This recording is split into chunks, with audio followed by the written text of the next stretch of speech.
Chapter 750. Qingke, Qingqian. When Empress Zhangsun saw her two sons sweating profusely on the field, her heart instantly ached. After all, these two children were her flesh and blood. Don't worry, Guanyin. Li Er squeezed Empress Zhangsun's small hand and squinted his eyes. Guanyin, don't you see that Qingqian and Qingke have changed? Empress Zhangsun frowned and asked directly, what's different? Right now she only cared about her two sons. How could she have the time to think about anything else? Li Er smiled, then pointed his other finger at Li Qingqian and Li Tai, who were running, and said indifferently, spirit, energy, spirit, they're all different. The most direct manifestation is, look at Qingqian and Qingke. Aren't their waists straighter?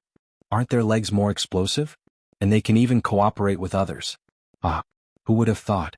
Who would have thought that in just a few days Qingqian and Qingke have changed so much? Li Zishuan's military training is indeed something. Father, brother Crown Prince and brother Qingke are working so hard. Why does brother Xiaoxian insist on making them run? Changel tugged at Li Er's wide sleeve and asked with her small face raised. The naive little girl found it hard to understand this kind of strange behavior of running in circles around the field. Li Er rubbed Changel's small head and smiled. This is military training. It trains people's physical strength, endurance and ability to cooperate with team members. Although it's hard, it's still very necessary to mold young people's personalities. Changel nodded as if she understood.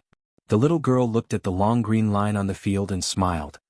Although Changel's heart aches for brother Crown Prince and brother Qingke, they're really pretty when they run. They're very imposing. Li Er laughed loudly. Ah, father also thinks so. Then let them run 2 more laps later? This sentence was mostly a joke. After all, Li Er wouldn't trick his own children. However, Empress Zhangsun took it seriously. She hurriedly said, Your Majesty, please don't. The weather is so hot right now. What? Li Er smiled and shook his head. Haha, I'm just joking with Changel. Guanyin, don't worry. Greetings, Your Majesty. At this moment, Li Zishuan walked over from the side and bowed. He had just stood on the rostrum and looked down at the overall situation. Not long after Li Er walked into the field. He saw them from above and came down to greet them. Rise. Li Er nodded and said, Did you make the green clothes that the students are wearing? Li Zishuan did not expect Li Er's first concern to be the clothes. He replied, Your Majesty, I mainly want the students to wear uniforms so that it is convenient for training. Secondly, this kind of clothing is cool and breathable. It can reduce the burden on the students. Li Zishuan frowned and remained silent. Seeing this, Li Zishuan continued, Your Majesty, I call this kind of clothing camouflage clothing. Actually, camouflage clothing has another advantage. When in the wild or in the jungle, camouflage clothing can hide the body better. Sure enough, as soon as Li Zishuan finished speaking, Li Er's eyes lit up. It was obvious that he had thought of the military use of the camouflage uniform. Then why did Li Zhanshi let Qingqian and Qingke run one round after another? Suddenly, Empress Zhangsun's unfriendly voice came from the side. Li Zishuan was stunned. He did not understand why the usually gentle and kind Empress suddenly became so difficult to talk to today. However, he thought about it and understood. He cupped his hands and said, I understand your love for your son. However, as the saying goes, jade cannot be made into useful without being carved. Qingke and the others will bear the heavy responsibility of developing engineering in the future. If they do not have a good body, how can they carry on until the end? Moreover, as far as I know, people like Qingke who are overly obese will easily have headaches, dizziness, tinnitus, and other symptoms once they reach middle age. It is very difficult to treat. In serious cases, it can be life-threatening. Therefore, I also plan to use this military training to help Qingke lose weight. I am doing this for his own good. Empress Zhangsun's expression changed. She asked in a low voice, Is this true? Li Zishuan nodded solemnly and said, Absolutely true. Empress Zhangsun's face was ghastly pale. Li Zishuan was rather famous in the field of medicine. This time he spoke with such certainty. She had no choice but to believe him. Seeing this, Li Zishuan glared fiercely at Li Zishuan. Then he comforted, Don't worry too much, Empress. Qingke is still young. I have plenty of time to invite all the famous doctors in the world to help him lose weight. Empress Zhangsun shook her head and did not say anything. Li Zishuan also realized that what he had said just now was a bit too much, so he spoke up. Cough cough. What I said just now was only a certain probability of happening. I did not say that it would definitely happen. Moreover, as long as Qingke can persevere through the military training, there will naturally not be such problems in the future. Empress Zhangsun breathed a sigh of relief. She looked at Li Zixuan with a complicated expression and said, "Then I will have to trouble Li Zixuan to take care of Qin Ke." After saying this, she felt that it was a bit absurd. She had sent her son to be tortured in the hands of others, and instead she had to thank others. No matter how she thought about it, this matter was awkward. All right. Let's go somewhere else to have a look." Li Zixuan looked at the time and said, Come. Your Highness, try this. It's very good for your asthma." As noon approached, Zhang Sun wanted to see the cafeteria of Yanhuang College. After all, she was still worried that her son would not eat well here. After seeing that the environment of the cafeteria was not bad, Zhang Sun wanted to have lunch here. Li Zixuan naturally agreed. The family of 3 ordered 4 dishes. Li Zixuan walked over with a plate of golden yellow dishes and said, "Let's go." Li Zixuan and Empress Zhangsun were both present. Of course, Li Zixuan would not directly call Li Lizzie as Sister Changle. "Brother Xiaoxian, what is this dish?" Li Zixuan had scruples, but Changle did not. The little girl looked at the golden food on the plate and asked doubtfully. Li Zixuan stared blankly. Staring at Li Zixuan, he asked in a deep voice, "You just said that this food can treat asthma. Is this true?" Li Zixuan felt that these words were very familiar. Previously, Zhang Sun had asked him similar questions. Was he here today to treat old Li's illness? Autumn locusts were high in protein and low in fat. In particular, the female locust had many eggs, which were rich in lecithin. After being digested, the lecithin released choline. Not only could it improve one's memory, it could also stop coughing and relieve asthma, treat whooping cough and bronchitis. Replying to Your Imperial Majesty, this subject only said that there were benefits, but did not say that it could be cured. Princess Changle's illness still needs to be slowly nursed back to health. Chapter 751. Oh, it's delicious. Imperial Father, Imperial Mother, have a taste. Li Zixuan and Li Er were discussing Changle's condition, but the person in question went to taste the yellow delicacies. It seemed that she didn't care about her condition at all. It couldn't be said that she didn't care. Perhaps the little girl knew that her illness couldn't be cured by medicinal stones, so she didn't want to show that she cared very much, lest her father and mother worry. Zhang Sun picked up a locust and looked left and right, but couldn't see what it was, because it was wrapped in eggs and flour. She tentatively put it into her mouth, and with a light bite, her mouth was suddenly filled with a crisp fragrance. "Well, this thing is really delicious, but I can't tell what it's made of." Empress Zhang Sun praised sincerely. She felt that this thing was more delicious than Ken's chicken. Li Zixuan said embarrassedly, "Your Majesty, this dish is called Soaring Success. As for what it's made of, forgive me for not being able to say." In fact, Empress Zhang Sun also had qi disease, so eating more locusts was also very good for her body. But if Li Zixuan really said the ingredients of this dish, everyone present probably couldn't eat any more. "Oh, Soaring Success? That's a good name. It's just that you're being so secretive.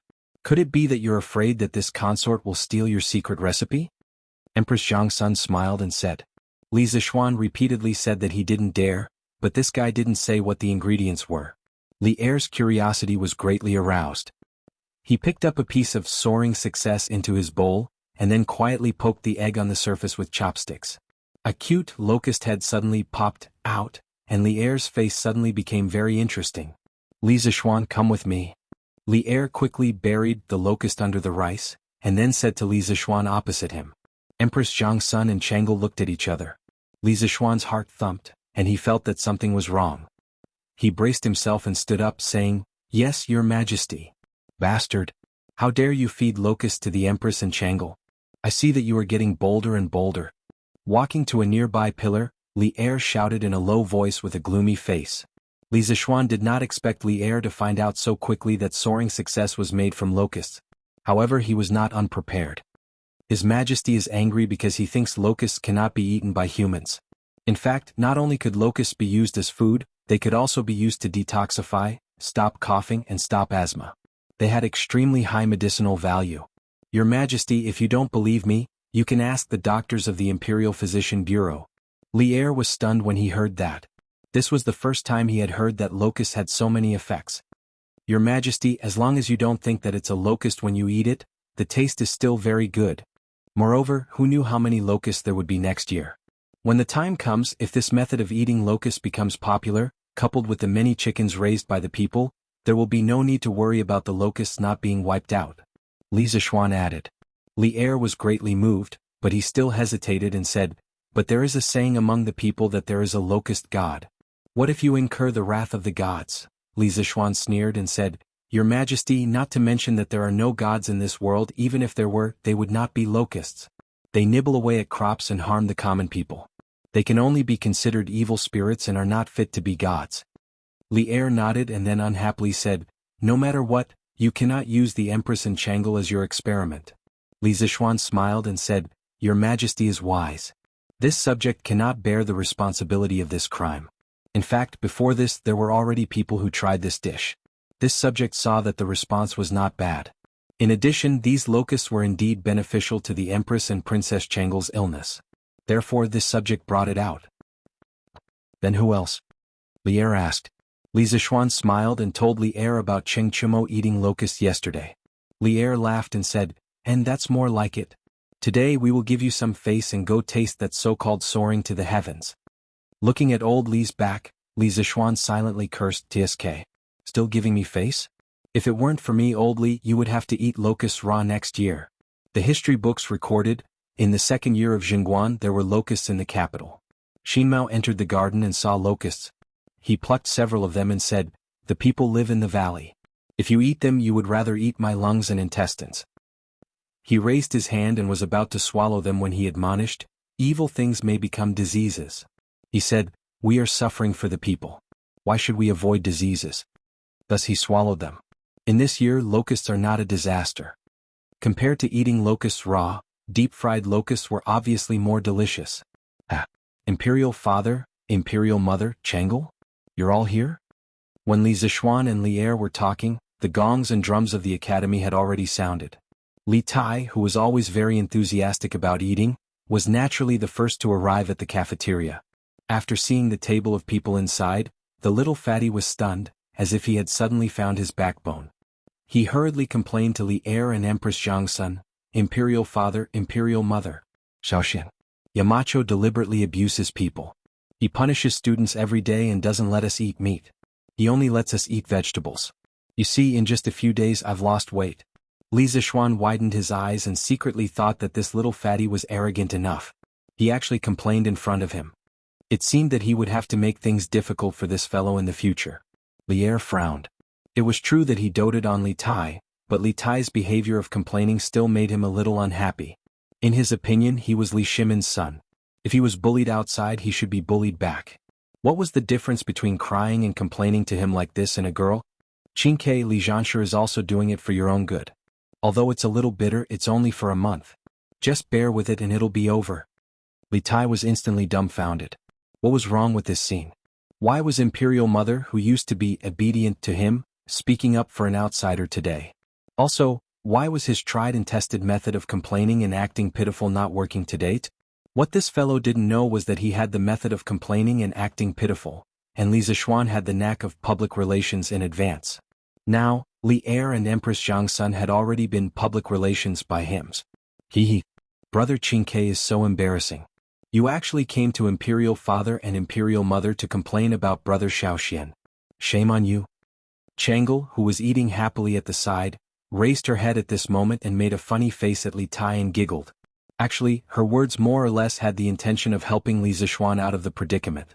Just as Li Tai was about to quibble, he noticed the golden and dazzling delicacies on the plate. He quickly ran over and sat beside Chang'e, saying, "Meteoric rise, this must be meteoric rise. Chang'e, you leave some for me, let me try it." Chapter 752. "Qingke, have you forgotten the rules of the academy?" Li Tai picked up a large locust and put it into his mouth, but Li Zishuan reminded him in a deep voice. Li Tai's action of putting the meat into his mouth immediately stopped, and his face showed both annoyance and reluctance. "Your Majesty, the students have finished school. Let's go back to the palace." Empress Zhangsun looked outside through the glass door of the canteen, and then said to Li Er, "Well, Chang'e, let's go back to the palace. Father will bring you here to play another day." Li Er looked at Chang'e and said in a gentle voice. Empress Zhangsun smiled at Li Zishuan at this moment and said, "Li Zhanshu, His Majesty and I can't finish these things, so let Qingke do it for us so as not to waste it. What do you think?" Li Tai immediately laughed, and at the same time he gave his mother 32 thumbs up in his heart. Li Zishuan was speechless. Empress Zhangsun had always been wise, but she still had a heavy selfishness when it came to the problem of children. But this was just a small matter, and he didn't need to be unhappy with Empress Zhang's son because of it.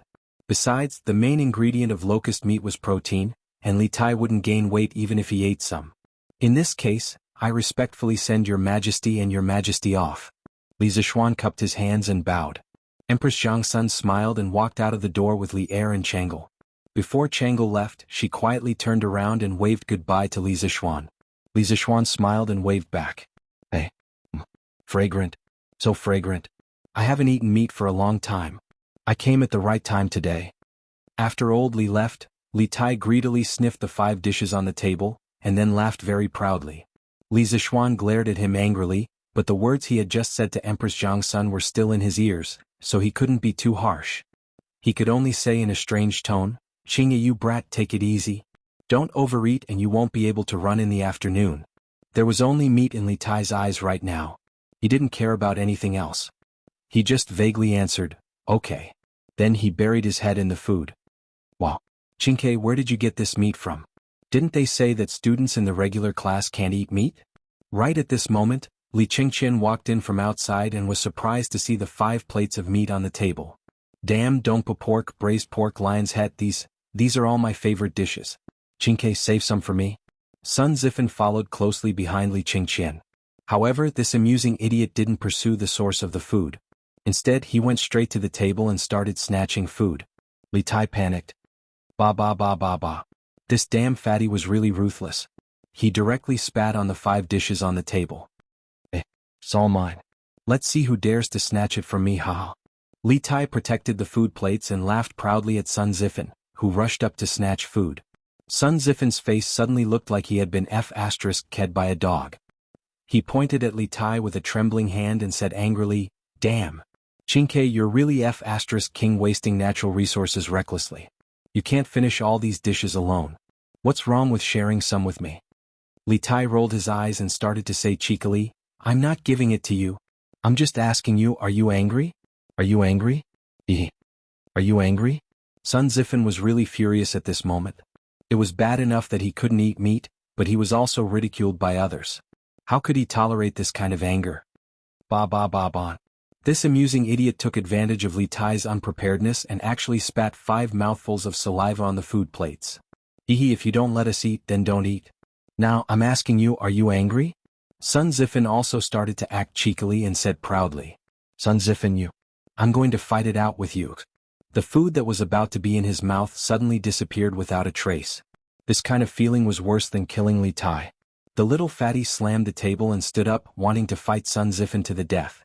When Li Zishuan saw that these 2 idiots actually started to spit at each other over a few dishes, he couldn't help but roll his eyes speechlessly. He went forward and reprimanded them. "Spitting filth at each other in public, what kind of etiquette is this? This is simply ruining Yanhuang College's image. Get the hell out of here and get your food." Oh. Seeing that Li Zishuan seemed to be really angry, Li Tai and Sun Zifen decisively admitted defeat and the 2 amusing idiots went to get their food with their tails between their legs. However, when Li Tai left, he still looked back at the dishes on the table reluctantly. Noticing Li Tai's small movements as the older brother, Li Qingqian couldn't help but cover his face, feeling a little flustered. Seeing that the farce was over, Li Zishuan turned around and left in a huff. Li Zishuan went to the kitchen from the back door of the cafeteria and taught Wang Dahu a new method of cooking locusts. After drying the locusts, grinding them into powder, then mixing them with flour and eggs, placing them in a pan of oil and frying them into cubes or meatballs. This way, no one would be able to recognize that this dish was made from locusts like Wang Dahu did. He remembered that in modern times, there were many factories that ground locusts into powder to make protein powder. This way they could avoid the psychological barrier that many people had when eating locusts. Speaking of which, the cafeteria had received more than 100 caddies of locusts from the children of the 2 villages today. And according to the trend, they would receive more locusts in the next few days. Therefore, the academy would be eating locusts for a long period of time. If the students of the special training class couldn't finish it, they would leave it for the teachers of the academy. If they couldn't finish it, they would hand it over to shopkeeper Lu and sell it at the Drunken Immortal restaurant. After leaving the cafeteria, Li Zishuan went straight home and saw that the courtyard was already filled with baskets of eggs. The courtyard, which wasn't particularly big to begin with, suddenly became crowded. Husband, we received more than 3,000 eggs in the morning. The farmers of the other villages heard the news and wanted to sell their eggs to us, but I saw that the Han village and Plum village had already sent over a lot of eggs, so I didn't take theirs. Han Yushi came up and said softly. She didn't look worried at all after receiving so many eggs. Obviously, she was very confident in her husband's methods. Li Zishuan nodded and said in agreement, we should pay close attention to the farmers in our village. By the way, wife, have you prepared the ingredients that I asked you to prepare for me yesterday? Han Yushi smiled and said, husband, they're all here. Do you want to start now? Li Zishuan thought for a while and said, let's start now. The weather has been too hot recently, and the eggs aren't easy to preserve. It's better to do it early rather than late. Otherwise, many of the eggs will spoil. Didn't I ask housekeeper Wang to bring a group of servants over yesterday? Why don't I see them? Han Yushi hesitated for a moment. Just as she was about to speak, she saw Madame Li walk out of the house and say, I didn't let them come. The century eggs you're going to make are our family's secret recipe. The fewer people who know about it, the better. Chapter 753. Yunshan, Courtyard Number 1. When Li Zishuan heard his mother's words, he couldn't help but be speechless. He really didn't expect his mother to have the awareness of protecting intellectual property. Her thinking was simply too advanced. Mother, if we don't ask the servants to come and help us, how can we finish these thousands of eggs? Li Zishuan looked at Madame Li and smiled bitterly. Why is it impossible? Madame Li looked at her son reproachfully and said, there's me, your father, Yushi, Xiaohe and Xiaoxi here. There's a total of 5 of us. Teach us the method of making century eggs later and you can go do your own things. The 5 of us will use half a day to finish all these eggs in the courtyard. Father Li looked up at the sky and was speechless. It seemed like Madame Li didn't discuss this decision with him in advance. He was represented again. Li Zishuan was sweating profusely. Mother. Compared to the drunken immortal and fairy mirror, these century eggs are just a small amount of money. Why should we trouble you and my father? Moreover, the farmers will send thousands of eggs in the future. How can you handle it?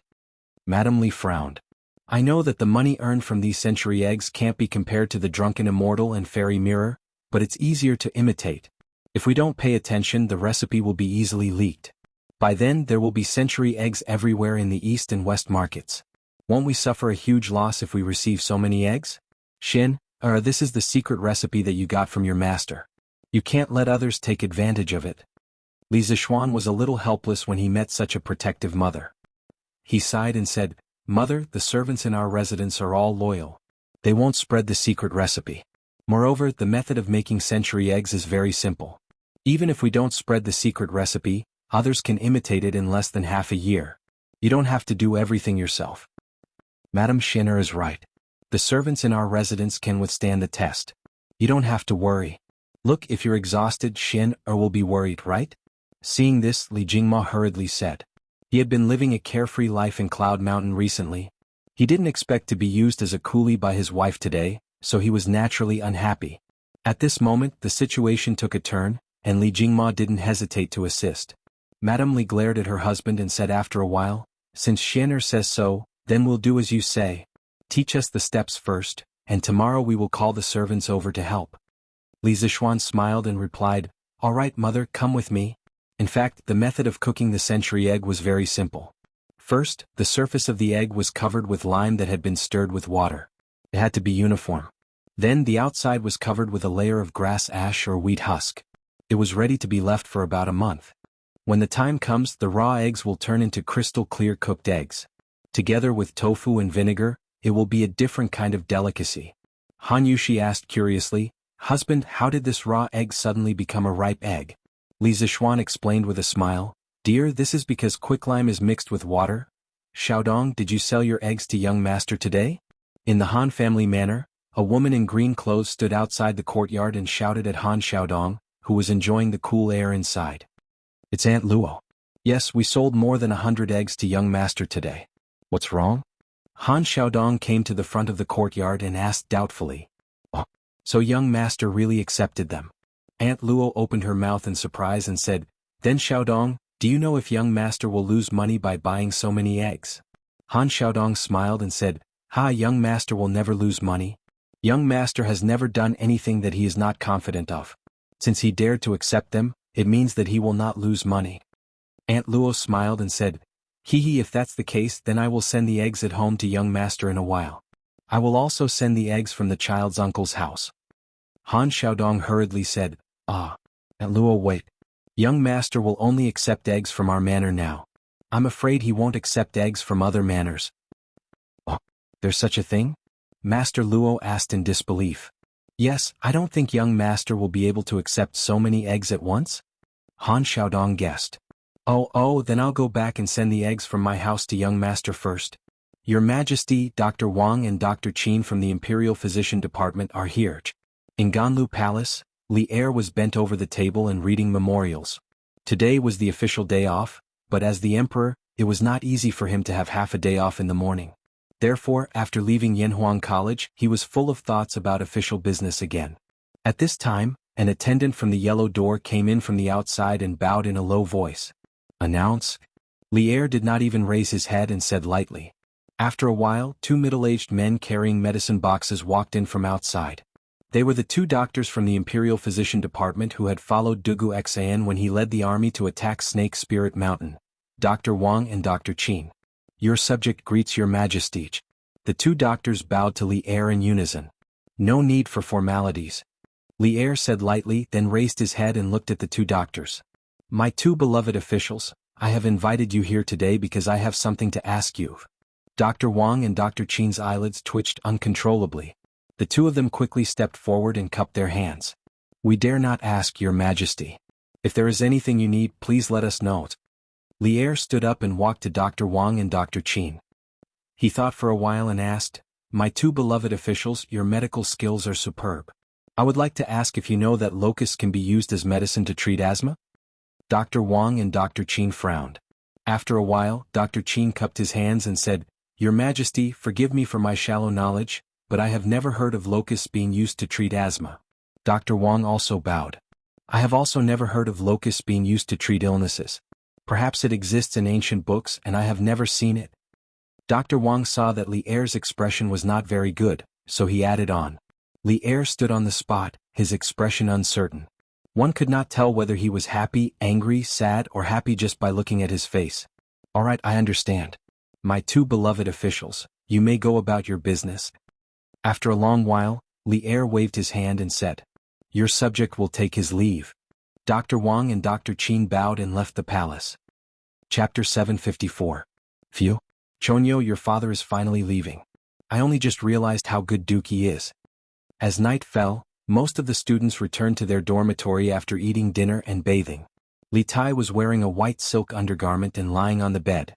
He sighed contentedly with Cheng Chumo, who was diagonally opposite him. Although Li Tai's words more or less had the intention of making up stories about his father, Cheng Chumo didn't feel offended at all. Instead, he nodded in agreement. I also don't want my father to be the chief instructor of the academy. Not only are you tired, but our special training class is even more tired. Our hands are sore from practicing the Modeo for the past 2 days. Uncle Qin's training is still easier for us. So, I hope your father won't come in the future. Your hands are sore from practicing the Modeo, but our legs are about to break from running these past 2 days. Li Tai rubbed his knees. The little fatty clearly still had a lingering fear from what he had experienced in the past 2 days. He felt that the distance he had run in the past 2 days was almost equal to the distance he had run in the past 10 years. Chinke, you don't have to run. You're a prince and Duke Lu won't eat you. Sun Zifan chuckled eccentrically. Li Tai said in annoyance, F***, Sun Zifan, you make it sound so easy. Why don't you go and try it? Duke Lu made that little black room. Once you go in, you can't come out for 3 days. You have to eat, drink, go to the toilet and sleep in there. I can't stand it. There's an unlucky guy in class 10. What's his name again? Yes, he's called Chinyi. I remember that his father is the assistant minister of the Ministry of Works. This unlucky guy was found slacking off by Duke Lu when he was patrolling this morning, so he was directly thrown into the little black room. I went to take a look during dinner and found that this guy was almost dead. He was crying for his father and mother inside. Furthermore, I can smell the stench from far away. To be honest, the small dark room was indeed very relaxing. He didn't have to train under the hot sun every day, and there was even someone to deliver meals to him. However, for someone like Li Tai who was a serious germaphobe, he couldn't stand it no matter what. This was also one of the reasons why even though Qing Yaojing gave him an unusually large amount of training, Li Tai still gritted his teeth and persevered. Now that the 2 days of high-intensity training were over, Li Tai felt that it was a little unbelievable when he thought about it. He didn't expect that he could complete so much training. If a person didn't have the pressure of external factors, they would never know where their limits were. Wow! Is that little dark room so exaggerated? Sun Zifen sighed in shock. Li Tai rolled his eyes and said, "Why don't you give it a try?" That won't do either because with your size, that bucket probably won't be able to fit you." After staying with Cheng Chumo and Sun Zifen for so long, Li Tai had also learned a new skill, taunting. Sun Zifen was so angry that he stomped his feet. "Damn. You're making it sound like you can fit inside. Chinke, don't you know your own size?" Seeing that the two fatties were actually arguing with each other, Cheng Chumo grinned and laughed loudly. If it were up to me, the two of you should stop arguing. You definitely won't be able to fit inside. I'll ask my dad to specially make a large wooden bucket for you later." "Damn. Cheng Chumo, you're courting death." In an instant, the two little fatties formed a united front, turned their spearhead, and rushed forward to suppress Cheng Chumo. Goo goo. At 4 o'clock in the morning, Yanhuang College's dormitory 001 not only echoed with snoring, but also with the sound of a stomach growling. Was Li Tai. At this time, the little fatty was actually still awake. Instead, he kept tossing and turning in bed, unable to fall asleep no matter how hard he tried. It was not for anything else but because he was hungry. Was there no hunger in this era? If you were hungry in the middle of the night, you could only hold your stomach and roll around in bed. In fact, to be precise, the little fatty was not hungry but gluttonous. During the day in the cafeteria, because of Li Er and Zhang Sun, he was able to eat 2 mouthfuls of meat with great difficulty. At that time he felt that he was going to die of happiness, but good things did not last long. In the end, Sun Zifen's arrival made his delicious lunch go up in smoke. In the first half of the night he had a dream. He dreamed that he was back in the prince's mansion, and the table was filled with all kinds of delicious food, fish and meat.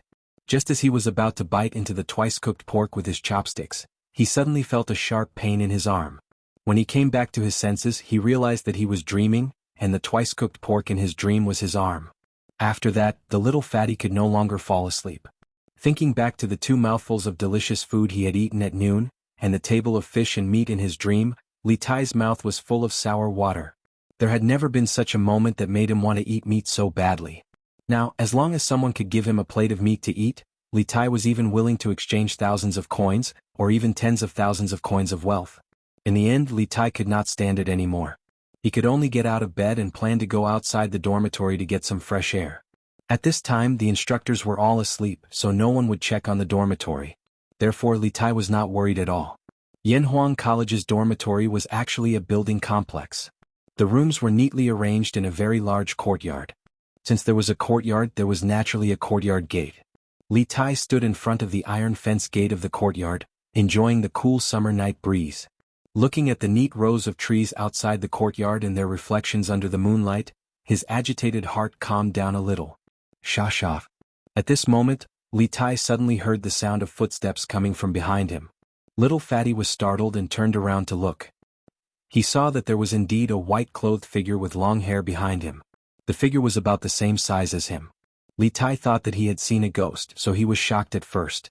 When he saw the face of the person in front of him, he was so angry that he immediately scolded, "Fuck! Sun Zifen, you didn't sleep well in the middle of the night and specifically came out to scare people. Are you crazy?" That's right, the person who came was Sun Zifen. Sun Zifen crossed his arms and said with a smile, "Hey, Chinke, didn't you also not sleep in the middle of the night? You still have the nerve to talk about me?" Li Tai reacted and quickly explained, I felt that the room was too hot, so I came out to get some fresh air. What does it have to do with you?" Sun Zifen raised his head and thought for a while, then said, "Then I saw you come out alone, Chinke. I was worried about your safety, so I came out to take a look." "What's wrong?" "Fuck, you're bullshitting. You're worried about me?" "Apui, no, this king needs you to worry about me?" Li Tai glared and scolded angrily. "Believe it or not." Sun Zifen sat on the stone bench next to the courtyard gate and snorted indifferently. Chapter 755. Forget it, I'll tell you the truth. Beside the door of the dormitory, Li Tai saw that Sun Zifen didn't believe him and decided to tell the truth. "I woke up hungry. I want to eat meat." Although it was night time, one could still see that Sun Zifen's eyes lit up. This little joker quickly nodded and said, Yes, yes, yes, I also woke up hungry. Chinke, your meat dishes at noon were too fragrant. I couldn't help but think of that smell when I lay in bed. It was too tempting. Sigh, it's just that I didn't get to eat it at noon. What a pity. Damn. Sun Zifan, you still have the nerve to say that.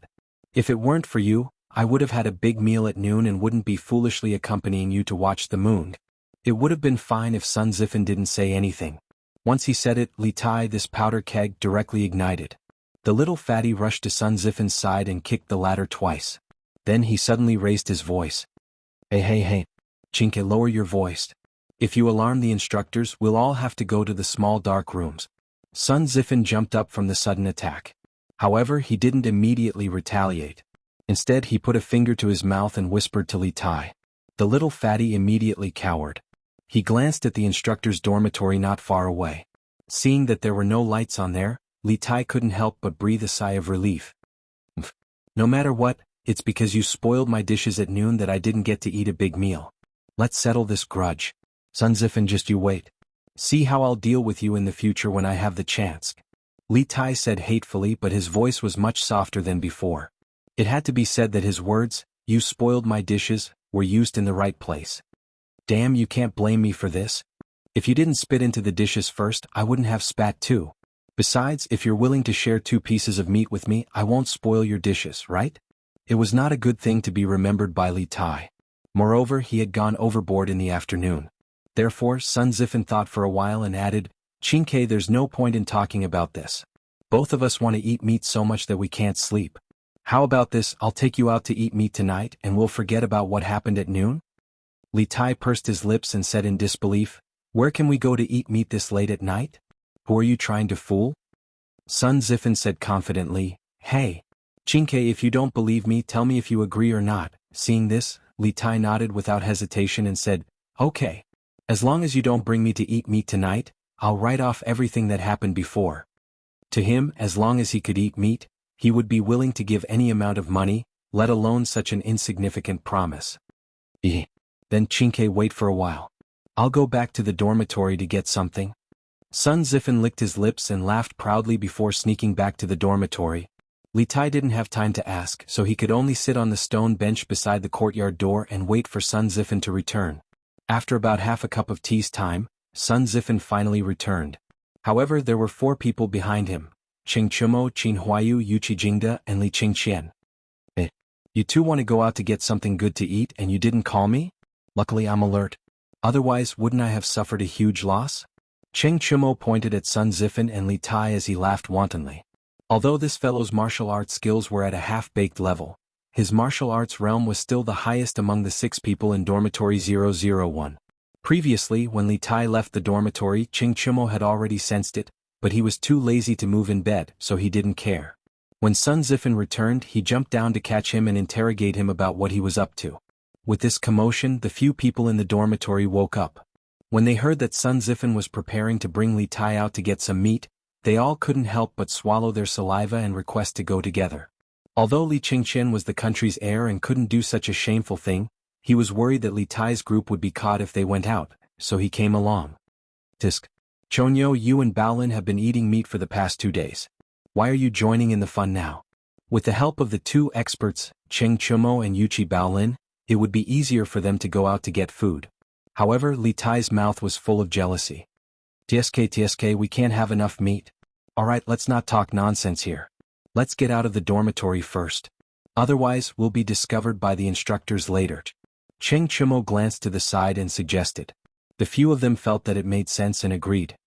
Come Baolin, lend me some strength. If they wanted to climb over the door, of course, they would need someone to support them from below. However, when it was Li Tai's turn, Qing Chumo felt a little diffident and said to Yuchi Baolin, who had just sent Qin Huayu to heaven. Coming. Yuchi Baolin responded and hurried over. With the combined strength of the 2, they finally sent Li Tai to the top of the door. Now, all that was left was for the little fatty to hold onto the metal fence and slide down. Not long after, the 6 people from Dormitory 001 all climbed out of the dormitory door. And then? Sun Zifan, didn't you say you could bring me to eat meat? Where are we going next? Li Tai clapped his hands and looked at Sun Zifan.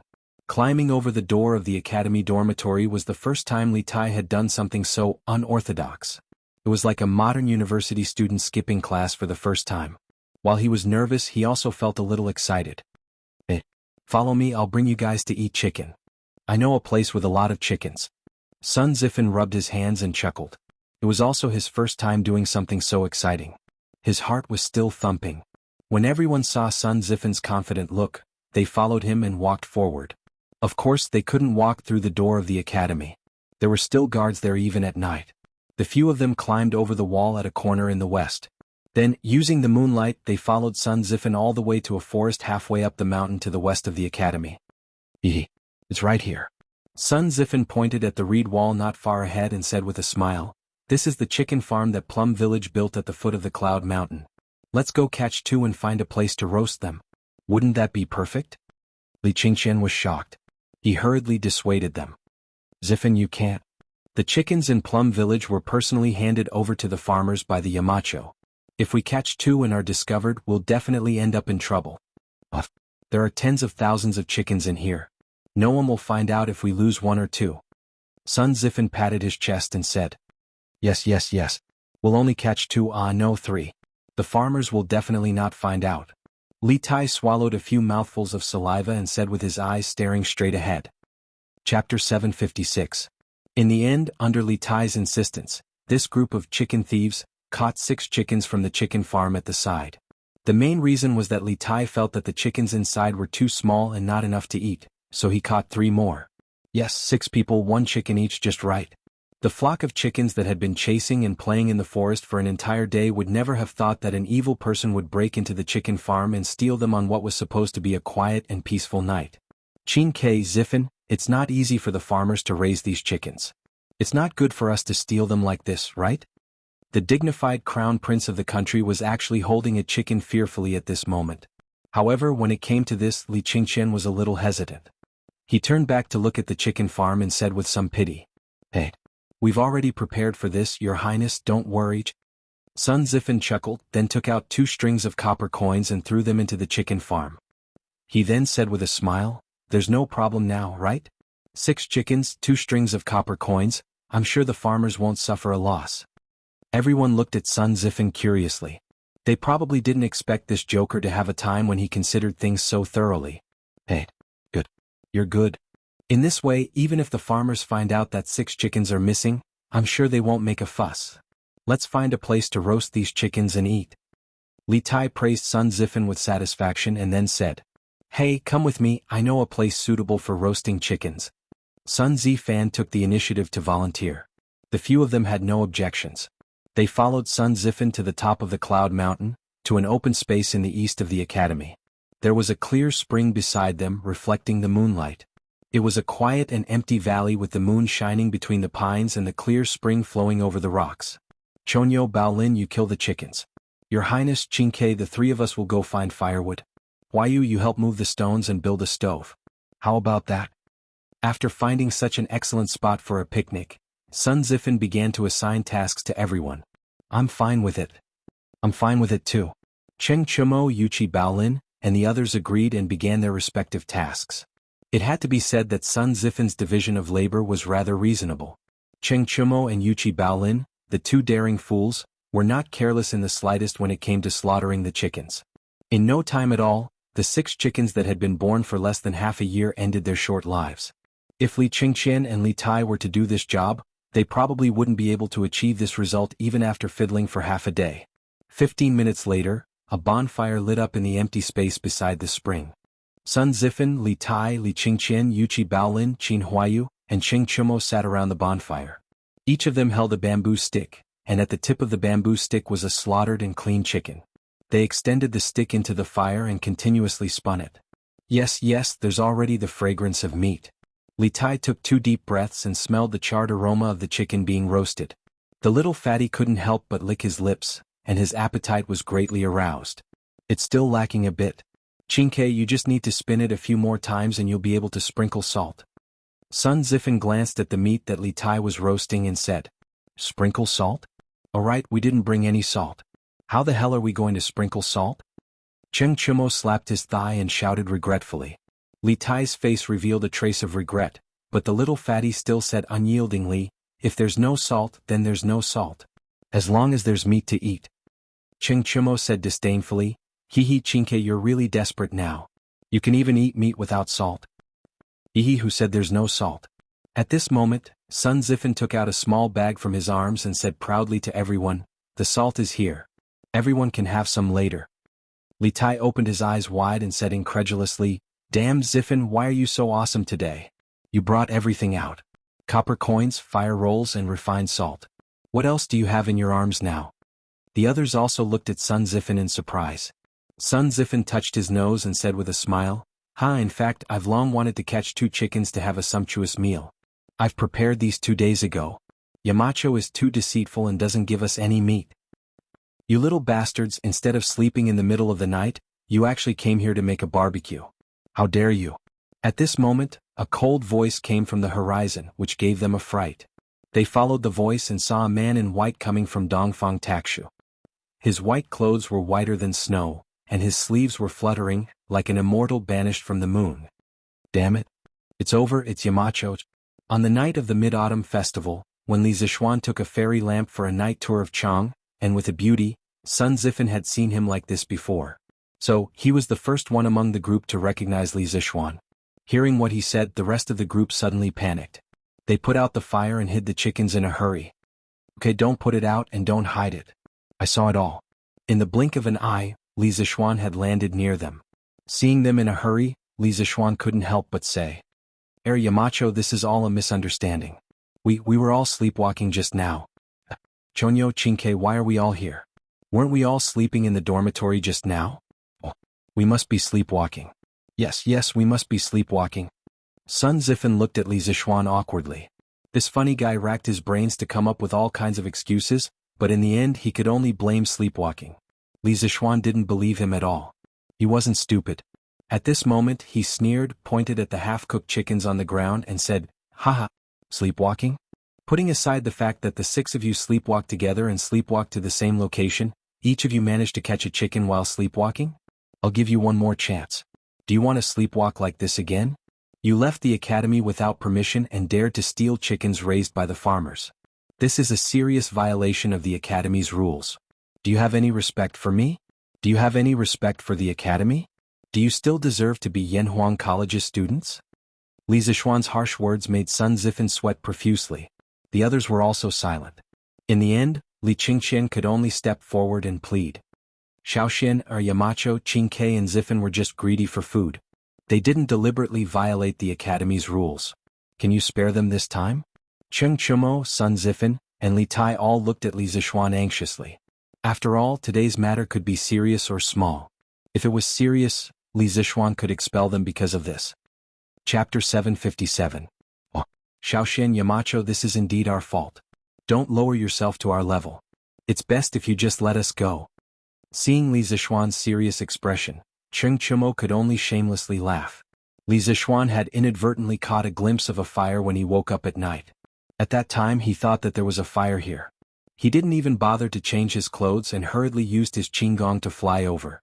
But when he arrived, the bonfire, chicken feathers and chicken meat on the ground all told him what had happened on the mountain tonight. Someone had the guts to steal chickens from a farmer while it was dark. The farmers worked hard to raise chickens to reduce their taxes. In the end, you guys ate their chickens because of a momentary lust. Tell me, aren't you guys wicked? Where's your conscience?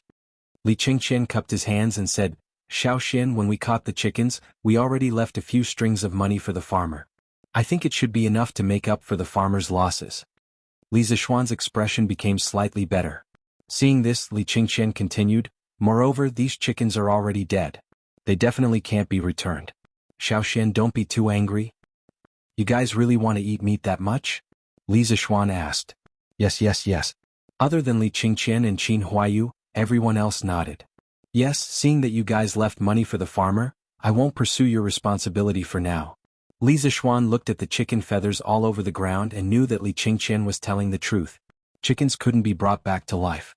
Now that what was done, there was no point in saying anything more. Of course he could only choose to forgive them.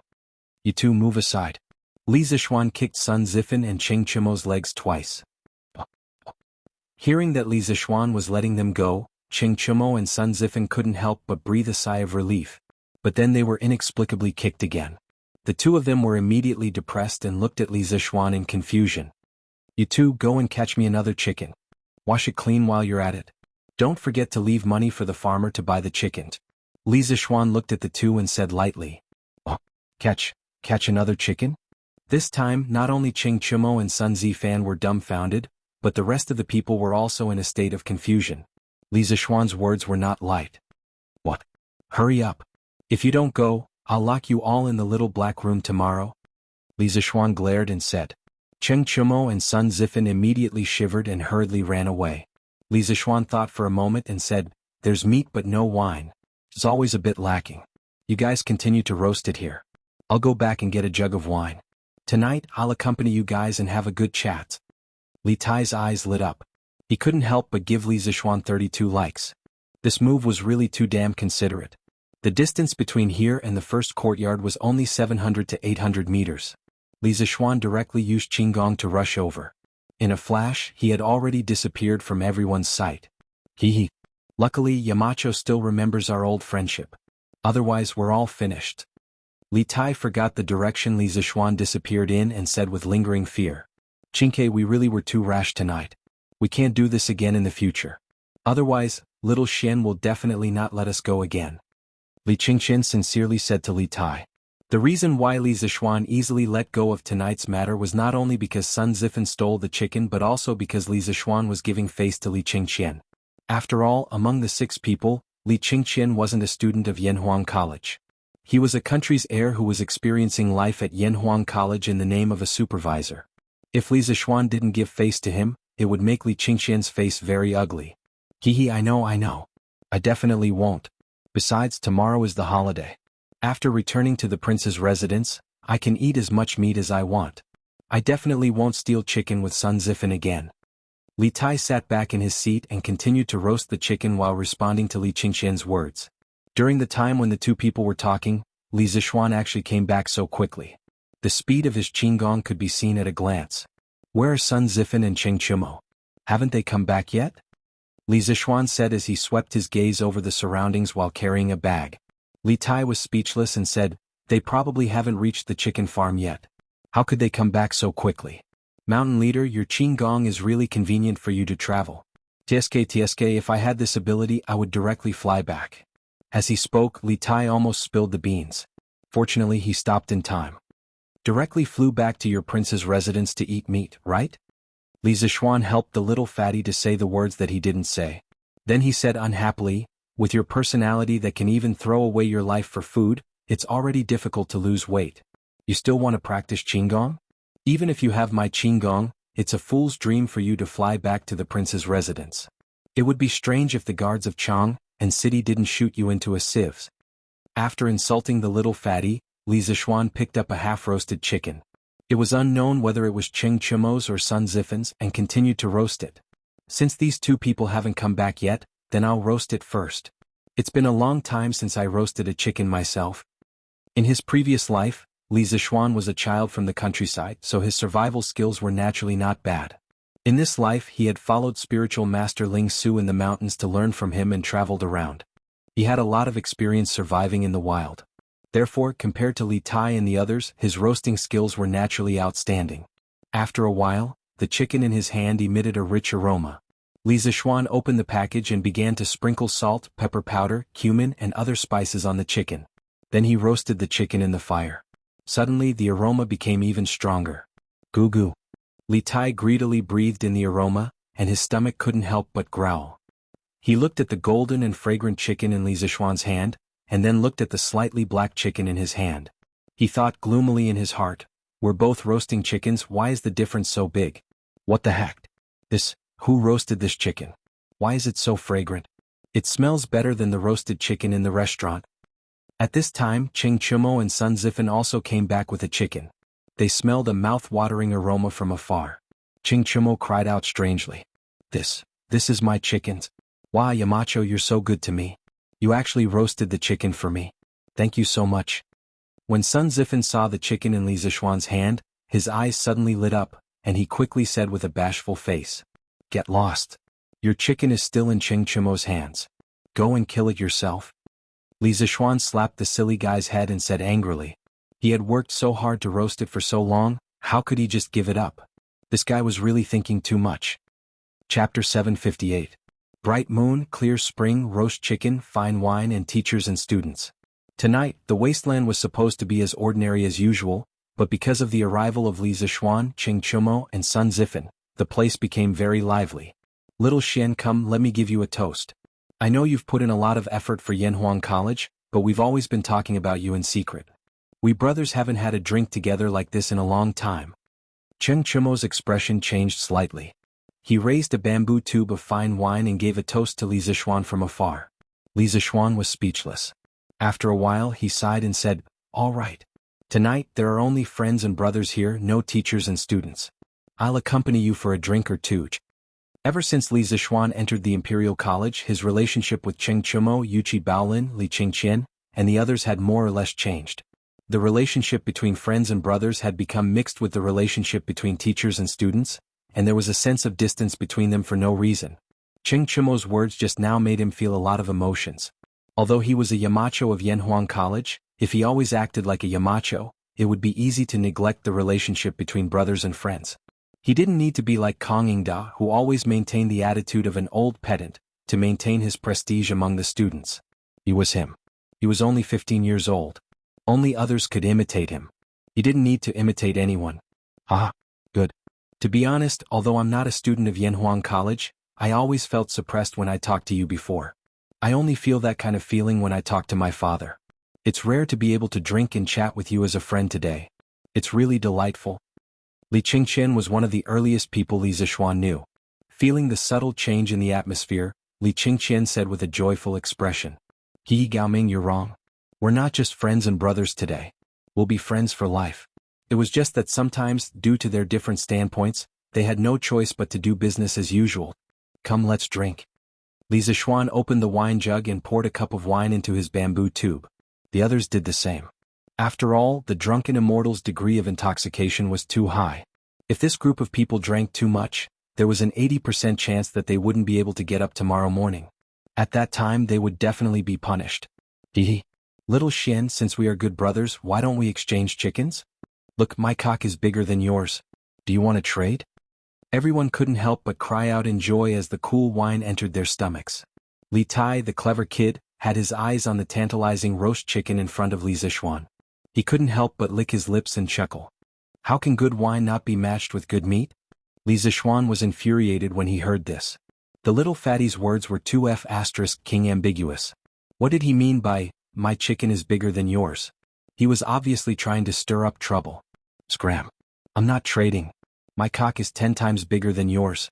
If you want to eat good food, you can do it yourself. Do it yourself and you'll have plenty to eat and wear. Li Zishuan looked at little fatty and said angrily. Li Tai didn't understand why Li Zishuan was angry, but he also knew that it was impossible to trade chickens. He could only ask for the next best thing. Little Xian, can you share some of the seasonings you brought with you? As the saying goes, there is no harm without comparison. At first, Li Tai thought that his roast chicken was pretty good. However, when Li Zishuan came, he instantly felt that the chicken in his hands was a little hard to swallow. Li Zishuan nodded and threw the bag of seasonings over. Everyone scrambled for it. After a quarter of an hour, with the help of various seasonings, the chicken in everyone's hands emitted waves of fragrance. Compared to before, the taste had obviously improved by more than a level. Woo-woo. Fragrant. So fragrant. I haven't eaten such fragrant roast chicken in a long time. There was no need for Li Zishuan to say anything. Li Tai had already started eating without a care for his image. Sun Zifen, Cheng Chimo, Yuchi Baolin, and the others followed closely behind. Looking at the group of people in front of him who were like reincarnated hungry ghosts, Li Zishuan shook his head and slowly tore off a piece of chicken drumstick and began to slowly taste it. The saltiness was just right and the heat was just right. However, without the chili it felt a little wrong. However, because cumin was added during the roast process, the overall taste was still very good. After all, there was a saying in modern times, a skewer of roast meat without chili, a skewer of roast meat without taste. A skewer of roast meat without cumin, a skewer of roast meat without a soul. From this, it could be seen how magical cumin was as a seasoning. Oh, I didn't expect that adding some benzoin phenol on the chicken and roasting it in the fire would actually be so delicious. Xiaoxian, how did you think of it? Li Tai lightly bit a piece of chicken drumstick. His eyes lit up and he immediately praised it. The benzoin phenol in his mouth was cumin. Cumin was native to North Africa and West Asia. According to the archaeological findings in Syria, the use of cumin seeds could be traced back to 2000 BC. The ancient Egyptians used cumin as a spice. When the pharaohs were buried, the ancient Egyptians needed to make mummies. Cumin also became a component of the mummy's preservative. Benzoin phenol was an ancient name for cumin in China. From the word benzoin, one could see where and when cumin was introduced to China. Sima Qian recorded in the records of the Grand Historian, "In the beginning the Han envoy came to Rest. The king of Rest ordered 20,000 cavalry to the east border. The east border was thousands of miles away from the capital. Compared to the journey, there were dozens of cities and there were many people. Dewan, Xia and Anxi are all big countries. They have many strange things and indigenous people. They are quite similar to China but their soldiers are weak. Therefore, it could be said that cumin was introduced to China from the Silk Road of the Han Dynasty. Yes, I only found out today that adding cumin to the meat can make it so fragrant. Xiaoxian, you are really too talented." As he was in the special training class, Cheng Chumo had eaten a lot of meat in the past 2 days, so he was not as hungry as Li Tai. However, after tasting the meat he had personally roasted, Cheng Chumo could not help but be surprised. Actually, there is still a kind of seasoning missing. If there is it, this chicken will definitely be more than twice as delicious. Li Zishuan smiled faintly. Li Qingxian's eyes lit up and he said, "What seasoning? I will send someone to search for it later." Li Zishuan shook his head and said, "Our Tang Empire does not have this kind of thing. If you want to get it, you can only go to the far west to find it. There are tens of thousands of miles of sea in between. I hope I can still eat it in my lifetime." The few of them knew that Li Zishuan had a fortuitous encounter when he was young, so they did not ask him how he knew about the seasoning. Cheng Chumo rubbed his chin and smiled. What are you afraid of? Our Tang Empire's fleet can now go to the small countries in Nanyang. In the future we will definitely be able to go to the far west. Xiaoxian, you will definitely be able to eat that kind of seasoning again. Chapter 759. By the way, speaking of the fleet heading south, they should be back soon, right? Qin Huayu suddenly asked beside the bonfire. I heard from my father that the fleet should be back in half a month. Li Qingxian replied. Li Zishuan frowned as he thought of the dream that Meng Wenhao had described. He was a little worried, so he sighed and said, I hope so. This fleet has a lot to do with it. Sigh. What a pity. It's a pity that I didn't go south with the army this time. It's better to use the tens of thousands of troops to show off in Nanyang than to stay in the academy. On the side, Cheng Chumo said regretfully with a face full of unwillingness. Li Zishuan sneered, Come on. Ugly ox, you're a landlubber. You won't be able to stand staying on the ship for 2 days. You still want to show off in other countries? I'm afraid you won't be able to. Cheng Chumo tore a piece of chicken with his mouth and drank 2 mouthfuls of wine. He then said unhappily, That's not necessarily true. I'm an expert who's about to break through to the Qi transformation realm. Why would I be afraid of a small ship? Maybe I can even make some military achievements this time. Sun Zifan laughed strangely. Chumo, wake up. Stop dreaming. Go away. The adults are talking. You little brat, go away. Cheng Chumo angrily scolded, and then suddenly looked at Li Zishuan seriously and said, Little Xian, you also know that I am not the type to study. In the previous entrance exam I spent a lot of effort to get in. But I can't always stay in the academy. In terms of grades I can't compare with Qingke and Wenhao. So, when the imperial court sends troops to the Turks, I plan to go to the north to make a name for myself. Otherwise, my life will be boring. This guy was usually carefree. Who would have thought that he would be so clear-headed? Maybe he was drunk today, so he said these things that were buried in his heart. Yes. Yanhuang College didn't intend to nurture bookworms in the first place. The academy only nurtured people who were useful to the Tang Empire. No matter what, as long as they had a positive effect, it was fine. Choax, if you want to go to the front line to protect your country and build your career, the teachers in the academy and your classmates will support you. You will always be a student of Yanhuang College. Li Zishuan knew Cheng Chumo's character better than anyone else. Cheng Chumo's plan was within Li Zishuan's expectations. Li Zishuan thought about it and nodded in agreement.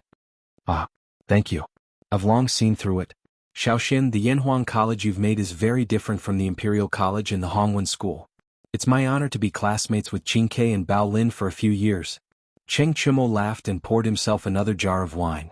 There's not much wine left in the jar, so I'll drink as much as I can. It'd be a waste not to drink. Yes.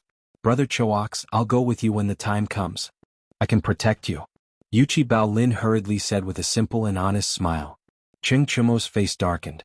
Yuchi Bao Lin had reached Qi Transformation Realm half a year ago. There was nothing wrong with him saying that he could protect him.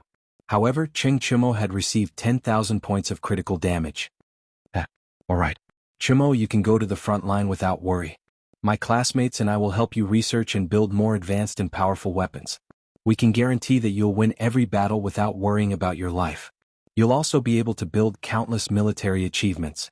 Li Tai's goals were clearly different from Cheng Chimo's. Of course, the main reason was that his physique and physical fitness limited him from going to the front line. That's right. Chimo will support you from behind.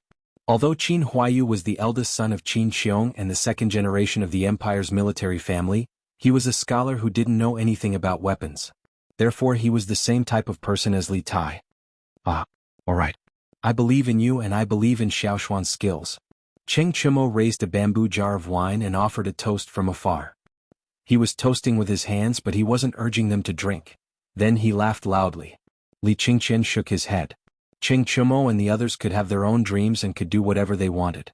However, as the empire's heir apparent, he could only obediently follow the emperor and hide under his father's incomparably tall figure to learn about politics and how to govern the country.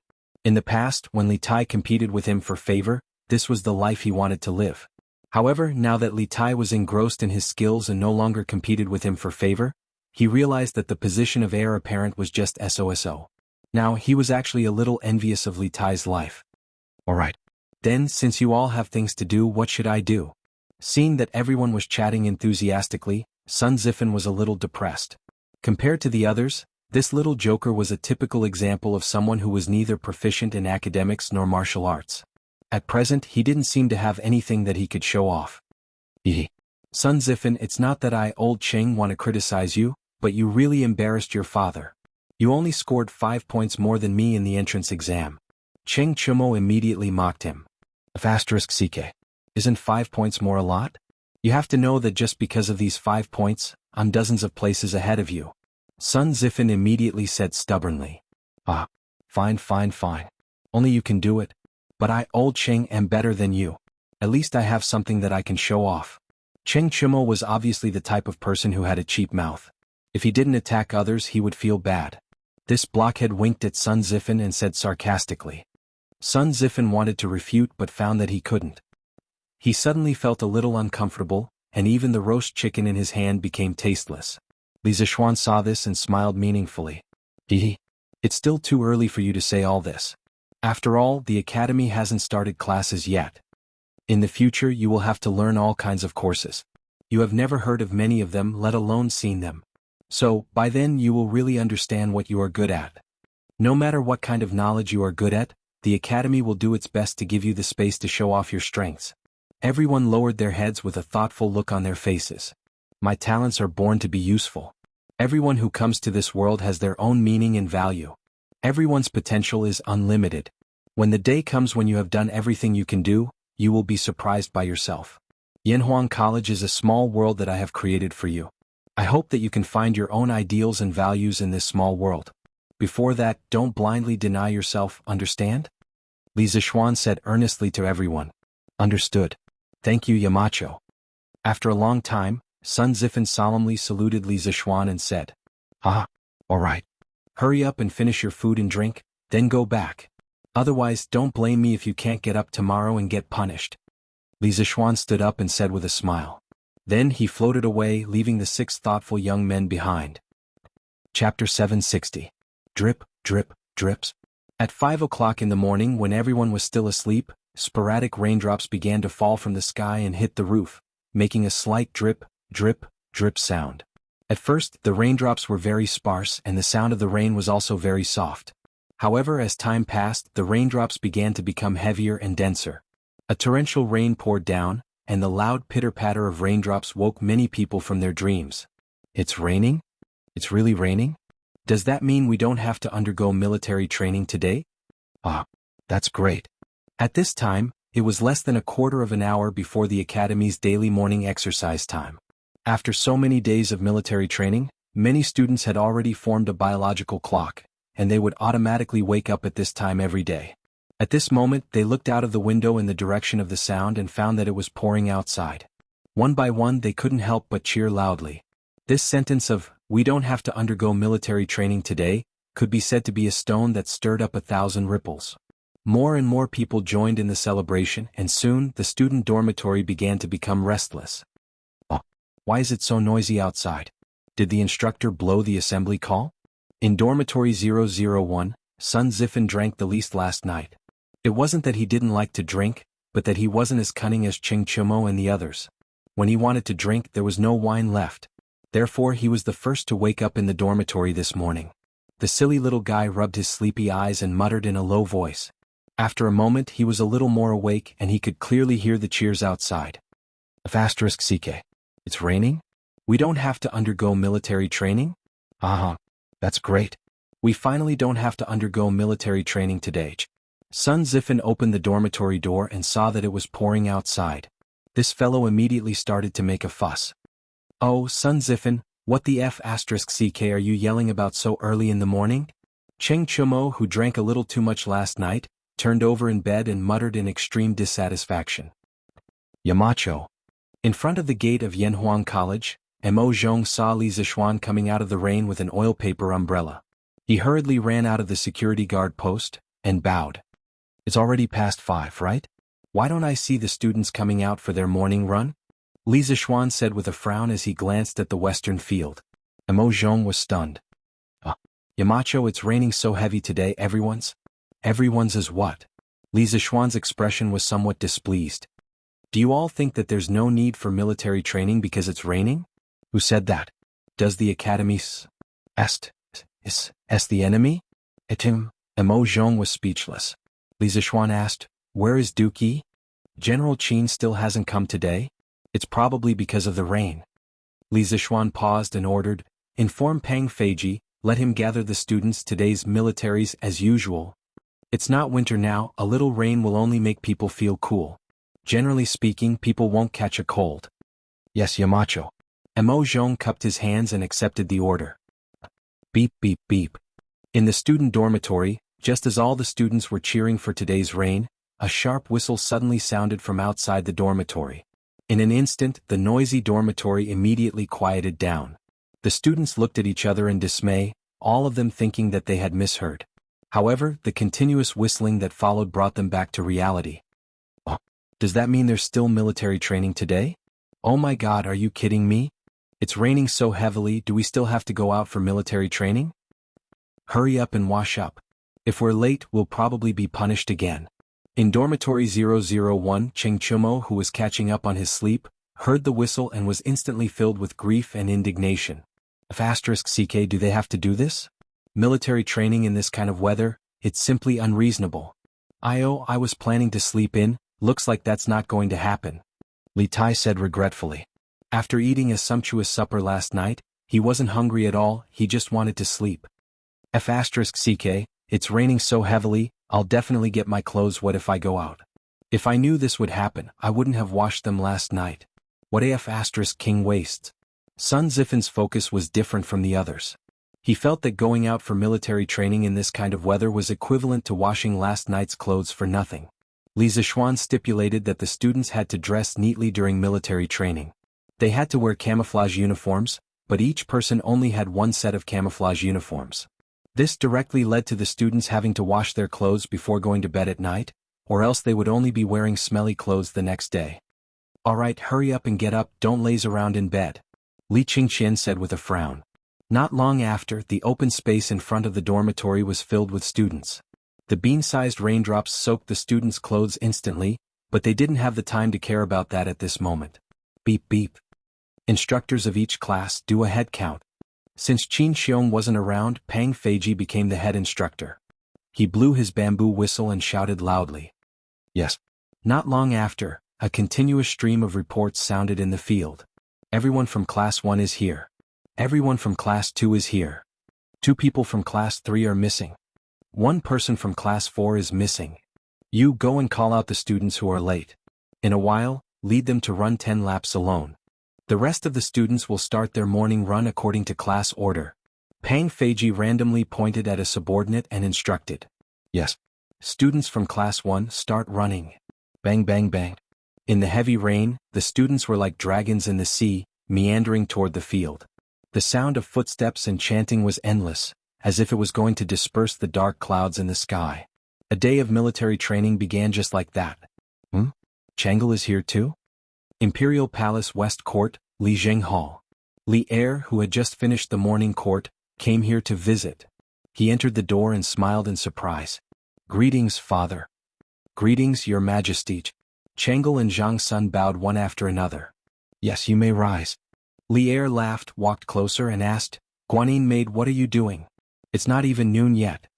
Empress Zhang Sun smiled and said, Your Majesty, I heard from Li Xiannan at the academy yesterday that meteoric success can treat asthma, so I asked him to send some into the palace every day. This was just sent over, so I called Chang'e over and planned to have lunch together. Then Empress Zhang Sun opened the food box. There was a plate of golden dishes inside. It was the crushed version of meteoric success. Li Er's expression changed when he saw that and he said, Don't eat this. Don't be fooled by that brat. Chapter 761. What does your Imperial Majesty mean by this? Seeing Li Er's reaction, Empress Zhang Sun asked curiously. At this moment, Princess Chang'e's attention was also focused on Li Er. This was because she could sense that her imperial father was angry. Do you know what kind of material is used to make this so-called meteoric success? Thinking of this, Li Er became somewhat angry. He felt that he had been toyed with by Li Zishuan. This servant does not know. Empress Zhang Sun shook her head and replied. She had wanted to investigate the materials used to make soaring to glory. However, when she used her chopsticks to take a look, she discovered that the inside was a flour-like substance. She could not tell what it was. The soaring to glory that the academy made today was made with crushed locusts mixed with flour and eggs. It was not strange that Zhang Sun could not tell the ingredients. Locust. Soaring to glory was made with locusts. Li Zishuan, this stinking brat, actually dared to deceive us. We must properly deal with him. Li Er sat at the head of the table and angrily slapped it. Hearing that they had been eating locusts, Zhang Sun and Chang'e's faces turned deathly pale. Their stomachs churned and they nearly vomited. Imperial Father, please do not blame Brother Xiaoxian. Brother Xiaoxian definitely would not harm Chang'e. There must be something hidden here. Chang'e recovered her wits and promptly pleaded with Li Er. That's right. Your Imperial Majesty. Xiaoxian has always been a loyal and righteous child.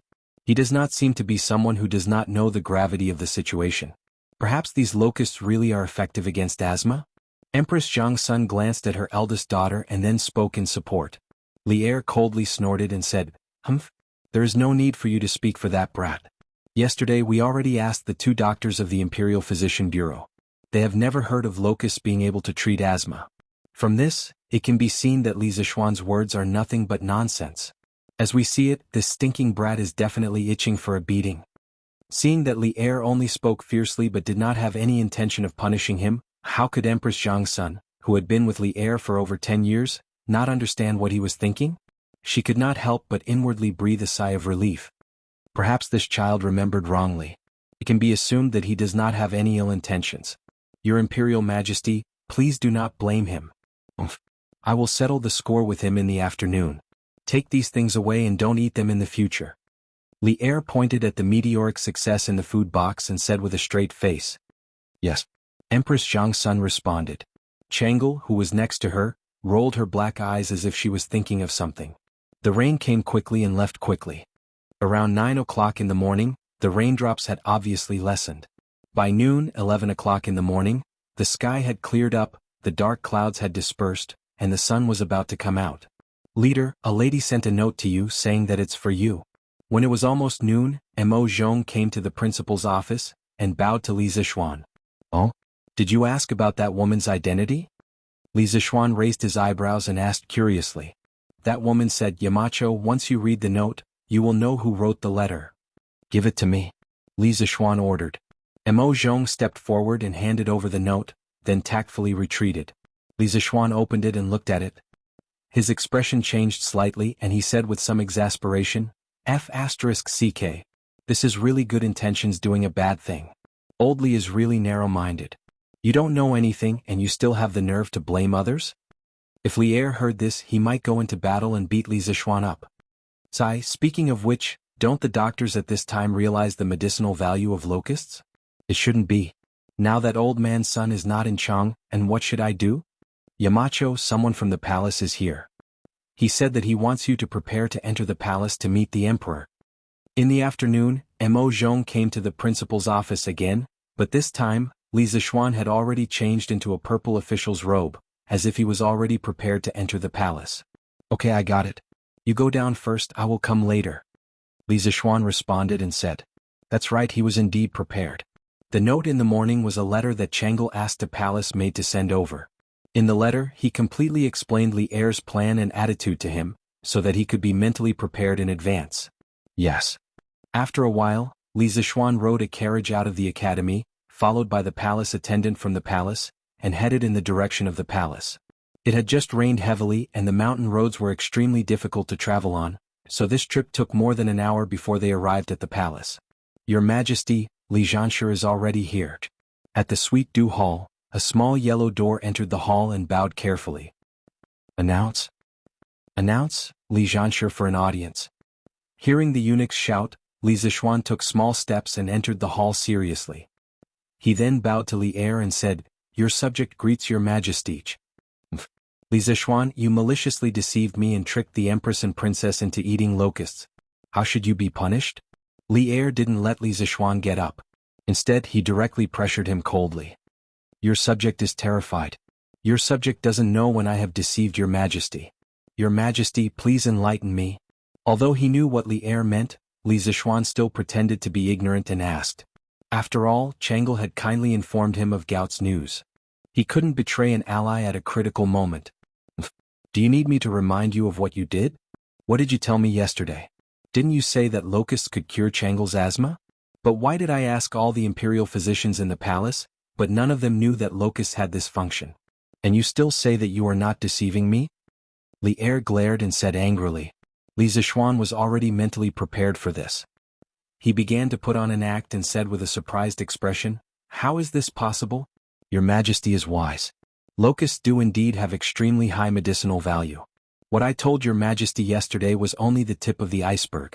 These things were all said by my master himself. If your Majesty doesn't believe me, you can ask Priest Sun when he returns to Chang'an. What I said is absolutely not false. In fact, locusts could not only stop coughing and asthma, detoxify, penetrate rashes, treat whooping cough, bronchial asthma, infantile convulsions, sore throats, obstructed rashes, bronchitis, stop cramps, and so on. They could also reduce blood pressure, lose weight, lower cholesterol, nourish the body, and nourish the stomach and spleen. If eaten for a long time, they could prevent cardiovascular and cerebrovascular diseases. When used externally, they could treat otitis media.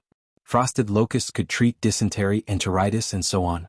Whether it was Chang'e or Li Tai, locusts were very beneficial to their bodies. It was just that many doctors had yet to realize the value of locusts. Chapter 762. In the Sweet Dew Hall. Li Er, who was originally full of doubts, couldn't help but become hesitant after hearing Li Zishuan's solemn explanation. However, he didn't give in easily. Brat, you're using your master as a scapegoat again. Why did spiritual master Lingshu accept such a wicked disciple? Li Zishuan almost vomited blood. He thought to himself, wasn't I forced by you? If you were slightly more cultured, would I have to fight like this? Your Majesty, I was originally pure and kind. However, I entered the big vat of corruption that is the imperial court. However, I absolutely have a pure and innocent heart towards your Majesty and my master. Li Zishuan played a slick trick and said. This time, it was Li Er's turn to vomit blood.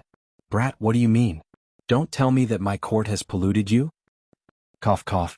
I definitely didn't mean that. Li Zishuan shook his head and cupped his hands.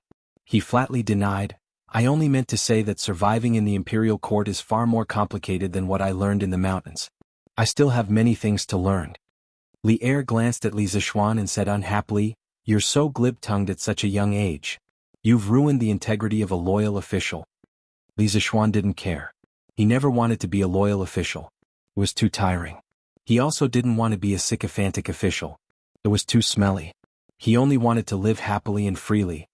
Your Majesty is right. I will definitely remember it in my heart. Looking up and seeing Li Er's face of disbelief, Li Zishuan could only change the topic. He said, Your Majesty's previous concern, other than the effect of locusts, was that locusts couldn't be eaten by ordinary people. If this meteoric success was made from flour, even if it couldn't cure the illness, Your Majesty wouldn't blame me. In fact, it was true. Li Er knew clearly that his family's disease, Qi disease, could not be cured. After knowing that his meteoric rise was caused by locusts and that it could not help Changle's illness, Li Er was furious. But what he was really angry about was that his daughter had suffered so much. She ate locusts but could not be cured.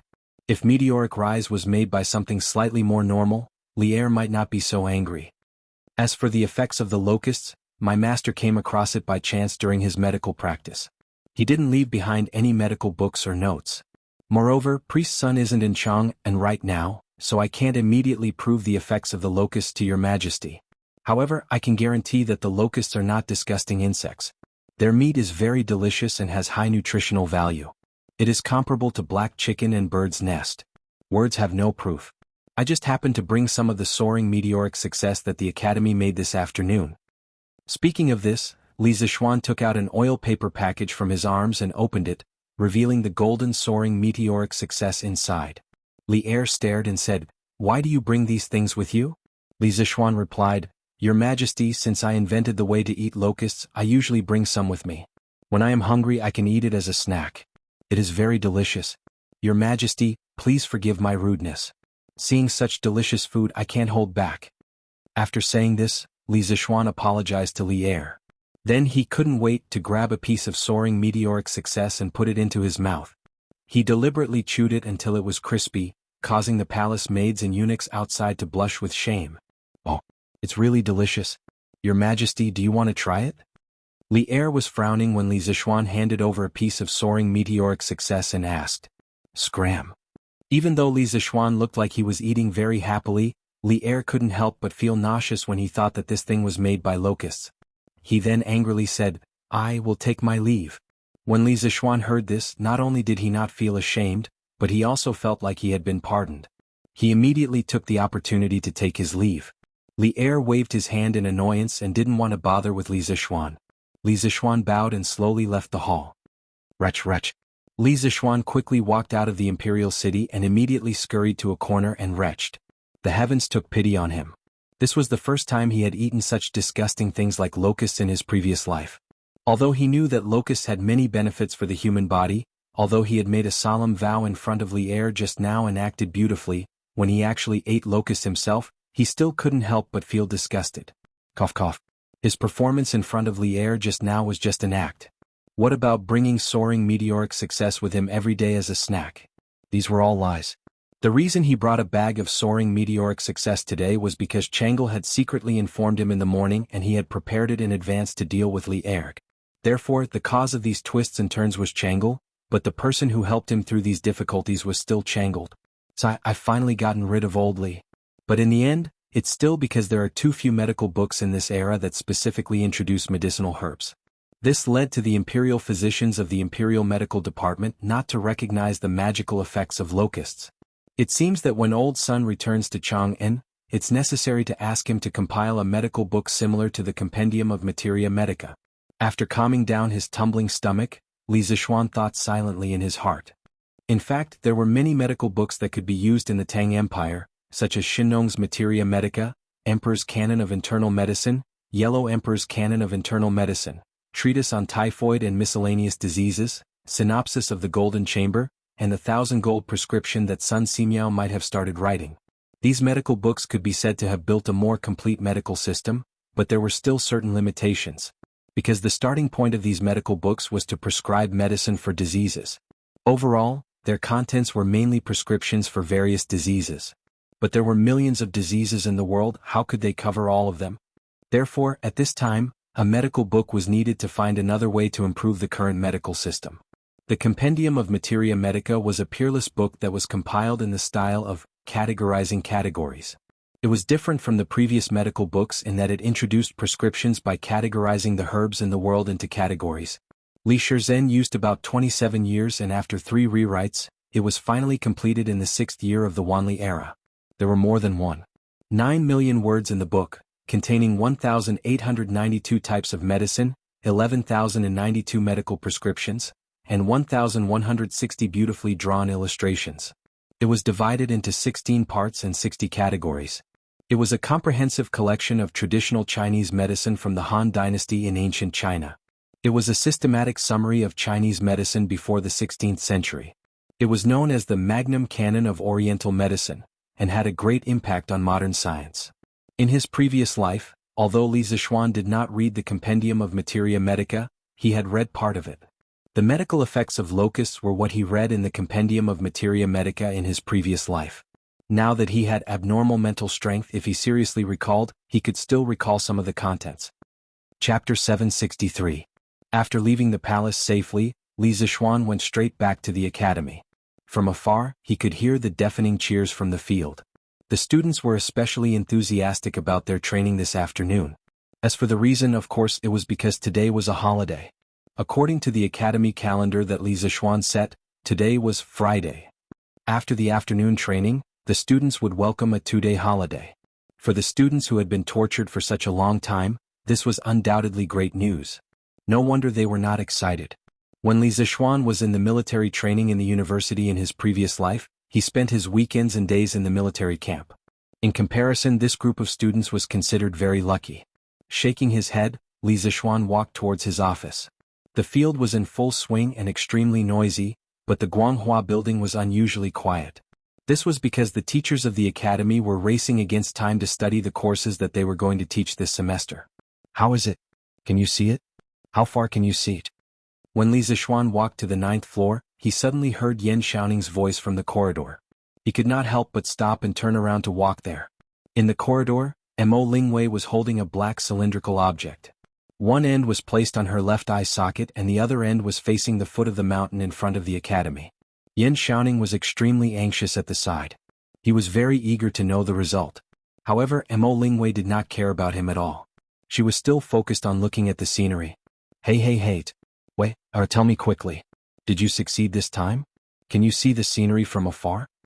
Yan Xiaoning was so anxious that he scratched his ears and cheeks. If he was not afraid of the girl in front of him, he would have already snatched it.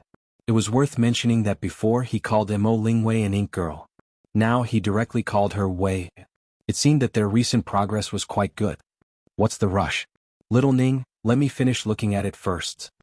Mo Lingwei waved her fists and pretended to chase Yan Xiaoning away. No way, you've been looking at it for almost half an hour. Are you not done yet? How long are you going to look at it? At this moment, Yan Xiaoning felt that women were really troublesome. They were not cute at all. It's only been half an hour. You've lost your patience after half an hour? Little Ning, you're a man. Why are you nagging like an old woman? Are you still a man? Hearing the urging, Mo Lingwei immediately Yan Xiao Shui Yan. Yan Xiaoning was so angry that he was trembling. You, for a long time, but he couldn't say anything. Suddenly he had an idea. He moved his feet and came to the front of Mo Lingwei. Then he used his right eye to look at the other end of the cylindrical object in Mo Lingwei's hand. Then the image froze there. Ah. Little Ning, you're courting death. After about 3 breaths of silence, Mo Lingwei suddenly screamed and took a few steps back. She looked at Yan Xiaoning with dissatisfaction and said angrily, God knows how she would feel when a huge eye appeared in her field of vision. Anyway, the person involved, Mo Lingwei, didn't want to experience this kind of experience again. Li Zixuan, who had just witnessed this scene, suddenly couldn't help but think of a song from his previous life. After confirming with my eyes, I met the right person. I waved my sword and turned around, and blood like red lips. In the memory of the previous dynasty, it's not the blade that hurts people. It's your reincarnated soul. After confirming with my eyes, I met the right person. I spurred my horse to battle. The sound of the horse's hooves is like running tears. The moonlight on the bluestone floor shines into the mountain city. I followed you all the way to reincarnate. I have deep feelings for you, the old tree roots beside Luoyang City. This song was pretty king fitting here. Yan Xiaoning and Mo Lingwei just looked at each other after confirming with their eyes. What are you shouting for? I just asked you to show it to me. If you don't want to, I can go and see it myself. Do you have to have such a big reaction? Yan Xiaoning's eyes were sharp and his hands were fast. Taking advantage of Mo Lingwei's panic, he snatched the cylindrical object from her hand and then looked at it himself happily. What the F*** came? So, Xiaoxian. When did you come over? You didn't even make a sound when you walked. Are you trying to scare me to death in broad daylight? Yan Xiaoning adjusted the direction of his gaze and saw Li Zixuan's huge figure in his field of vision. He was so scared that he almost threw the thing in his hand away. As the saying goes, if you don't do anything wrong in the day, you won't be afraid of ghosts knocking on your door in the middle of the night. Xiaoning, you're so flustered, could it be that you have a guilty conscience? Li Zixuan stared into Yan Xiaoning's eyes and said meaningfully, Damn. You're so weird. I think you're the one with a guilty conscience. Yan Xiaoning rolled his eyes and said in annoyance. As a straight man who was destined to be alone for the rest of his life, how could he have a guilty conscience? This was called being calm, okay? Yamacho, you're here. Just in time, come and take a look at the clairvoyance that we just made.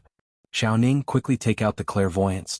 Mo Lingwei couldn't help but feel a little angry when she saw Yan Xiaoning acting like a block of wood. But when she thought of the results of the past few days of hard work, she couldn't help but come forward and say excitedly to Li Zixuan. Oh. Yan Xiaoning responded dully and then handed the clairvoyance in his hand to Li Zixuan. The outer shell was made of wood. Li Zixuan judged the material of the clairvoyance's outer shell as soon as he held it in his hand. It was made of high-quality Phoebe Jinan wood, complemented by peerless carving skills. It was very classy and impressive. This was obviously the masterpiece of Strange Pavilion's heavenly knife Lu. 2 lenses were embedded at both ends of the wooden tube, one big and one small. Li Zixuan put the clairvoyance close to his eye socket and then looked into the distance. He realized that the flowers, grass, and trees at the gate of the academy were all reflected in his eyes, and even the texture was unusually clear. Cough cough, although with Li Zixuan's current eyesight he could still see things that were so far away even without the clairvoyance, but with the clairvoyance he still felt that things were bigger and clearer. Not bad. You've already adjusted the distance between these 2 lenses very well, and it can meet the requirements of the clairvoyance. Girl Xiaoning, you've done very well and the progress is also quite fast. I'm very satisfied. Li Zixuan looked at the 2 of them and sincerely praised them. Oh. It's rare that you're satisfied with Yamacho, it's really not easy. Mo Lingwei said excitedly with a bright smile on her face. Logically speaking, it could be said that Mo Lingwei and Yan Xiaoning had put in a lot of effort to be able to go from nothing to making the clairvoyance in just 10 days. Although they had the support of the powerful and advanced production capabilities of the workshop behind them, their hard work couldn't be ignored. It was indeed very difficult. Chapter 764. Yamacho, does this mean that I've succeeded? You have to keep your promise to me. Mo Lingwei became excited when she heard Li Zixuan's affirmation. Li Zixuan chuckled. Haha, you're still far from success. Back then, I asked you to build an astronomical telescope. Miss Mo, don't tell me you think you can see the moon in the sky with this little thing? Mo Lingwei blinked curiously. Why can't I? My clairvoyance can already see very far. Can't I use it to see the moon? Of course not. Seeing that Yan Xiaoning was also puzzled, Li Zixuan had no choice but to patiently explain to them, I've told you guys before that the magnification of the clairvoyance is related to the focal length of the objective lens and the eyepiece. The clairvoyance that you guys are making now has a magnification of at most 7 to 8 times. That is to say, a person who uses this to see a distance of 1,000 feet will only be able to see a distance of about 10 to 12 feet. The moon is about 880,000 miles away from us. Do you think we can clearly see what the moon looks like with this? Usually, the moon is about 400,000 kilometers away from the Earth. In the Tang dynasty, Li Shimin's 2 steps, 1 step for each of his left and right feet, was used as the standard. It was called Bu. It was stipulated that 300 steps was 1 Li and 1/5 of 1 Bu was 1 Qi. In the Tang dynasty, 1 Qi was 0.303 meters and 1 Li was 454 meters. The distance between the Earth and the Moon was about 880,000 miles in the Tang dynasty. 880,000 miles? How far is that? The 2 of them were speechless.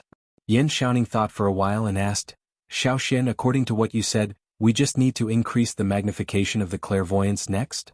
Li Zixuan rubbed his chin and replied, yes, but it's not just about increasing the magnification.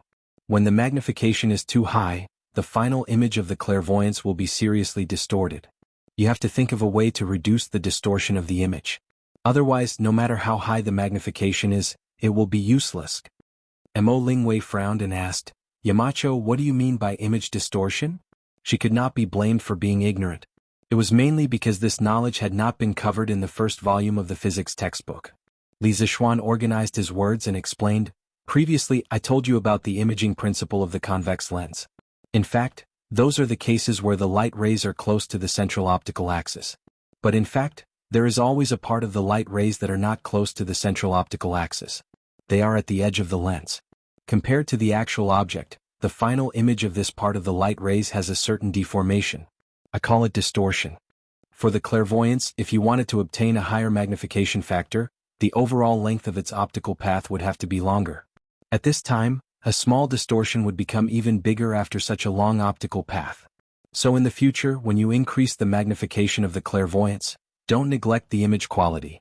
According to my experience, as long as you can ensure that the magnification is above 30 times, you can basically meet the requirements of astronomical observation." Li Zixuan was very familiar with binoculars. When he was in high school, one of his roommates brought a pair of binoculars with the excuse of looking at the scenery opposite the dormitory. But in reality he was only looking at the girls' dormitory. In the end, the boys' binoculars were confiscated by the head teacher, who suddenly came to check on the dormitory. When he was in university, thanks to the school's geographical location, he once spent 35 yuan to go in on the opening day of a certain planetarium in the capital. It could be said that he personally used an astronomical telescope. Moreover, his undergraduate and postgraduate studies involved a considerable part of the knowledge of optics. He even personally polished lenses during his internship. In the Tang dynasty he could be called an expert in optics. This was also why he could explain it to Mo Lingwei, Yan Xiaoning, and the others so clearly and logically.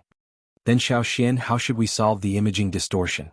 To be honest, Yan Xiaoning wasn't shocked at all by the endless stream of new knowledge that kept popping out of Li Zixuan's head, because he was already numb to it. What was more important than being shocked was that he had to try his best to absorb the new knowledge that Li Zixuan spat out. This is very difficult. Li Zixuan shook his head with a complicated expression. To solve the imaging distortion and chromatic aberration problem of lenses, the method of cementing lenses was often used in modern times. By fixing 2 or more lenses with photosensitive glue and baking them with ultraviolet light, after going through 2 curing processes, a set of cemented lenses could be obtained. In modern times, some of the precision optical components, such as the objective lens of a microscope, the eyepiece of a telescope, and so on, used lens sets that were cemented with photosensitive glue. If only a simple convex or concave lens was used, it would be very difficult to obtain a better imaging result. However, in this era where basic science was extremely backward, wanting to control the imaging distortion like modern optical lens companies was tantamount to a fool's dream. Not to mention that there was no photosensitive glue, there was no way to even obtain pure ultraviolet light. In this case, how could they make a cemented lens set? Although it's very difficult, you can think of a way to replace a simple single lens with a lens set composed of many small lenses that are very close to each other. Also, you have to keep the overall imaging light path unchanged. This way the results might be different. After pondering for a long time, Li Zixuan could only give it a shot and said in the end. Yan Xiaoning and Mo Lingwei both fell into deep thought. Clang clang clang clang. With the crisp sound of gongs and drums, Yanhuang Academy's training for the day was finally over. Qin Qiong, who was late because of the heavy rain in the morning, as the chief military instructor of the academy, blew the whistle decisively. School is over. The students' enthusiasm for training today was very high. There was no need to deliberately make things difficult for them, so Qin Qiong's impression of the instructors was quite good. Once school was over, he decisively let the students go to school without any hesitation. Oh, it's the holidays. I can finally go home and sleep in. I must eat a lot of meat these 2 days. Drunken Immortal Restaurant, this young master is coming. The students burst into cheers, and then Yanhuang College became a sea of joy. Cheers could be heard everywhere.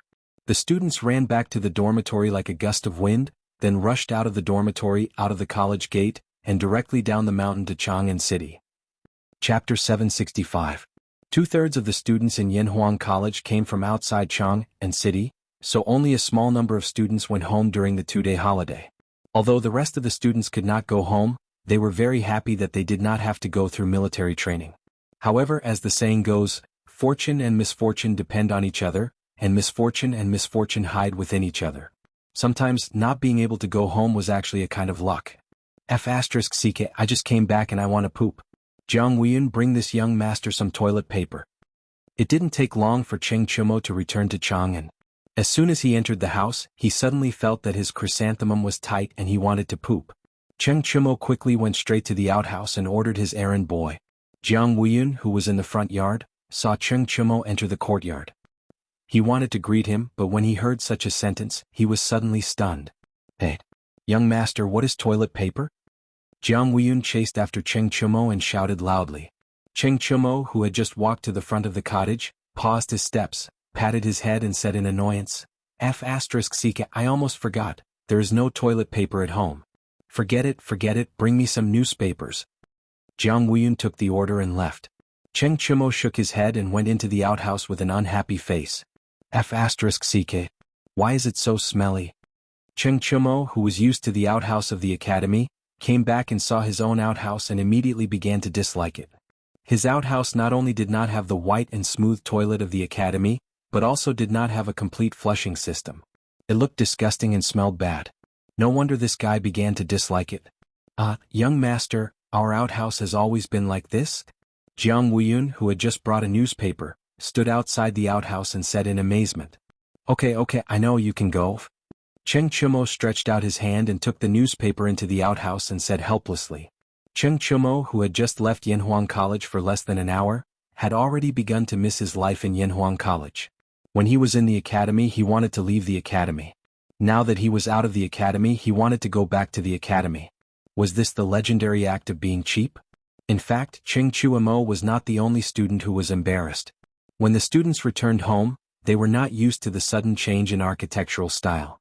Most of the buildings in Yanhuang College were foreign-style buildings made of cement bricks, while the students' homes were in the classical style with wooden doors and windows. It was hard to say which style was better or worse.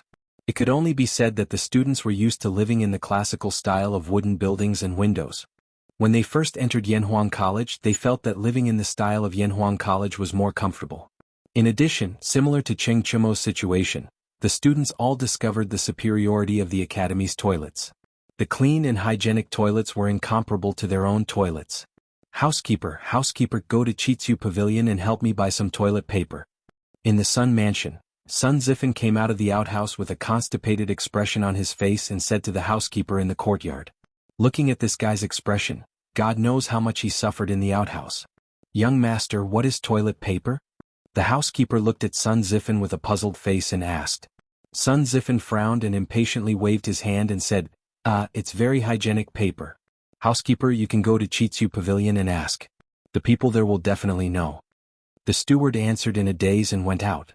However, after a while, he turned back and said embarrassedly, Young master, now that the gate is about to close, there should be no one at Strange Interest Pavilion. Sun Zifen was speechless and said, Then let's go tomorrow morning.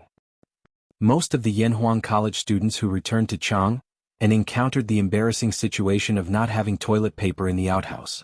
After leaving the academy, they felt uncomfortable everywhere. But there was one person who was luckier, and that was Li Tai. Hey.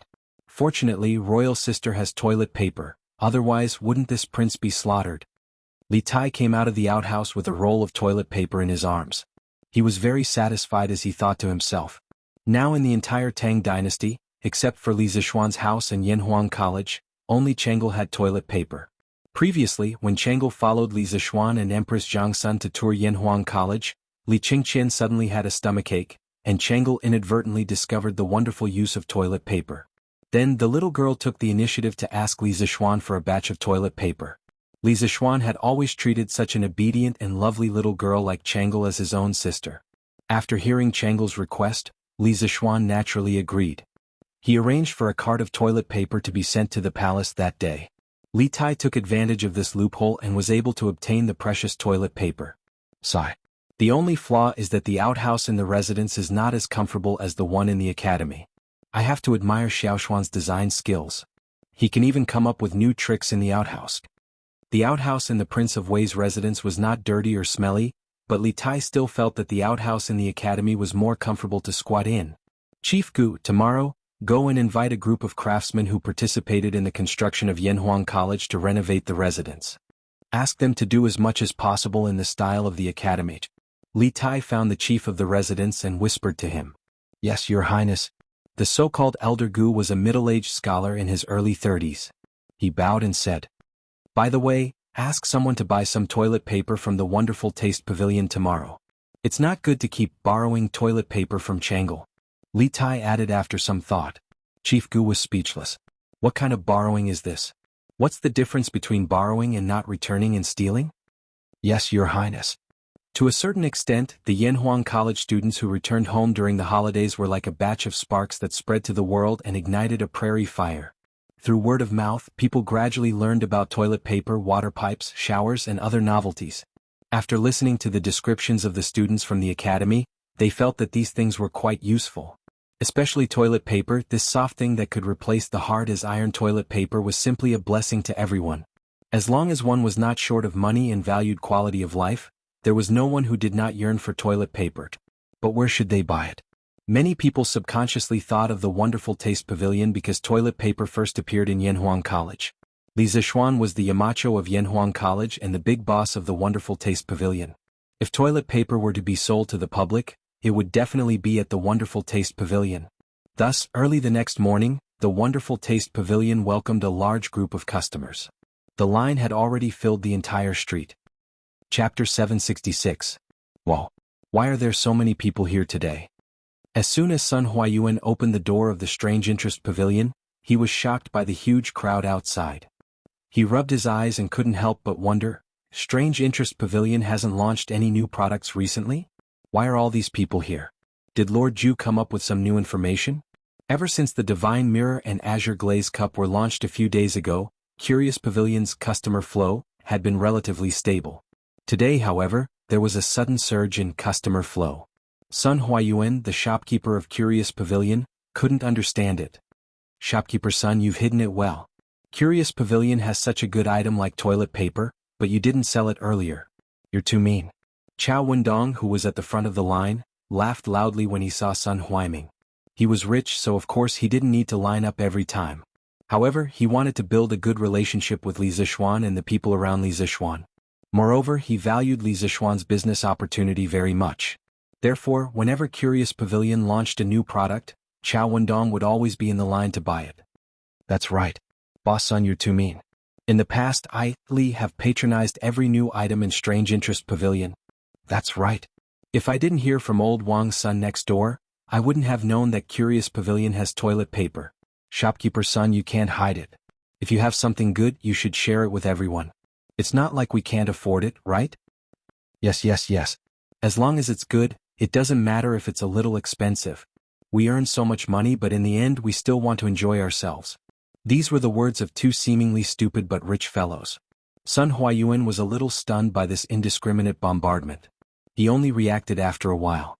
He cupped his hands and asked, "Dear guests, where did you hear that Curious Pavilion sells toilet paper? Forgive me for being blunt, but I've never received any news that my boss is selling toilet paper." Buzz. Sun Huayuan's gaze was like a drop of water splashed into a boiling pot of oil. The people who had been lining up for a long time immediately exploded. What?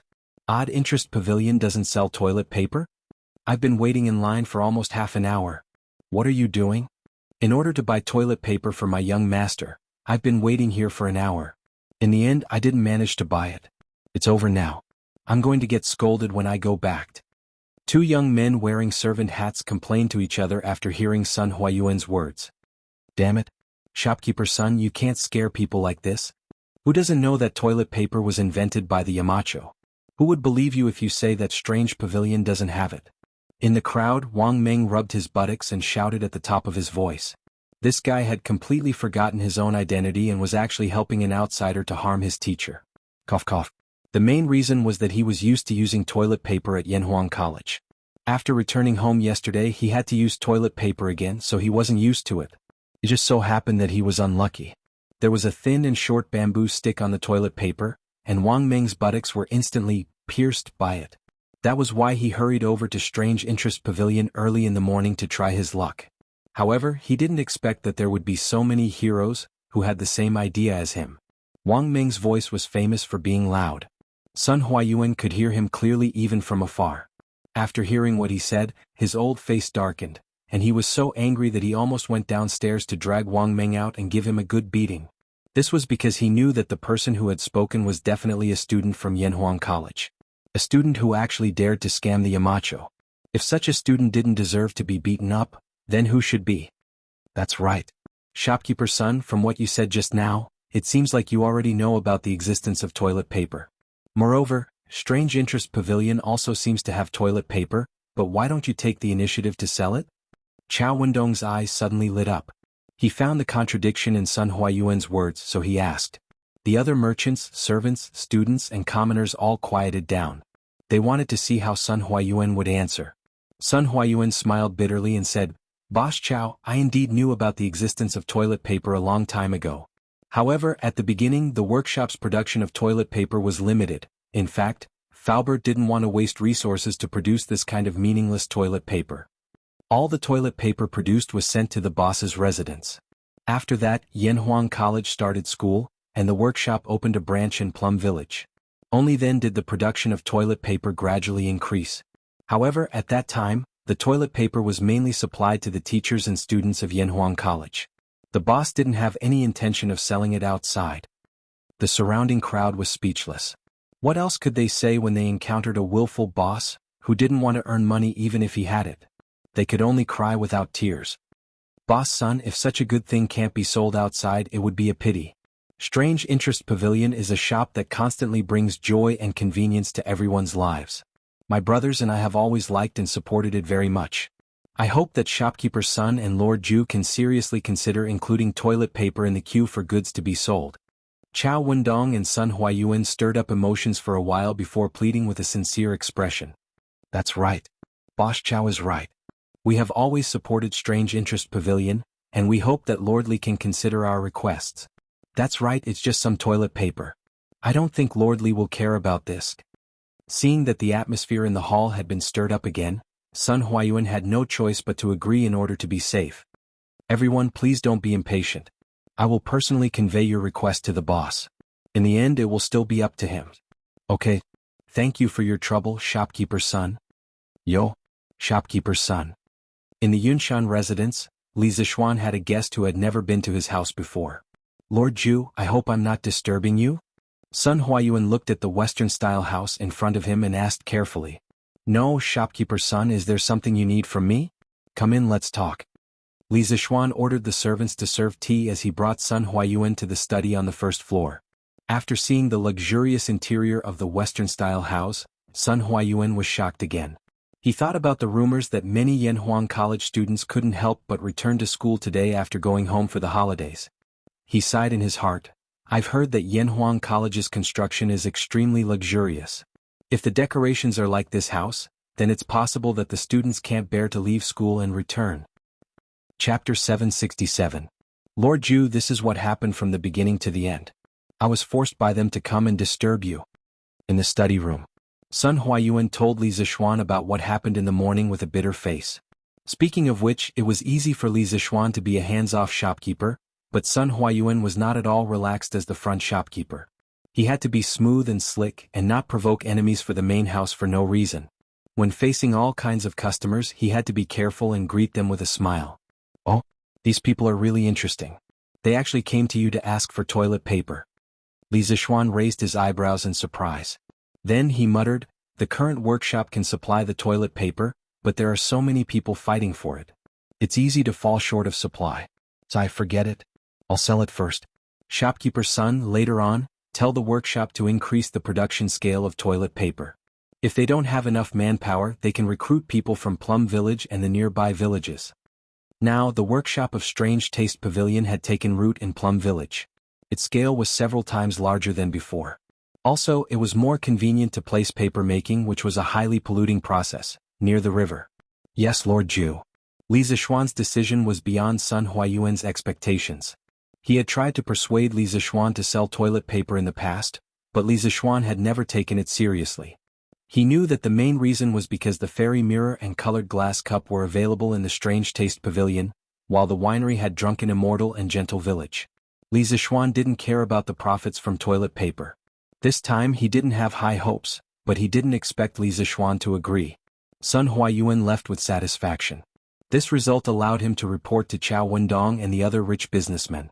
He did not have to be in a difficult position anymore. Of course, he had reason to be happy. Li Zixuan sat in the study room. His fingers tapped rhythmically on the armrest of the chair. He had a thoughtful look on his face. "Husband, what's wrong? Is there something on your mind?" Han Yushi saw that Sun Huayuan had come out of the study room, but Li Zixuan did not come out. She could not help but come in to see what was going on. She saw Li Zixuan leaning on the armchair with an inexplicable expression. So she walked up and asked softly, "Oh, wife, come sit here." Li Zixuan came out of his thoughts. He moved a little to the right of the chair and pointed to the empty space on the left. He smiled at Han Yushi. The armchairs in his house were quite spacious. They were the kind that was more than enough for one person to sit on, but it would be a little crowded if two people sat on them. This guy wanted to take advantage of his wife blatantly. Han Yushi glared at her husband, but after thinking about it, she still walked to Li Zixuan's side and sat down. Li Zixuan smiled. He put his arm around his wife's waist and said, "Sun Huayun just came here to plead for the people of the people. Just now, shopkeeper's son came to petition on behalf of the people. Today, the curious pavilion was surrounded by many merchants and ordinary people who wanted to buy toilet paper. It seems that the people of our great Tang have all suffered the harm of toilet paper. This was a private matter." Thinking about how she had used toilet paper in the past, Han Yushi blushed and asked, "Husband, you agreed just now, right? I saw that Sun Huayan was in a very good mood when he left." "Ah, my wife is smart," Li Zixuan praised. Then he sighed and said, "Your husband has never cared about the small profits brought in by toilet paper. However, your husband has neglected the needs of the people of the Great Tang. He has also neglected the original intention of establishing the Strange Taste Pavilion. When the Strange Taste Pavilion was established, it was to create new and interesting things in the world to make life easier for the people. But now, wife, do you think that your husband is obsessed with money?" In fact, this was also the main reason why Li Zixuan had agreed to Sun Huayuan's request. Chao Wendong and the others' words in front of the Strange Taste Pavilion had made him happy and alert. He had thought that toilet paper would not make much money, so he had never considered selling it. Obviously, this went against the original intention of establishing the Strange Taste Pavilion. The market should not be decided by profits but by practicality. Otherwise, he would become a businessman who only cared about profits and not a great man of the era. "So this is what my husband is thinking about?" Han Yushi giggled and said, "Actually, my husband, you are thinking too much. In my opinion, the reason why my husband hasn't sold the toilet paper is not because the profit is small, but because my husband is now wholeheartedly devoted to the affairs of the academy and doesn't want to manage these trivial matters." "That's true." After hearing Han Yushi's words, Li Zixuan's mood immediately improved. He hugged his wife and laughed shamelessly, "Ha! My wife knows me best."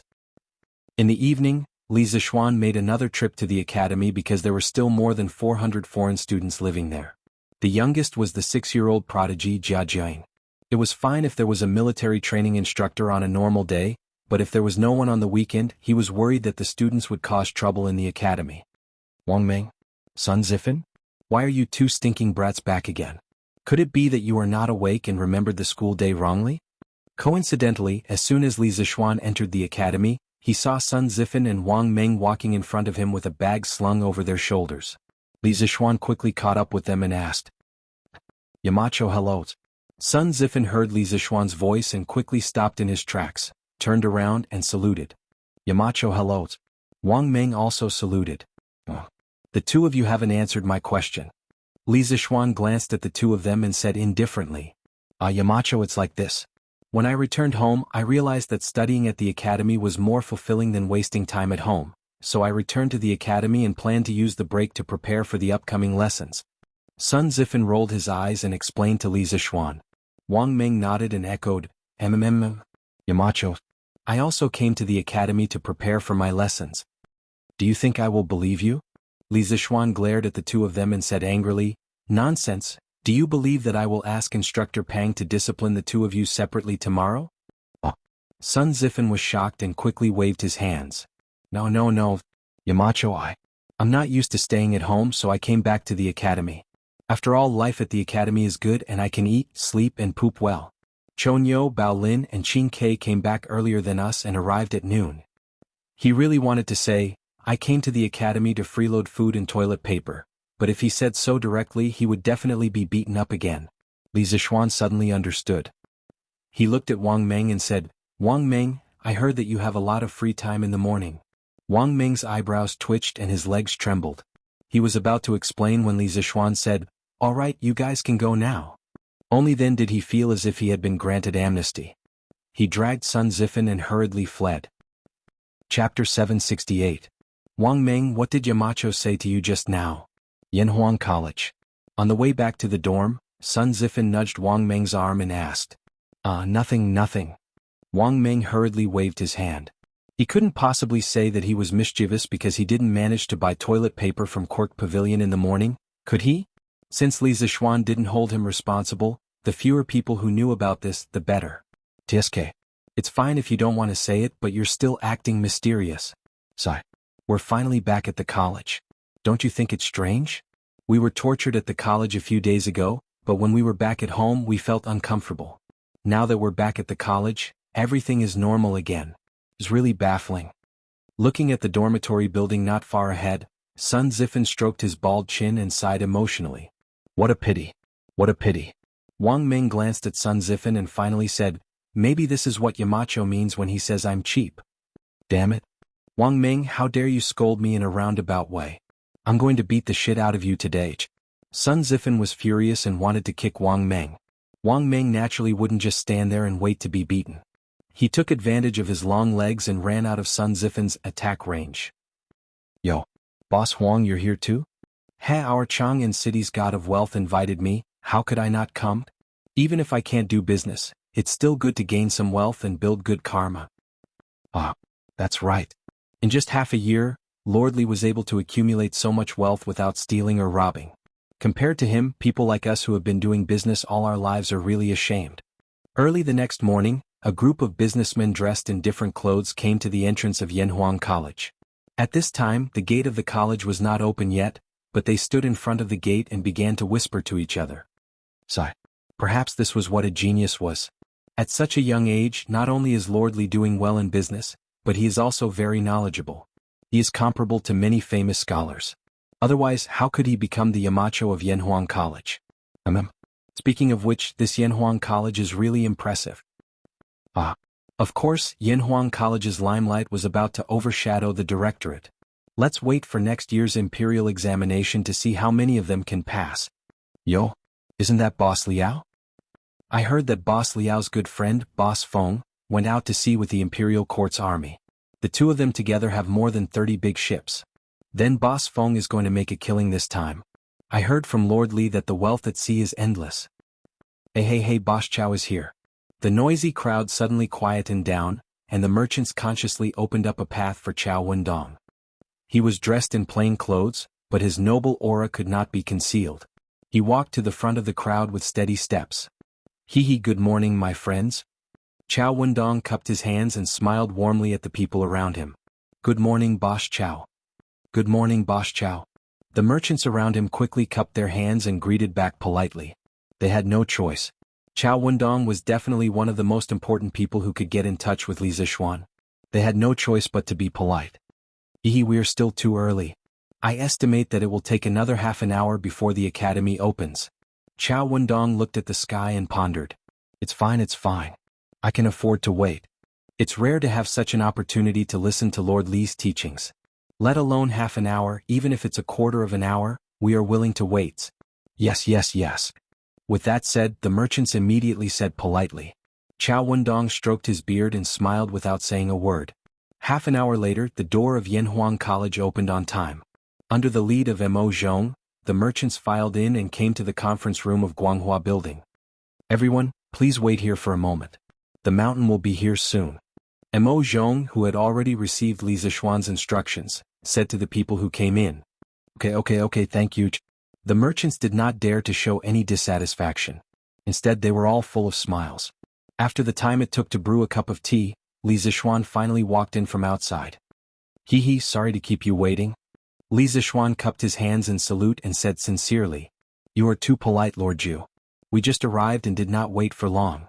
Chow Wendong stood up and said with a bow. Yes, we just arrived. Besides, Lord Ju is very busy every day. It's normal for you to be delayed by something. Liao Shifan stood up and cupped his hands. The rest of the people quickly agreed. Li Zixuan gestured with his hands, then looked around at the people in the room and said with a smile. Since you are here today, you must have heard that I want to raise money to build roads and develop Plum Village. Plum Village is close to the Ba River and the waterway is smooth. Moreover, the new workshop of Strange Interest Pavilion is also in Plum Village. Therefore, we have the most advanced workshop products here. We will not have to worry about sales no matter where we ship them. To the north of Plum Village is Yunshan and Yanhuang College. In the future, this place will become the holy land of learning for all the scholars in the world. It will bring countless talents to Great Tang. Moreover, with the promotion of academic knowledge, the workshop technology will be more advanced in the future. It will be able to produce more interesting and practical things. Correspondingly, this land will produce a huge amount of wealth.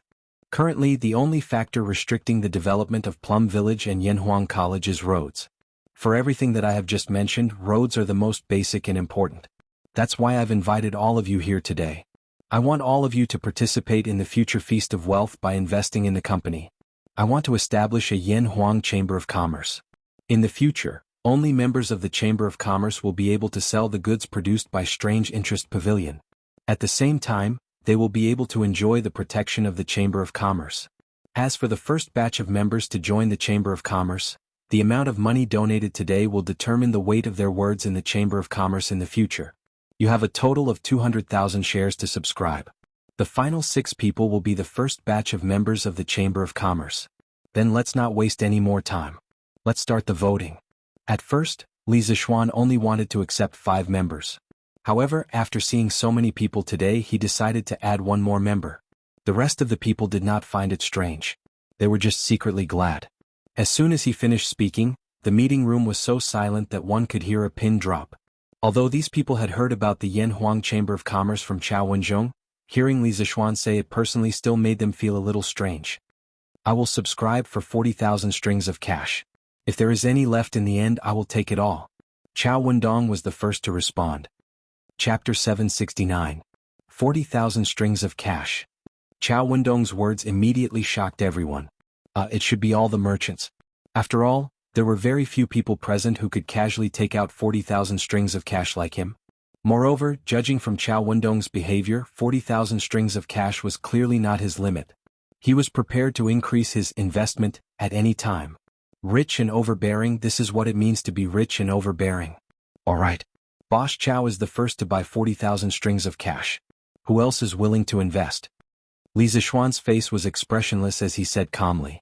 I'm willing to buy 20,000 strings of cash. Liao Shifan gritted his teeth and said in a deep voice. He was not as rich as Chao Wendong. Mobilizing 20,000 strings of cash in a short period of time was already the limit of what he could do. Any more and he would have to sell some things.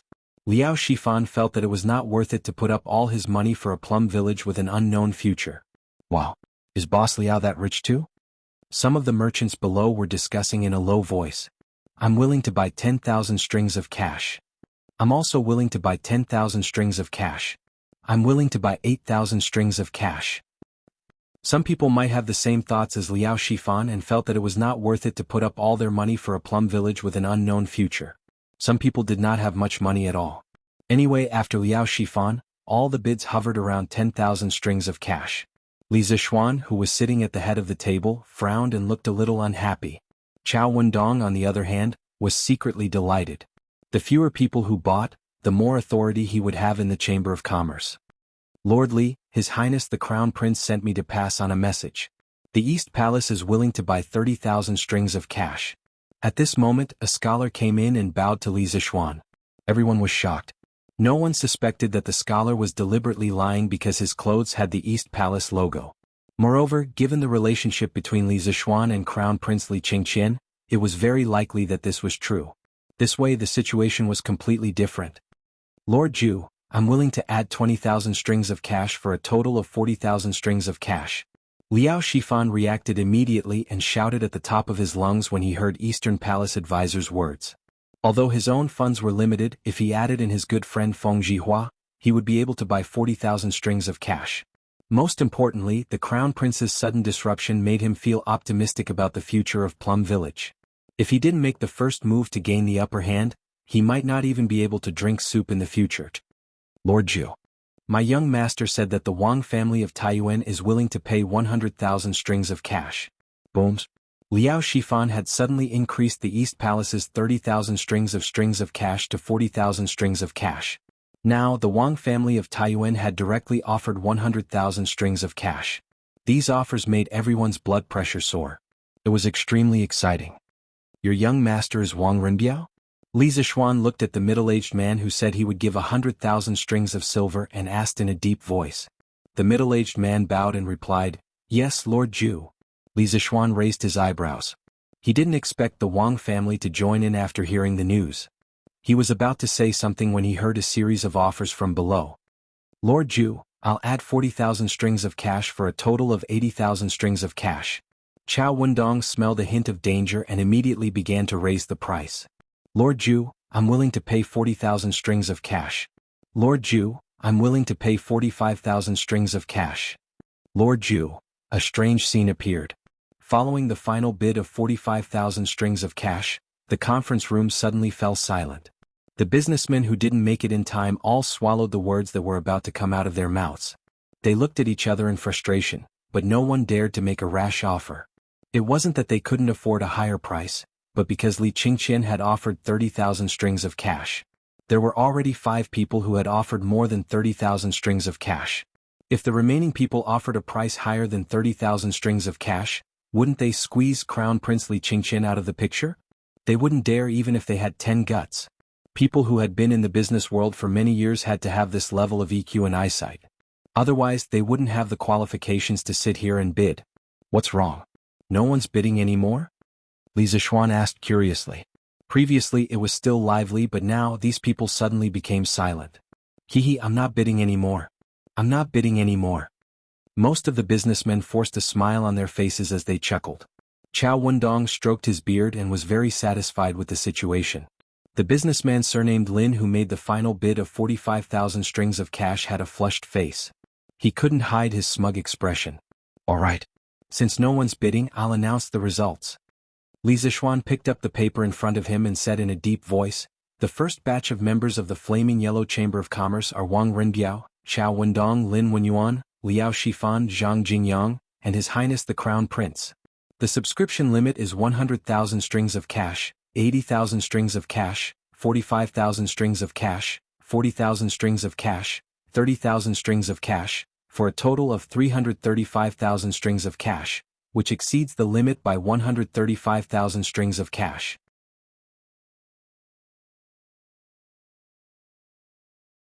Chapter 770. Little Xian, come with me. The first batch of shares of the Yanhuang Chamber of Commerce had been oversubscribed. Li Zishuan was in a good mood. Of course, whether it was Li Qingqian's interference or Wang Renbiao's sudden involvement, they were all outside of his expectations. In the corridor outside the meeting room, Li Zishuan bumped into Li Gang. Just as he was about to greet him, he heard the old man say in a low voice, "Oh, good." Li Zishuan felt that the old man was in a bad mood. He was a little confused. The two of them came to Li Gang's office. Li Gang closed the door and looked at Li Zishuan. "Little Xian, you were the one who called those merchants over, right?" Li Zishuan seemed to understand something. He paused and nodded. "Yes." Li Gang pointed at Li Zishuan and said bitterly, "You're stupid, stupid. I know that you gathered them to discuss something. I don't have any prejudice against merchants, but Yanhuang College is an important place for learning. How can you let this place be tainted with the stench of money? This is an insult to the saints, an insult to the educated people." Li Zishuan said disapprovingly, Mister, you're wrong. First of all, today is the school's holiday. I gathered all the merchants here to discuss the future development of Plum Village. There's nothing wrong with that. Secondly, I founded Yanhuang College mainly to be practical, not to pretend to be virtuous. What do you mean by the stench of money?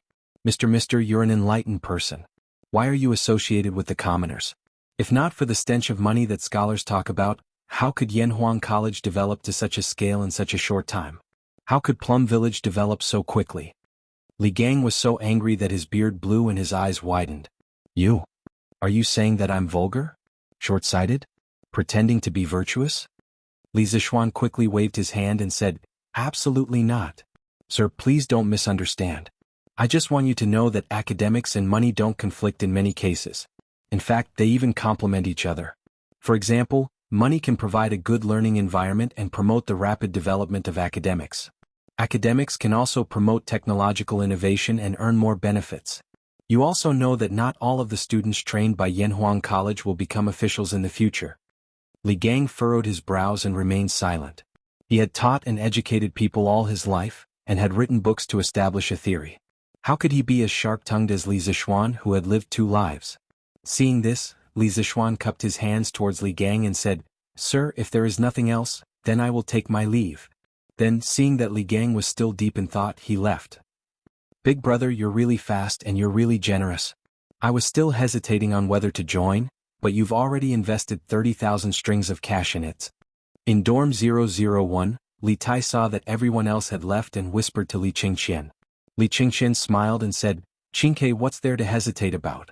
In Chang and city, in terms of earning money, if Xiaoxian is ranked second, who dares to be ranked first? Whenever he needs help, it's our chance. Besides, this 30,000 strings of cash was earned for me by Xiaoxian. Even if I lose everything, I have nothing to lose. Don't you think so?" Big brother is wise. When Li Tai heard this, he gave a thumbs up and praised. Then, the little fatty chuckled and said somewhat embarrassedly, "Big brother, I'm sure it will be difficult for you to take out so much money at once, right? It just so happens that I have some spare cash here, what do you think?" Li Qingqian found it funny and said, "I knew you would say that, Qingke. Don't worry, you have a share. Not only you but Changel also has a share. The 3 of us will each get 10,000 strings of cash." Li Tai was overjoyed and said, "Hee hee. Thank you, big brother." Azure Dragon District, Wang family residence. Young Master Butler Gong is back. He has done what you asked him to do. We already have 100,000 strings of cash in the flaming yellow chamber of commerce. In the backyard, Leng Yuyao leisurely walked over to Wang Renbiao's side and bowed slightly as she spoke. Wang Renbiao, who was sitting in the pavilion playing chess by himself, paused and said softly, I got it." Leng Yuyao was speechless. 100,000 strings of cash was definitely not a drop in the bucket for the Wang family. It was a considerable amount of wealth. But now Wang Renbiao had given it away with just a few words, and all he got in return was those illusory shares and the unknown future of the Plum Village. She found it hard to understand what her young master was thinking. She also found it hard to understand why the elders and head of the family would agree to such a foolish transaction. Yao, what's wrong?" After a long while, Wang Renbiao saw that Leng Yuyao was still standing beside him with a conflicted expression on her face. He couldn't help but ask. Nothing. Leng Yuyao came back to her senses and quickly shook her head. Yao must be wondering why I would use 100,000 strings of cash in this flaming yellow chamber of commerce? Wang Renbiao stared at Leng Yuyao for a long while, then shook his head and laughed. Young master's every move must have a deeper meaning. Yao doesn't dare to make wild guesses. Leng Yuyao bowed. Wang Renbiao smiled, then stood up and took the initiative to explain. Actually it's not for anything else. Just the golden signboard of Li Zishuan alone is worth a gamble. Otherwise, why would there be so many people rushing over to buy shares? Obviously, I'm not the only one who thinks highly of Li Zishuan. Besides, I'm also very optimistic about the future of Yanhuang College and the Plum Village. 100,000 strings of cash may be a lot, but the profits it will bring to the Wang family in the future will also be considerable. Leng Yuyao nodded thoughtfully but didn't reply. Wang Renbiao suddenly asked, "Yao have the people that third uncle sent out to the sea to gather information returned?" Leng Yuyao replied, "Young master, third master has followed the orders of the head of the family and sent all the spare ships in the family to the Southeast Sea to gather information about the Imperial Court fleet. They will be back soon, but according to third master, there will definitely be news within these 2 days." Wang Renbiao nodded and said, "Good, inform me immediately when there's news." "Yes, young master." Yanhuang College. After raising more than 300,000 strings of cash, Li Zishuan could be said to be full of confidence. After he left Li Gang's place, he went straight to Yin Xiaoning, the former chief engineer of the college. Speaking of which, Yin Xiaoning was now hanging out with Mo Lingwei every day, researching astronomical telescopes. He was so busy that he didn't even have time to care about the remaining projects of the college. Many times, when the craftsmen had something to do, they would come to him personally. He just didn't know if this guy was doing it for official business, or to make it easier for him to pick up girls. Li Zishuan thought maliciously as he walked along the corridor. Chapter 771. Xiaoning, how much longer do we need to finish the rest of the construction? Arriving at the 9th floor of Yanhuang College's Guanghua building, he found Yin Xiaoning scribbling on a piece of paper. However, he didn't see Mo Lingwei. Li Zixuan didn't have the time to care about this and went straight to the point. "Oh, little Xian, you're here." Yan Xiaoning stopped what he was doing and stood up. He thought for a while and said, "According to the original plan of the college, we still have about 3 buildings left. A total of more than 100 houses that haven't been completed yet. If the construction team goes all out, it'll take about half a month to finish." "What's wrong? Little Xian? Why are you suddenly asking about this? Did something happen?" Li Zixuan sat on the chair beside him and sighed. He replied, "Something did happen. Xiaoning, I'm planning to send some of the craftsmen to help me build the road." Yan Xiaoning didn't know much about the Yanhuang Chamber of Commerce. He asked curiously, "Build the road? Little Xian, what kind of road are you repairing now?" "The road from Plum Village to Chang'an. Now the workshop and the academy are both in Plum Village. Have you forgotten how crowded the roads were when the academy started school and how difficult it was for carriages and horses to pass? Moreover, with the current road, it'll take at least 2 hours to get from the workshop to Chang'an. It's as slow as a turtle. If this road isn't built, Yanhuang College and Plum Village won't be able to develop much in the future." Li Zixuan explained seriously. Yan Xiaoning was speechless. He felt that Li Zixuan was making a mountain out of a molehill. However, since Li Zixuan looked so confident, he must have come prepared. Yan Xiaoning could only agree. Okay. Then tell me how you're going to build it. How many people do you need?" Li Zixuan was prepared for this question. He replied, "I'm planning to build a cement road. The width of the road should be more than 6 feet. I need at least 1/3 of the craftsmen." "Damn, are you crazy?" After Yan Xiaoning heard this, he shouted, "If you want to build a road, then build a road. Why do you have to build a cement road? Is the cement produced by the workshop enough for you to build such a long road? Also, if you ask for so many craftsmen, the progress of the academy's construction will definitely be greatly affected. Have you considered this?" Li Zixuan answered his questions one by one. The cement output of the workshop has gradually caught up. Also, the students of Yanhuang College are now undergoing military training. It doesn't make any difference if the college is completed a few days earlier or later. In comparison, road repair is more important. Seeing Li Zixuan's attitude, Yan Xiaoning knew that he had no choice but to fix this road. He spread his hands and said, "All right. You have the final say. I'll fix it if you say so. When do we start construction?" "Within 3 days. I'll have at least 300,000 strings of cash in 3 days. I can guarantee that we won't have to worry about anything in the future." Yan Xiaoning thought that Li Zixuan was going to pay 300,000 strings of cash. He was a little surprised. He didn't know how much money his good brother had, but it wasn't appropriate for him to ask this kind of question. He could only reply, "All right. I'll arrange a group of craftsmen in advance." Happy days were always so short, at least for the students of Yanhuang College.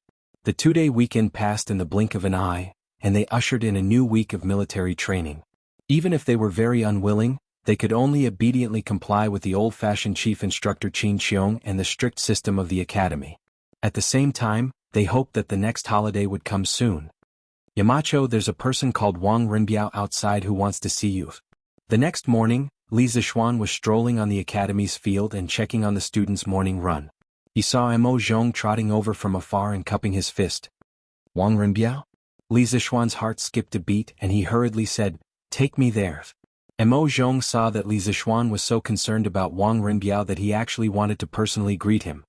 He knew that it might be important, so he quickly responded and led Li Zixuan to the academy's gate. "Cousin Ren, long time no see. How are you doing?" Li Zixuan smiled and greeted the indifferent Wang Rinbiao and the frosty Leng Yuyao outside the academy's gate. I'm fine. Xiao Xian, I'm here today to tell you something. I found the traces of the Imperial Court's fleet." Wang Rinbiao cupped his fist and said. Leng Yuyao on the side pouted and snorted. She was obviously angry that her young master came all the way here to deliver the news but was rejected at the door. Li Zixuan was startled at first, but then he smiled and said to Mo Zhong, "Young Master Wang is an honored guest. You don't need to report when you come to the academy in the future. You can come in directly, understand?" "Understood, Yamacho." Mo Zhong carefully glanced at Wang Rinbiao, trying to remember his appearance thoroughly. Leng Yuyao's face looked better. "Rinbiao, let's talk inside." Li Zixuan looked at Wang Rinbiao and said. The 3 of them came to Li Zixuan's office. Leng Yuyao temporarily acted as a maid and poured a glass of water for each of them. Li Zixuan hurriedly asked, "Rinbiao, You said that you've inquired about the Imperial Court's fleet. Quickly tell me, how are they now? Did they encounter any accidents? Wang Renbiao's face turned serious and he replied, Accidents? They really did encounter a group of pirates in the Southeast Sea. Li Zishuan's heart skipped a beat. He didn't expect that the fleet would really encounter an accident, so he hurriedly asked, And then? Were there any casualties among the crew? Where are they now? Wang Renbiao replied, I just received the news this morning. It said that the fleet docked on an unknown island that night and was ambushed by a group of pirates. Dozens of crew members and defenders were killed. The commandery Prince Hejian was furious. After chasing the pirates without success, he mobilized the army to go to Neon and ask the king of Neon for an explanation. Because according to the investigation, the pirates were from Neon. His Highness went to Neon? Li Zishuan widened his eyes and said worriedly, The Neon are cunning and cunning. His Highness went deep with a large number of supplies alone. It's inevitable that some thieves would want to harm him. Renbiao, how is the situation over there now? Wang Renbiao smiled and said, Don't worry, Xiaoxian. The commandery Prince Hejian took the elite troops to sea this time. Even if the Neon people were audacious, they wouldn't be able to do anything. The ones who should be worried are not us but the Neon people. According to the latest news, the commandery Prince Hejian has already stirred up half of the world over there. Chapter 772. According to Renbiao's words, you have more information about Neon. Tell me about it. In the headmaster's office, Li Zishuan saw Wang Renbiao's confident expression. He guessed that Wang Renbiao must have more information, so he asked. Wang Renbiao nodded and slowly said, It's a long story. I'll pick out some important things to tell you first. I'm sure it won't be long before the Imperial Court receives more detailed information. At that time, you'll be able to understand the situation clearly. Seeing that Li Zishuan had no objection, Wang Renbiao began to tell. After the Imperial Court's army was ambushed that day, commandery Prince Hejian failed to find the pirates. The next day he led the army to Neon. Although there were defenders in Neon, they were weak compared with our Tang army. Commandery Prince Hejian left 8,000 soldiers to guard the ships. He led 12,000 soldiers and arrived at the capital of Neon at dusk that day. It was said that the Imperial Court of Neon was divided into two groups at that time. One was in favor of war while the other was in favor of peace. The Queen of Neon finally decided to make peace with Commandery Prince Hejian.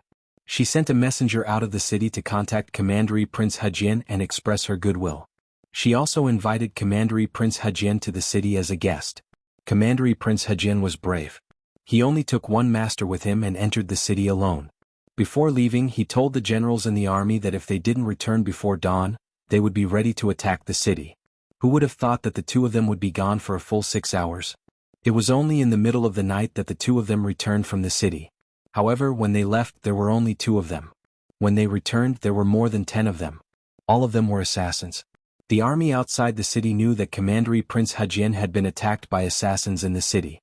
They all shouted that they would kill their way into the city to avenge Commandery Prince Hejian. Commandery Prince Hejian didn't attack the city. He ordered people to interrogate the assassins and investigate their identities. By chance, a master assassin who was captured alive confessed that he was a hanger-on of the Suo family.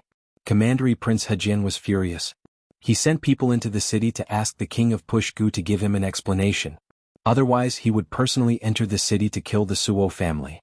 The king of Tuigu Kingdom severely reprimanded the mastermind of the assassination, Suo Xiai, and went to see Hejian Commandery Prince in person, hoping that the Neon Kingdom could deal with the Suo family themselves. Hejian Commandery Prince didn't agree. He told the king that there were only 2 ways to go. Either the Imperial Court of the Wei Nation exterminated the Suo family, or he personally led the army into the city and exterminated the Suo family.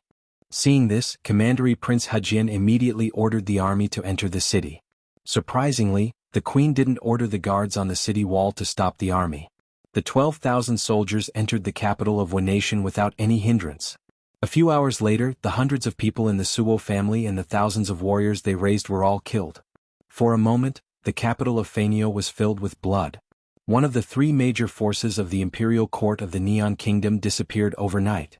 According to reliable sources, Hejian Commandery Prince will return to the Imperial Court with a large amount of brass and silver sent by the Neon Kingdom as an apology. Moreover, the Neon Kingdom will work together to catch the pirate leader who attacked the Imperial Court last time.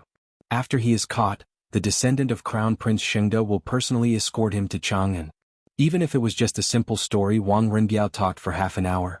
It was really because Li Xiaogong and the others had experienced too much at sea. After hearing this, Li Zixuan opened his eyes wide and was stunned speechless. He really didn't expect that Li Xiaogong would have such an experience in one nation. He also didn't expect that the Neon Kingdom could be defeated with only 12,000 soldiers of the Tang Empire. He couldn't blame him. The earliest he knew about the Neon Kingdom was that they were pirates in the Middle and Late Ming Dynasty. At that time, several pirates could chase thousands of soldiers of the Ming Dynasty. He didn't expect that in the Tang Dynasty, the strength of China and the Neon Kingdom would be opposite. However, he was still very happy to see the Neon Kingdom was unlucky. In his last life he was a genuine angry youth. This kind of national hatred was engraved in his bones and would not disappear because of time travel. Now, the Neon Kingdom was kneeling in front of the army of the Tang Empire. They not only lost their power but also paid compensation. It was so similar to the Braid Dynasty thousands of years later. It was so satisfying to think about it. Ah, good. Good fight. The Neon Kingdom was so bold that they dared to assassinate the prince of the Tang Empire. If we don't teach them a lesson, they won't know what a great country is. Wang Renbiao's words contained a lot of information.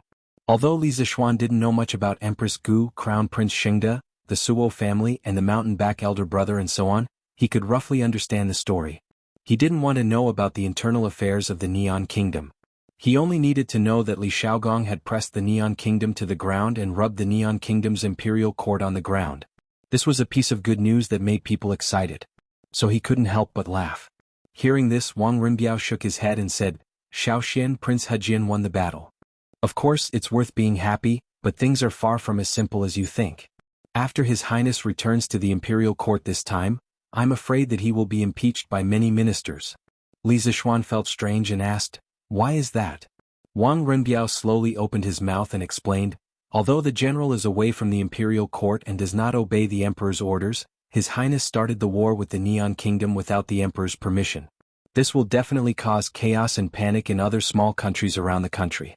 It will also damage the image of the Tang Empire. Some ministers will impeach Prince Hejian because of this." Li Zixuan glared and said angrily, "I'll see who dares to do that. The Neon Kingdom disrespected Tang Empire. If we don't punish them, how will Tang Empire's reputation be? Prince Hejian showed our country's prestige in the Neon Kingdom, which is absolutely meritorious. When the time comes, I, Li Zixuan, will be the first to disagree with anyone who uses this fallacious argument to attack Prince Hejian." Wang Renbiao sighed and said, "Although this is the truth, there is no shortage of pedantic people everywhere. Shaoxian, you better take it easy. Don't rashly make too many enemies. In fact, as long as His Majesty doesn't pursue this matter, His Highness will definitely be fine." He didn't want Li Zixuan to offend too many people because of his impulsive actions. Li Zixuan shook his head and didn't say anything. After a while he was suddenly surprised and asked, "Renbiao, you said that the pirates suddenly attacked the fleet that night and killed dozens of civilians and soldiers. Do you know if Meng Yuliang was among those who died?" He was so focused on listening to Li Xiaogong's killing that he almost forgot that his original intention of asking Wang Renbiao to help him investigate the fleet was to find out if Meng Yuliang's life was in danger under Meng Wenhao's request. Chapter 773. Wang Renbiao was greatly surprised to hear Li Zixuan specifically ask about the situation of a nobody. He thought for a moment and shook his head. "I don't know about that." Li Zixuan made an "oh" sound. Although he was somewhat disappointed, he also expressed his understanding. After all, there were over 1,000 ships accompanying the imperial army on their journey south, and over 10,000 commoners. It was truly difficult for Wang Renbiao to pay attention to an ordinary commoner whose name was unknown. "Young master, I heard from the people sent by Third Master that there was a merchant named Feng Zhihua in the pirate attack on the imperial fleet. Almost all the crew members on his ship were killed, but one of the people was lucky enough to be saved by a master at the critical moment of life and death. This person seemed to be called Meng Yuliang, and that master was the one who accompanied Commandery Prince Hejian into the capital of Neon." At this moment, Leng Yuyao, who was standing behind Wang Renbiao, suddenly said. Li Zixuan's eyes lit up. He suddenly stood up and said excitedly, "Miss Leng, is what you said true?" Leng Yuyao rolled her eyes and said angrily, "Why would I lie to you for no reason?" Li Zixuan just asked subconsciously. In fact, he didn't have any doubts. Seeing Leng Yuyao's expression, he touched his nose embarrassedly and didn't know what to say. Wang Renbiao hurriedly reprimanded in a low voice, "Yao, don't be rude. Leng Yuyao looked gloomy and didn't say anything. Li Zixuan waved his hand and said, it's okay as long as Meng Youliang's life is not in danger. Li Zixuan had long been used to Leng Yuyao's indifferent temperament. Moreover, compared to before, Leng Yuyao's attitude towards him was much better. Wang Renbiao couldn't help but ask, Xiaoxian, why are you so concerned about Meng Yuliang? Li Zixuan said with a smile, Meng Yuliang is the father of one of my students. My student is worried about his father's safety, so he specially asked me to help him inquire about the news. Oh, I see. Wang Renbiao came to a sudden realization. Leng Yuyao, who was at the side, also looked at Li Zixuan. She probably didn't expect that a busy person like Li Zixuan would go through so much trouble for an ordinary student. Wenhao, come with me for a moment. After sending Wang Renbiao off, Li Zixuan came to the field and found Meng Wenhao, who was training. Meng Wenhao was shocked and had a bad premonition in his heart. Yes, Yamacho. The two of them came to the shade of a tree beside the field. Li Zixuan looked at Meng Wenhao and went straight to the point. Wenhao, I've already heard news about your father. When Meng Wenhao heard this, his heart was in his throat. He took a few deep breaths and said, Yamacho, how is my father? Please tell me. This student is very grateful. Li Zixuan paused and said, I've received news that not long ago the Imperial Court's fleet was attacked by pirates in the Southeast Sea area. Almost all the crew members on Feng Jihua's merchant ship were killed. When Meng Wenhao heard this, his small face suddenly turned pale. He staggered back 2 steps and murmured, What? Sir, are you saying that my father was killed by pirates? The reason why he said this was because he knew that his father's boss was Feng Jihua. When Li Zixuan saw this, he said, I haven't finished yet. Why are you in such a hurry? Although almost all of Feng Jihua's crew members were killed, your father was saved by an expert at the critical moment. Together with Feng Jihua they both survived. Although he was injured, his life is not in danger. Wenhao, you don't have to worry. Hearing this, Meng Wenhao's pale face gradually regained a trace of color. He was stunned for a long time before he solemnly bowed to Li Zixuan and said, Thank you, Yamacho, for taking care of this student's affairs. This student is very grateful. Li Zixuan waved his hand with a smile and said carelessly, Now that you know the news of your father's safety, you must not continue to let your imagination run wild and affect your mentality. You don't have to thank me. Studying in the academy is the best way to repay me. Go quickly and adjust your mentality as soon as possible. Meng Wenhao quickly responded, Yes, Yamacho. Wang Renbiao's guess was right. The next day, the Imperial Court had already received the news of Li Xiaogong's massacre in Neon. After receiving the report, Li Er raised his eyebrows and was shocked. Neon? One Piece? Assassination? This little Neon is really daring. It's getting more and more outrageous. I remember that in the previous dynasty, the Neon envoy actually called himself the Emperor in the letter of credence that he submitted to Emperor Yang. Now it seems that the Neon people are indeed beginning to be arrogant. They actually dare to provoke the tiger's whiskers of the Tang Empire. However, Xiaogong's actions will inevitably be criticized. Forget it, let's wait for him to come back. As the Emperor, Li Er, of course, knew that if this report was made public in the Imperial Court, it would definitely cause a great uproar. Therefore he chose to keep the report and temporarily suppress the matter. When Li Xiaogong returned to the Imperial Court, he would solve it together. In fact, according to the original history of Neon, after the death of Emperor Kogo in 628, the second year of Jingguan, there was a struggle for the succession of the throne in the Neon Imperial Court. The emperor's last words were that the son of Prince Shengde, the grandson of Suamatsi, would succeed the throne. However, Suamatsi violated the last words and supported Prince Tamura, the grandson of Emperor Minda, the son of Emperor Yasaka's eldest brother, as the emperor, who later became Emperor Shuming. After Emperor Shuming ascended the throne, he sent the first envoy to the Tang Empire the next year. During his 12 years on the throne, the Suamatsi family's strength had developed greatly, and the Suamatsi family had reached its peak. But now Li Xiaogong led troops to kill the entire Suamatsi family. The Suamatsi family, which controlled the political situation of the 6 emperors, suddenly disappeared. Therefore the heir to the Neon imperial throne became undisputed. It was the son of Prince Shengde, the eldest brother of Brother Shengde.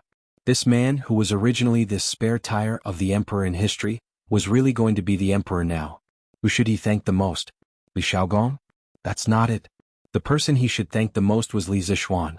If it weren't for Li Zixuan, the transmigrator, the Tang Empire wouldn't have sent such a large fleet to the south to trade in the first year of Jingguan, and it would be even more impossible for the Tang army to enter the Neon territory. The Suamatsi family, which was powerful in Neon, naturally wouldn't have been accidentally destroyed, and the eldest brother of Brother Shinga could only continue to be the spare tire. Li Zixuan never dreamed that he, an otaku who had transmigrated from the modern world, would actually change the Neon court in this way. He also never thought that the butterfly wings of his transmigrator had been flapped and gradually affected the world situation from here. This was the so-called butterfly effect. Chapter 774. 3 days later, the first batch of funds raised by the Yanhuang Chamber of Commerce, 335,000 strings of cash, was all in the account. Looking at the room full of copper coins, Li Zixuan sighed in his heart. The times are too backward. A mere 300,000 strings of cash is not enough to fit a room, and the servants in the house have to count the money for half a day. How is it like the modern era where a finger lightly taps on the phone, whether it is 300,000 or 30 million, it is all in an instant? At the very least, the cash of the modern era is much easier to count than the copper coins of this era. 10,000 for a stack, 30 million for a box. Unlike now, 300,000 strings of cash is enough to fill an entire room. Li Zixuan had actually ridiculed the currency of this era many times in his heart. Think about it, if you want to buy a horse in Shi City, you have to count at least 10 strings of cash, right? In the ancient era, coins were usually around 3 to 4 kilograms, and 10 strings of cash was around 40 to 50 kilograms. The weight of the copper coins used to buy a horse was almost equivalent to the weight of a person. One could imagine how inconvenient it was to buy a large amount of money in this era. Paper money, we have to develop paper money in the future. Li Zixuan sighed. Modern online payments were still too far away from the technological level of the Tang dynasty, but paper money was still something to look forward to. In fact, before the Tang dynasty, there were already signs of paper money. According to historical records, because of the long war with the Xiongnu during the Han dynasty, the treasury was empty. In order to solve the financial problem, while the 3 baht and platinum coins, alloy coins made of silver and tin, were minted, the white deerskin coins were also issued. The so-called white deerskin coins were made of white deerskin from the palace gardens. Each piece was a square foot long and the edges were painted. Each piece was set at 400,000 strings of cash. Because its value far exceeded the value of the coins, the white deerskin coins were only used as tributes between the nobles, and were not used in circulation. Therefore they were not real paper money, and could only be said to be the precursor of paper money. In the middle of the Tang dynasty, there was a type of currency called flying money. At that time, when merchants went out to do business, it was inconvenient to bring a large amount of copper coins with them. First, they went to the government office to get a certificate, which recorded the place and the amount of coins. Then they took the certificate to other places to withdraw money to buy goods. This certificate was called flying money. Flying money was actually just a kind of currency exchange business. It did not enter into circulation itself and did not exercise the function of currency. Therefore it was not a real paper currency. During the Northern Song dynasty, the jiaozi of Sichuan and Chengdu was the beginning of paper money. It was not a coincidence that paper money did not appear in the Tang dynasty or earlier dynasties but in the Northern Song dynasty. It was an inevitable product of social, political, and economic development. In the Song dynasty, the development of the commodity economy was very rapid, and the circulation of goods required more money. At that time, there was a shortage of copper coins, which could not meet the demand of circulation. At that time, iron coins were commonly used in the Sichuan region. The value of iron coins was low and heavy, so it was extremely inconvenient to use them. 1 copper coin was equivalent to 10 iron coins. For every 1,000 iron coins, the big ones weighed 25 caddies, and the medium ones weighed 13 caddies. Buying a bolt of cloth would cost 20,000 iron coins. It weighed about 500 caddies and had to be carried on a carriage. Therefore, objectively speaking, there was a need for a lighter currency. This was also the main reason why paper money first appeared in Sichuan. Moreover, although the Northern Song dynasty was a highly centralized feudal autocratic country, the national currency was not unified. There were several currency areas, each of which governed their own affairs and did not use the same currency. At that time, there were 13 roads, administrative units of the Song dynasty, that used copper coins and 4 roads that used iron coins. Shaanxi and Hedong used both copper and iron coins. Each currency area strictly prohibited the outflow of money. Using paper money could prevent the outflow of copper and iron coins. In addition, the Song dynasty government was often attacked by Liao, Xia, and Jin. The military and reparations expenses were very high, so they also needed to issue paper money to make up for the financial deficit. Under all these reasons, the paper money, jiaozi, was created. According to the original history, it was impossible for paper money to appear in the Tang dynasty. But now, as a modern person, he had transmigrated and became a rich second generation. Therefore, it was necessary for him to do something. After letting his imagination run wild for a while, Li Zixuan went to look for Yan Xiaoning directly. As for paper money, he would do it in the future, but definitely not now. It required time and talents in the related field. After arriving at the academy, Li Zixuan went directly to Yan Xiaoning's office. Xiaoning, the money for the road construction is all here. Quickly arrange for people to start work. Li Zixuan pushed the door open and saw that Yan Xiaoning was still alone. He went straight to the point. Yan Xiaoning stood up and said in surprise, "The money is here so quickly? Okay, I've already arranged everything. Since it's like this, let's start work today. How's the preparation of the cement at the factory?" Li Zixuan replied, "There's no problem at the workshop. The production of cement will definitely be enough."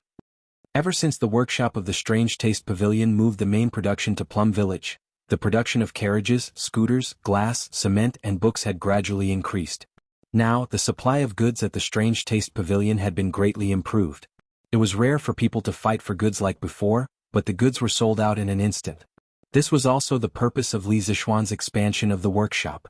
Although hunger marketing could motivate people to buy goods in a short period of time, it would only make people hate it after a long time. After all, he had experienced the torture of hunger marketing in his previous life. Yan Xiaoning nodded and said, "That's good." Li Zixuan looked around and asked with a smile, "Where's your family's ink girl?" "She's been at the workshop recently. She asked the workshop's master to help her make lenses." Yan Xiaoning subconsciously replied, but he immediately realized that Li Zixuan's words were wrong. He hurriedly scolded, "F***ck, what do you mean by our family's ink girl? Brat, don't talk nonsense and ruin Miss Wei's reputation. When the time comes, Mr. Amo will definitely find you to settle accounts." Li Zixuan laughed and turned around to leave. He left a sentence in the air, I'm afraid Mr. Amo will come after you, not me. Who asked you to steal his daughter's heart?" Yan Xiaoning's ears turned red. He chased after Li Zixuan and wanted to argue with Li Zixuan, but there was no trace of him outside. He could only spit and curse under his breath. Why is this brat always thinking about that kind of stuff all day long? He's a Yamacho from Yanhuang College. He doesn't have any Yamacho manners at all. He's a teacher in vain. Marriage? What marriage? It's so good to be alone and free. Chapter 775. Oh, isn't this 7th Master Han? Where are you going, old man? At noon, Li Zixuan arrived at the Han village. At the entrance of the village, he met 7th Master Han, who was carrying a hoe and walking into the village. 7th Master Han was considered a native of the Han village. During the last years of the Sui dynasty and the Wuda era, 7th Master Han was the village chief of the Han village. However, due to his old age, he retired from the position. Even so, he still had a high reputation in the Han village. "Hey, it's young master. I just came back from the fields. Young master, you have to come to my house for a meal today. To tell you the truth, I have also brewed some wine. Young master, quickly go and have a taste." 7th Master Han heard the voice and quickly stopped in his tracks. He turned around and smiled at Li Zixuan. Li Zixuan quickly waved his hand and said, No, I'm here to look for my father-in-law. I'll visit your hometown another day." "Alright, 7th Master. This year's harvest wasn't good. Is your family or the other farmers facing any difficulties? If so, I'll tell Butler Wang that the Han village won't collect rent this year." Hey. You can't, young master. Grandfather Han the 7th hurriedly tried to dissuade him. "Young master, although the farm's harvest this year isn't good, the farmers in the farm have made a lot of money by selling the mountain fruits. Moreover, you also set up a chicken farm to reduce the burden. Most people actually only need to pay less than 20% of the rent. Everyone can afford it. Moreover, the chickens in the chicken farm have started to lay eggs.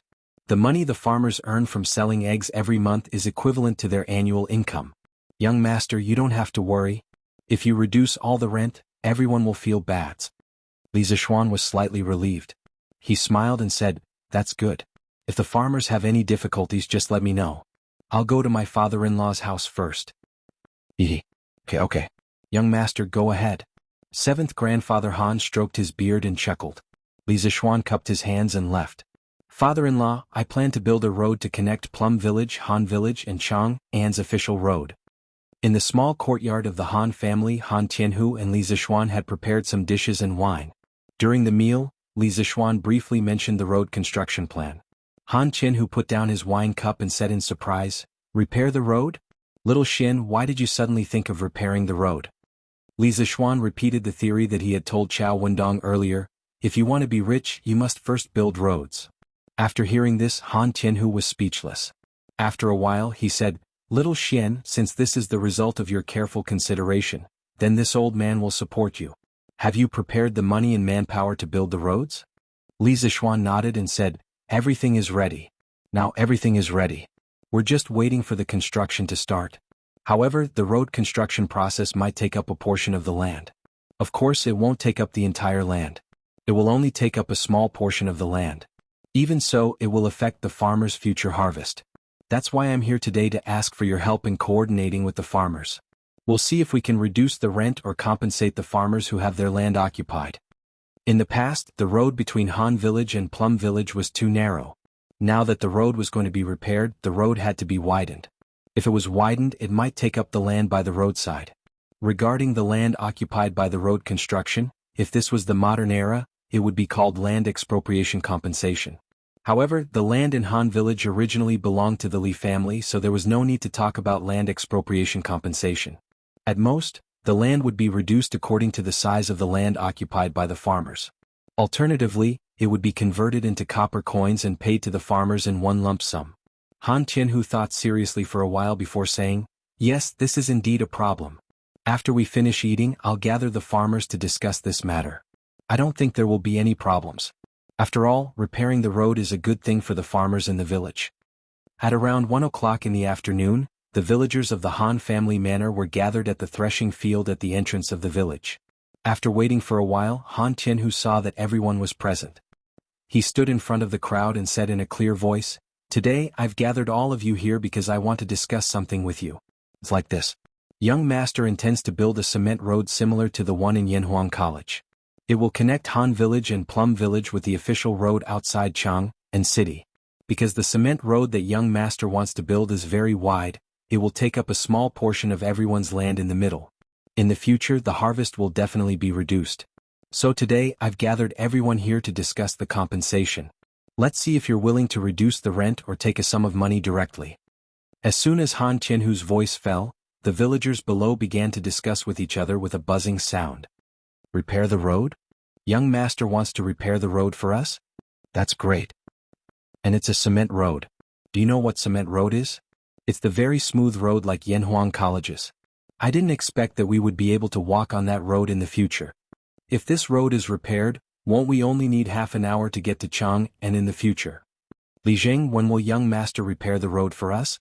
I'll go over and help." Hu Hanyun shouted as he looked at Han Tianhu. Han Tianhu replied, "It started this afternoon. So everyone needs to discuss and come to a conclusion as soon as possible. We don't want to affect Young Master's progress." Hu Hanyun laughed and said, "Hey, what's there to discuss? Even if the road will take up some land, how much land can a road take up? Anyway, I old Hu don't want any compensation. Young Master repairing the road is also a good thing for the farm. Young Master has already done his utmost for us by not asking me to repair the road. How can I, old Hu, be so thick-skinned as to ask Young Master for money?" What Hanyun said is right. Although the road will take up some land and affect the future harvest, if this road is repaired, it will be of great benefit to our entire village. We can't be ungrateful and ask the Young Master for money for such a small profit. Grandfather Han also spoke up at this moment. After the old man finished speaking, voices of agreement rang out one after another. Grandfather Han is right. Young Master is kind enough to repair the road for us. We can't be ungrateful. Yes, we can't be ungrateful. Li Zheng, we don't want any compensation. In an instant, the farmers were clamoring to reject Li Zixuan's compensation for the land. This was what the people wanted. Chapter 776. The same thing happened in the Plum Village. In the afternoon, after Li Zixuan finished his meal, he went to the Plum Village to inform the village chief, Lu Qingfeng. Lu Qingfeng also gathered the villagers at the village entrance. Unsurprisingly, the villagers of the Plum Village were the same as the villagers of the Han Village. They were not willing to accept any compensation. Hey, young master is too kind. Previously he reduced our rent by so much. Now we have eggs to sell. Whoever goes to young master to ask for compensation is really too heartless. That's right. We can't accept this compensation. Otherwise my wife will beat me to death. We have to live up to our conscience. We can't let young master's heart down. Compared to the Han village, the villagers of the Plum village did not enjoy the profits from selling the mountain fruits. However, their loyalty to Li Zishuan and their sense of belonging to the Li family was no less than the villagers of the Han village.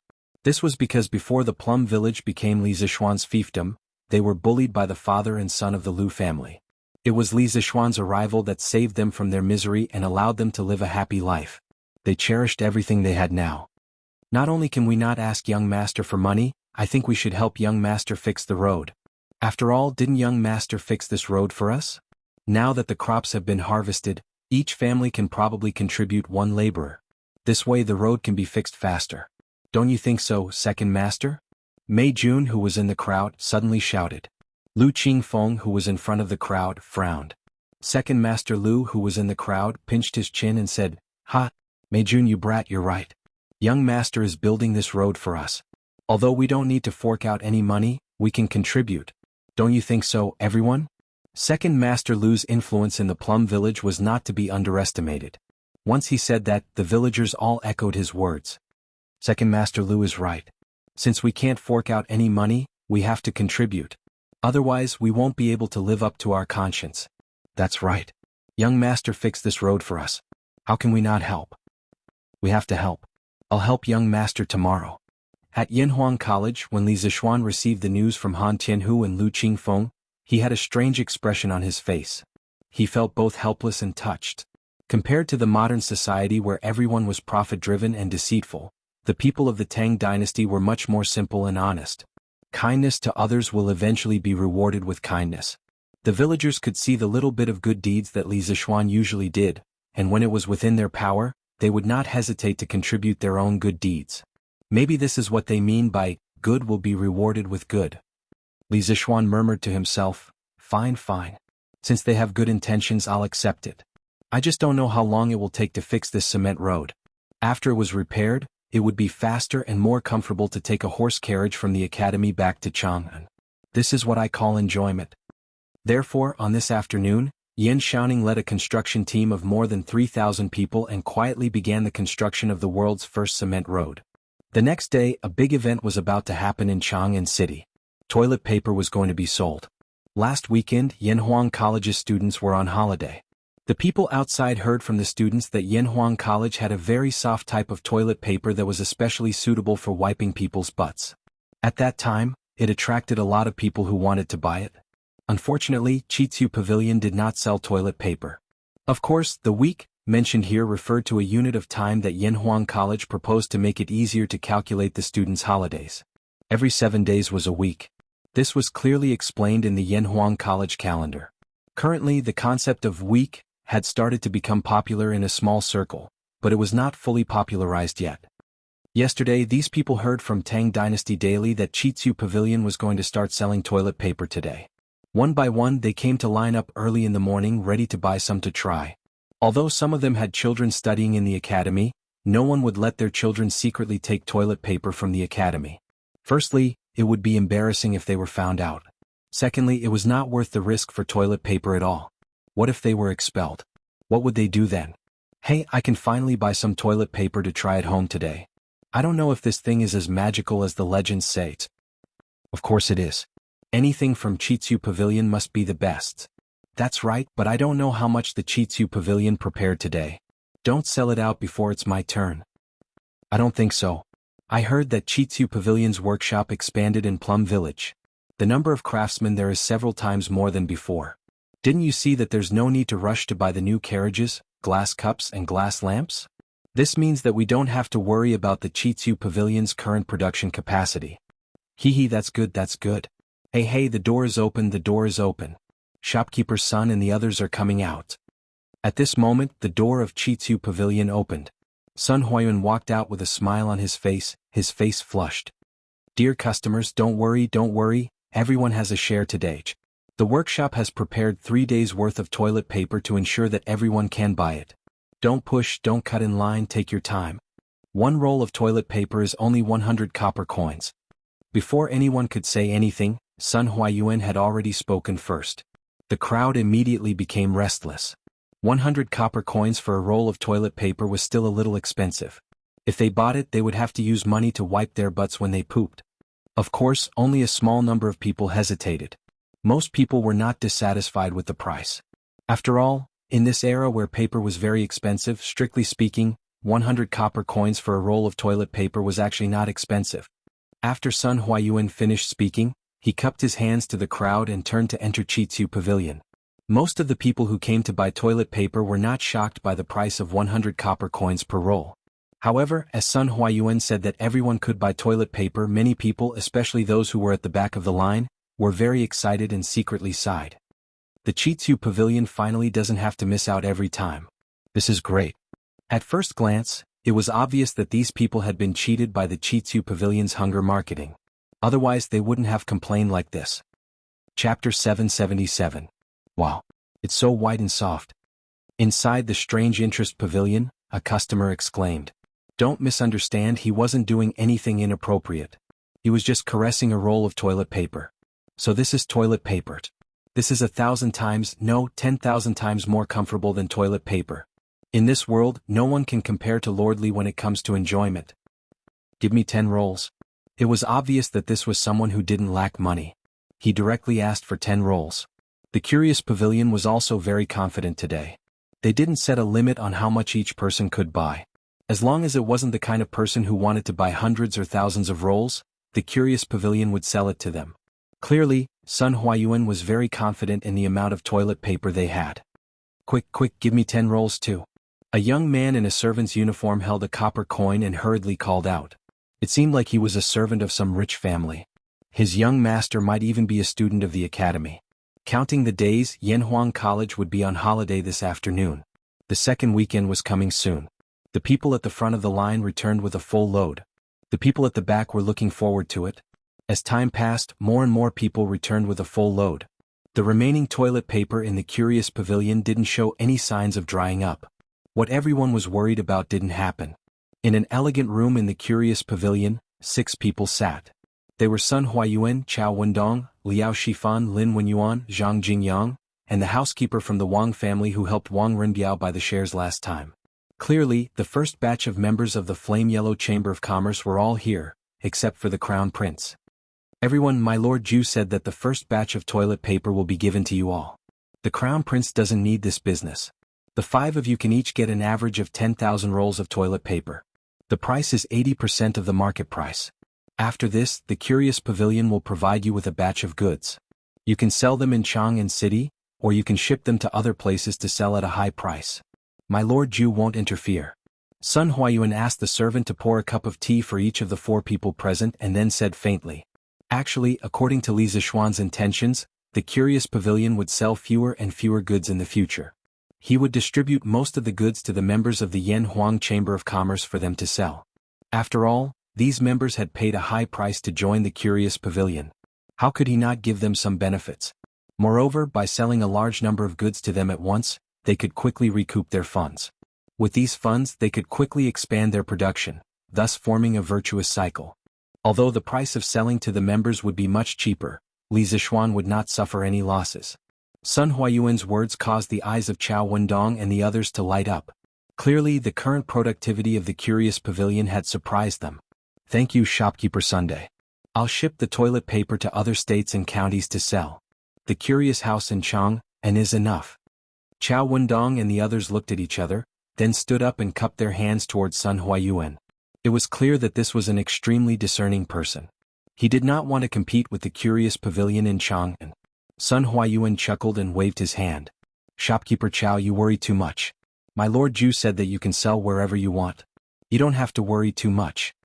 Hearing Sun Huayuan say this again, Chao Wendong and the others were convinced that Li Zishuan did not care about the Chang'an market at all. They all hurriedly stood up and cupped their hands in thanks. Shopkeeper's son, Lord Ju is willing to distribute the toilet paper to us to sell. I wonder if Lord Ju is willing to distribute the rest of the items such as the new carriage, glass cup, glass cup and divine mirror? Liao Shifan carefully looked at Sun Huayuan, then stood up and asked tentatively. Chao Wendong, Lin Wenyuan, and Zhang Jingyang secretly praised Liao Shifan for his boldness. They all looked at Sun Huayuan with hopeful eyes. The old housekeeper of the Wang family did not pay much attention to this. This was because Li Zixuan had cooperated with Wang Renbiao a long time ago. Even without the flaming yellow chamber of commerce, the Wang family did not lack the new carriage, glass cup, and divine mirror. As for why the Wang family, despite being blessed by the heavens, still wanted to pay a huge sum of 100,000 strings of coins to join the flaming yellow chamber of commerce. This could only be attributed to Wang Renbiao's wisdom. He felt that the items the curious house had now were only the tip of the iceberg of Li Zixuan's abilities. He was optimistic that Li Zixuan would be able to create even greater wealth in the future.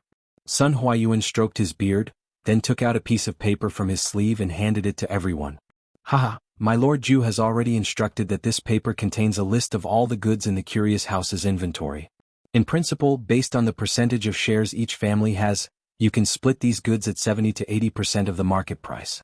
Of course, if there are people who don't want a certain item, they can also sell it to others. This will depend on how you discuss it. In truth, this was just a temporary measure, because the curious house's production capacity had not yet been fully released. In a few more days, when the production capacity of the workshop was fully released, Chao Wendong and the others could buy whatever they wanted, and as much as they wanted. It all depended on their personal wealth. Other than the old housekeeper of the Wang family, everyone else was delighted. They had not joined the Chamber of Commerce for nothing. At this rate, they would soon be able to earn back all of their membership fees. It had to be known that even though the Wang family had deep roots and great strength, they had not been able to sell the goods of the curious house to every province and county of the Great Tang. Besides Chang, and the other provinces and counties still had a great desire for the goods of the curious house. That's great, that's great. Many thanks to shopkeeper's son, many thanks to Lord Ju. After looking through the list of goods, Chao Wendong said excitedly. It was true that he was the largest cloth merchant in Chang'an, but with his channels, it was very easy for him to sell the goods of the curious house to other places at a high price. Sun Huayuan waved his hand and said with a serious face, "Everyone, forgive this old man for speaking out of turn. My Lord Ju does not object to you using the goods of the curious house to earn money, but my Lord Ju does not wish for you to earn money that goes against your conscience. You can be rich, but you cannot be unethical. My Lord Ju is an official in the imperial court and has always valued his reputation. As members of the Yanhuang Chamber of Commerce, you must not tarnish the reputation of the Yanhuang Chamber of Commerce because of your own lack of morals. Otherwise, my Lord Ju will definitely not tarnish the reputation of the Yanhuang Chamber of Commerce." Everyone's hearts trembled, and they hurriedly stood up and clasped their hands. "Please rest assured, Shopkeeper Sunday. We will definitely not do anything unethical and tarnish the reputation of the Yanhuang Chamber of Commerce." Sun Huayuan nodded. This warning was the first warning that Li Zixuan had given to the members of the Yanhuang Chamber of Commerce. Chapter 778. Your Highness, this servant doesn't understand. Why are you still eating when His Majesty already said that this thing isn't beneficial to your qi illness? These locusts aren't anything good. In Changle Palace, a purple-clothed palace maid stood by Changle's side and whispered carefully. It seemed that this palace maid should be Changle's intimate person. Otherwise, she wouldn't know that this meteoric success was made with locusts. As she spoke, she glanced at the plate of golden meteoric success in front of Changle. When she thought that it was actually locusts inside, she couldn't help but feel nauseous. If it weren't for the wrong occasion, she probably would have vomited. Changle's face didn't show any discomfort. The little girl very quietly used her chopsticks to put the meteoric success into her mouth one by one.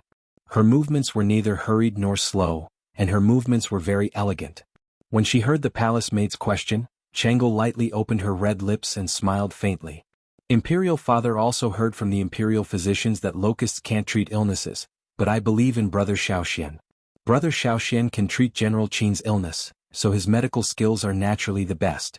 If he says that this thing is good for my body, then it's definitely good." As soon as she finished speaking, Changle's eyes lit up abruptly, and she picked up a piece of meteoric prosperity before looking at the palace maid and saying, "Moreover, this meteoric prosperity that Big Brother Xiaoxian made is really delicious. Quickly come over and try it." Oh. The palace maid named Lier was shocked, and then her face was full of bitterness. She secretly blamed herself for talking too much just now. Now it seemed that she was really asking for trouble. Your Highness, this is from Li Xiannan to treat your illness. This servant can't eat it. Li Er waved her hand and quickly said. Changle's beautiful eyes immediately curved into two small crescent moons. She smiled and said, It's fine. Brother Xiaoxian sent a lot of meteoric success. I can't finish it alone. Li Er, you can help me eat some. This was really asking for Qingqing's life. Li Er knew that she couldn't refuse anymore. She could only walk in front of Changle with a bitter face. She cupped her hands and went to receive the piece of meteoric success from Changle's chopsticks. Changle pursed her lips and smiled. Why go through so much trouble? Come, Li Er, quickly open your mouth. Li Er's delicate figure trembled, and she was truly overwhelmed by the unexpected favor. She had the intention to refuse, but Changle was looking at her with a burning gaze, so she could only obediently open her small mouth. Not long after, a piece of charred and tender meat was sent into her mouth. Alright, Li Er, hurry up and eat. It's really delicious. Changle made a victorious expression, put away her chopsticks and giggled. Li Er was helpless. She could only forcefully endure the nausea in her stomach and started to use her teeth to bite that piece of meat in her mouth. It's rare for His Highness to be so happy. If it's a locust, then so be it. After all, it won't kill anyone. At most, I'll just rinse my mouth a few more times after eating. Li Er thought in her heart. To her surprise, when she bit into the meat, there was no disgusting smell. Instead, there was a strong aroma of eggs and meat. She couldn't help but widen her eyes. Was this the meat of a locust? Why is it so delicious? How is it? Is it delicious? Changle looked at Li Er expectantly and asked. Oh, delicious. Your Highness, this meteoric is really delicious. Li County's men are really amazing. Even the meat of a locust can be so delicious. Li Er was a little embarrassed as she licked the minced meat at the corner of her mouth with the tip of her tongue and smiled excitedly at Changle. Hee, since you think it's delicious, then you can eat with me in the future. Anyway, I can't finish this amount by myself. Changle looked extremely happy. Of course, she also had a reason to be happy because there wouldn't be someone watching strangely from the side when she ate locusts in the future. Your Highness, this isn't too good, right? Li Er was a little hesitant. To be honest, the meteoric she ate just now was indeed very delicious. She liked to eat it very much, but if she ate it with Changle every day, it seemed a little out of line. What's wrong with this? I let you eat with me, so just eat. While Changle was recruiting friends to eat locusts outside the palace, there was another scene. After Denyo and Ernyo of the Han family manor found a way to make a fortune by selling locusts, they really couldn't be stopped. Every morning they woke up earlier than the chickens. The farmlands in the manor became their main battlefield. They could be seen wandering around the farmlands all day long. As the news spread, more and more children found out that the locusts could be sold for money. This group grew stronger day by day. Naturally, the parents of the children also noticed the abnormality of their children. On one hand, they were afraid of the locust god. On the other hand, they were worried about the huge profit brought by something as insignificant as the locusts. These parents suddenly hesitated. There were those who agreed and those who disagreed. Those who agreed naturally encouraged all the children in their family to join the locust-catching army. Some parents even rolled up their sleeves and joined the battle personally. Those who objected captured their own children and forbade them from catching locusts in the fields. However, when they saw that their other children had earned a lot of copper coins from catching locusts, they were envious and tried their best to escape from the cage. In fact, they were not the only ones who were envious. Their parents were also secretly envious. Logically speaking, one caddy of locusts could be sold for 3 copper coins. This was not a low price. If they did nothing but go to the farmlands to catch locusts, if they were lucky, the day's profit would be equal to the day's wages at the docks. Most importantly, catching locusts was not only a job for adult men, but also for the elderly, women, and children. Think about it, if the whole family was involved, then the daily profit would be.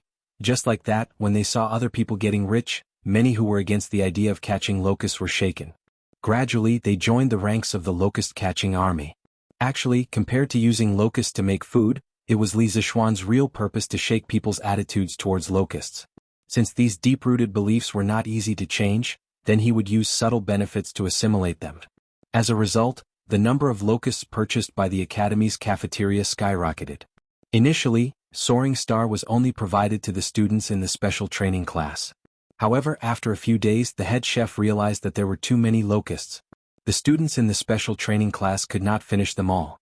Therefore, after asking for permission from Li Zishuan, Soaring Star was provided to all the students and teachers in the academy. At the time, Li Tai and Sun Zifan were overjoyed. The delicacy of soaring star captured the taste buds of many students. What was the most popular dish at the academy now? It had to be none other than soaring star. Chapter 779. A few more days passed. Plum Village and the villages around the Han Village also knew that the Yanhuang College cafeteria was buying locusts. Moreover, it was 3 copper coins per caddy. Wasn't that picking up money? Therefore, the army of locusts increased several times. The number of locusts that the college cafeteria received was even more overwhelming. This time, even if all the teachers and students in the college ate to their heart's content, they wouldn't be able to finish it. However, Li Zishuan was already prepared for this situation.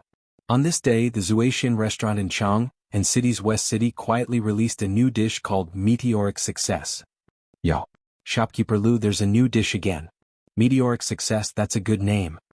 When it was close to noon, a customer came to the Immortal Indulgence Inn, and he inadvertently glanced at a new dish on the menu. When he focused his eyes and saw the words Meteoric Rise written on it, he couldn't help but laugh. Hey, isn't this old Master Wang? Long time no see. Shopkeeper Lu's face was full of wrinkles. He first greeted him, then replied, "This Meteoric Success is a new dish invented by my Lord Ju. It was originally only available in Yanhuang College, and the students were full of praise for it. My Lord Ju felt that this delicacy should be shared with everyone, so old Master Wang, you're lucky today." That diner was obviously shocked. Wow. It's actually a new dish invented by Lord Ju, and only the college could eat it before. I'm really lucky today. He saw that there were still empty seats in the restaurant. Therefore, he said to Shopkeeper Lu, "Shopkeeper Lu, give me a portion of gnawed chicken, a portion of dongpa meat, and a portion of Meteoric Success and a pot of gentle beauty."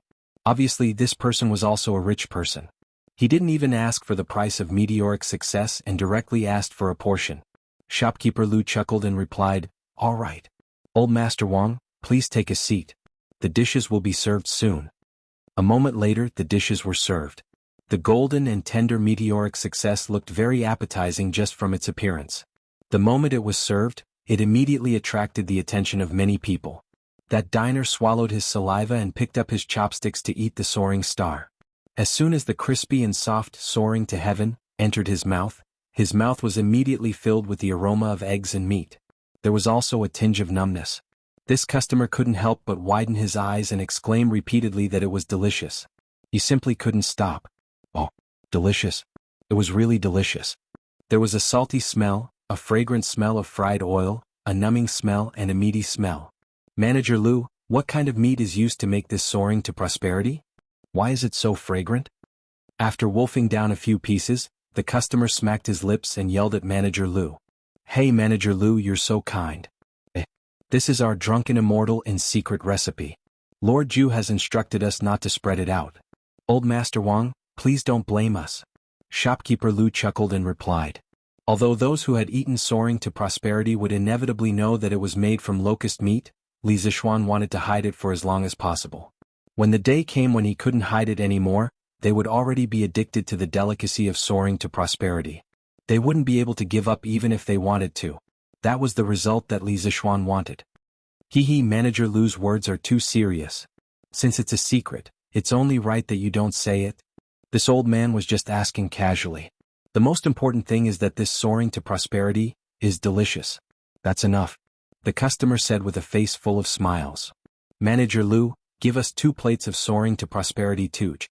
Give us 2 plates here tooch." When the surrounding people heard this customer praising the delicacy of soaring to prosperity, they all began to order as well.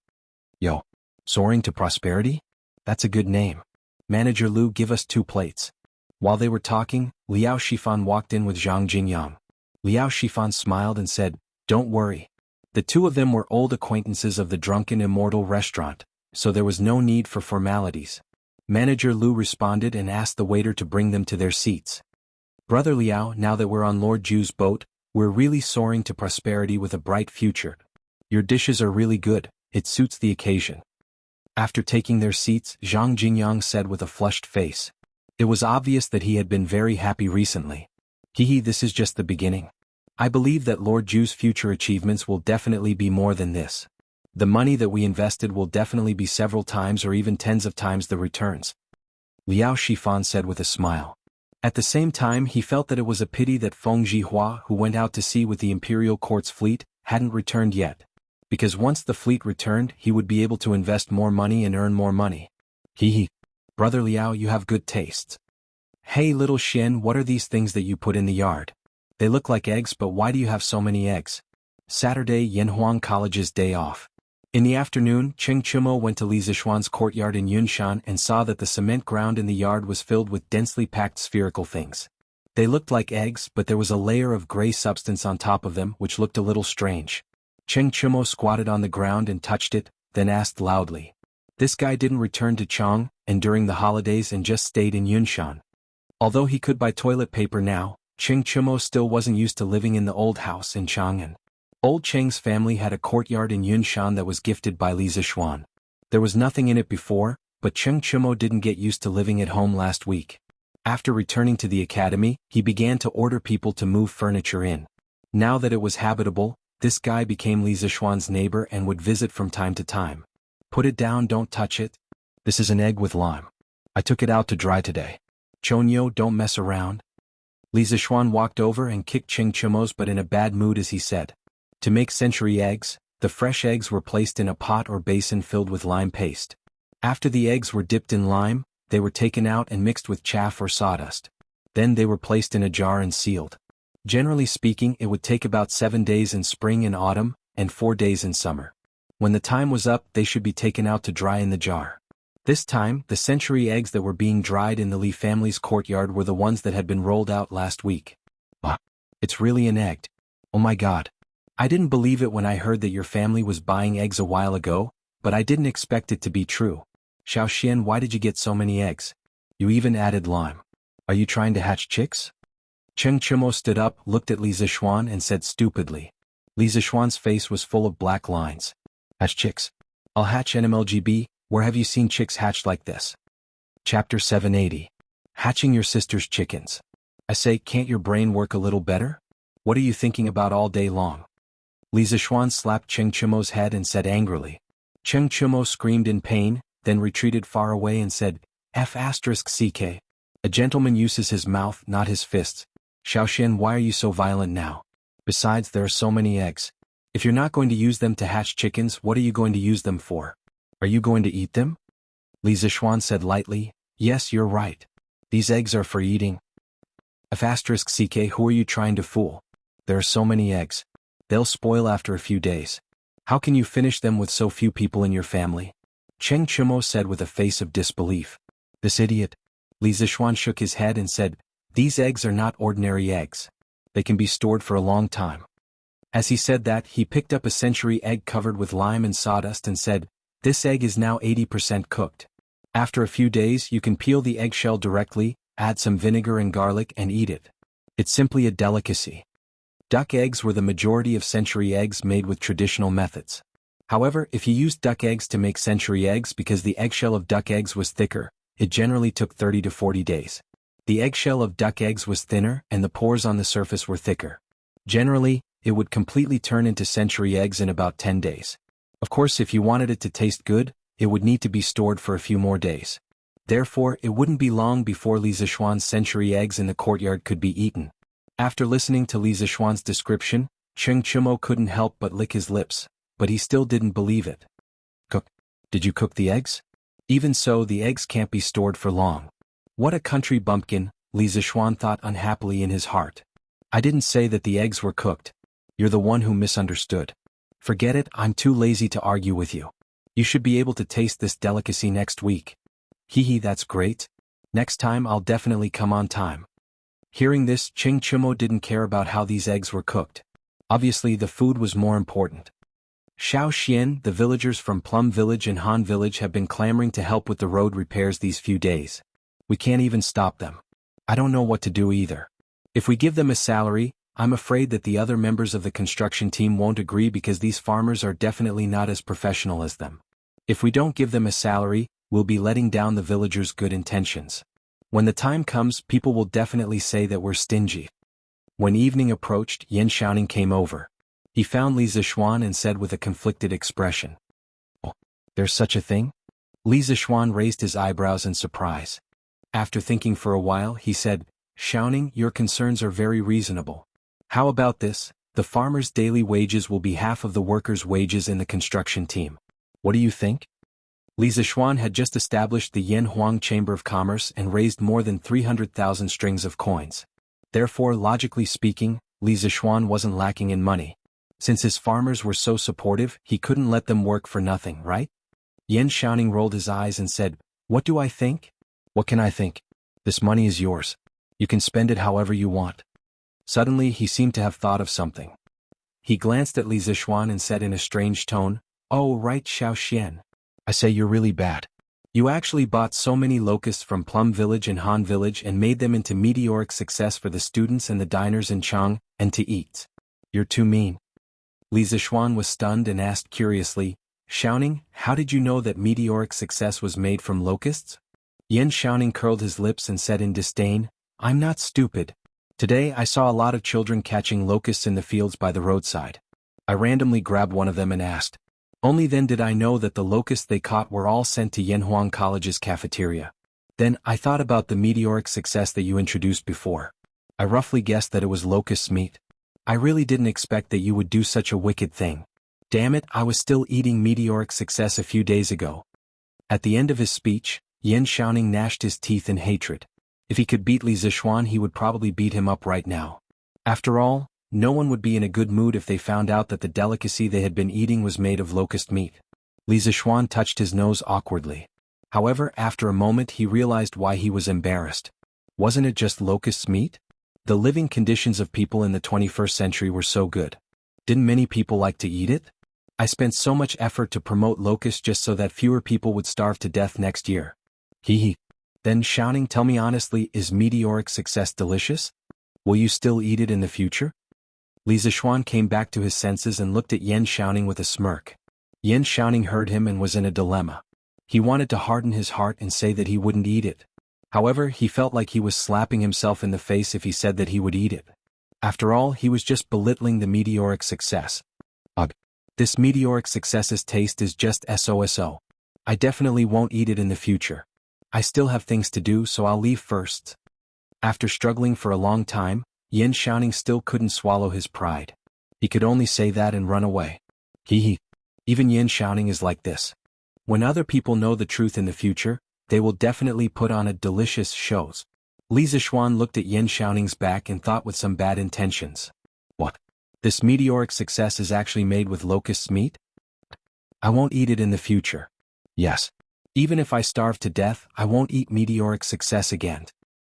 This drunken immortal restaurant is too immoral. They actually gave us locust meat. I won't eat here in the future. Yes.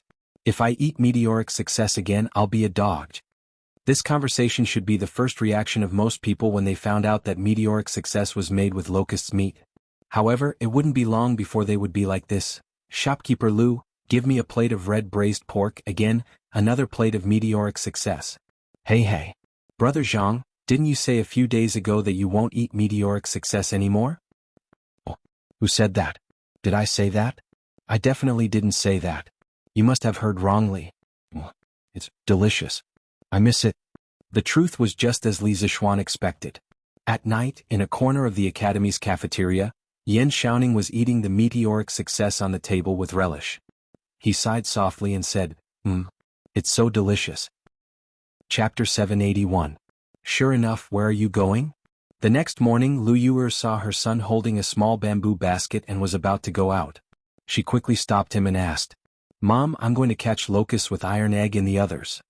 Hu Gui'er turned around and smiled at his mother. He was on vacation this time. Seeing that his friends in the village were catching locusts all over the place, and hearing that the locusts could be sold for money at the Yanhuang Academy, he could not sit still after finishing his homework at home. Sure enough, stop. Lu Yuer heard that her son was going to catch locusts and quickly stopped him. She walked over and said, Sure enough, you're a student of Yanhuang College now. How can you go to the fields to catch locusts? Aren't you embarrassing your husband by doing this? Besides, we don't lack money now. You better not go. Rest well at home or prepare for your future homework. The silly child from before had now become the envy of the entire Han village. It was all because Hu Gui'er was admitted to Yanhuang College. Lu Yuer treasured her son very much. Hu Gui'er opened his mouth and said, Mom, Iron Egg is also in Yanhuang College. Why can he catch locusts but I can't? Lu Yuer was speechless. Sure enough, are you done? We should go. At this moment, Iron Egg's voice came from outside. Hu Guer quickly stretched his neck and said loudly, coming, Iron Egg bro, I'm coming. He then looked at Lu Yuer and said, Mom, I'm leaving with Iron Egg bro now. I'll be back by noon. He didn't wait for Lu Yuer's permission and ran out like a wisp of smoke. Lu Yuer could only stare at her son's back. Hey, you silly woman, your son didn't dare to go out and hid at home every day.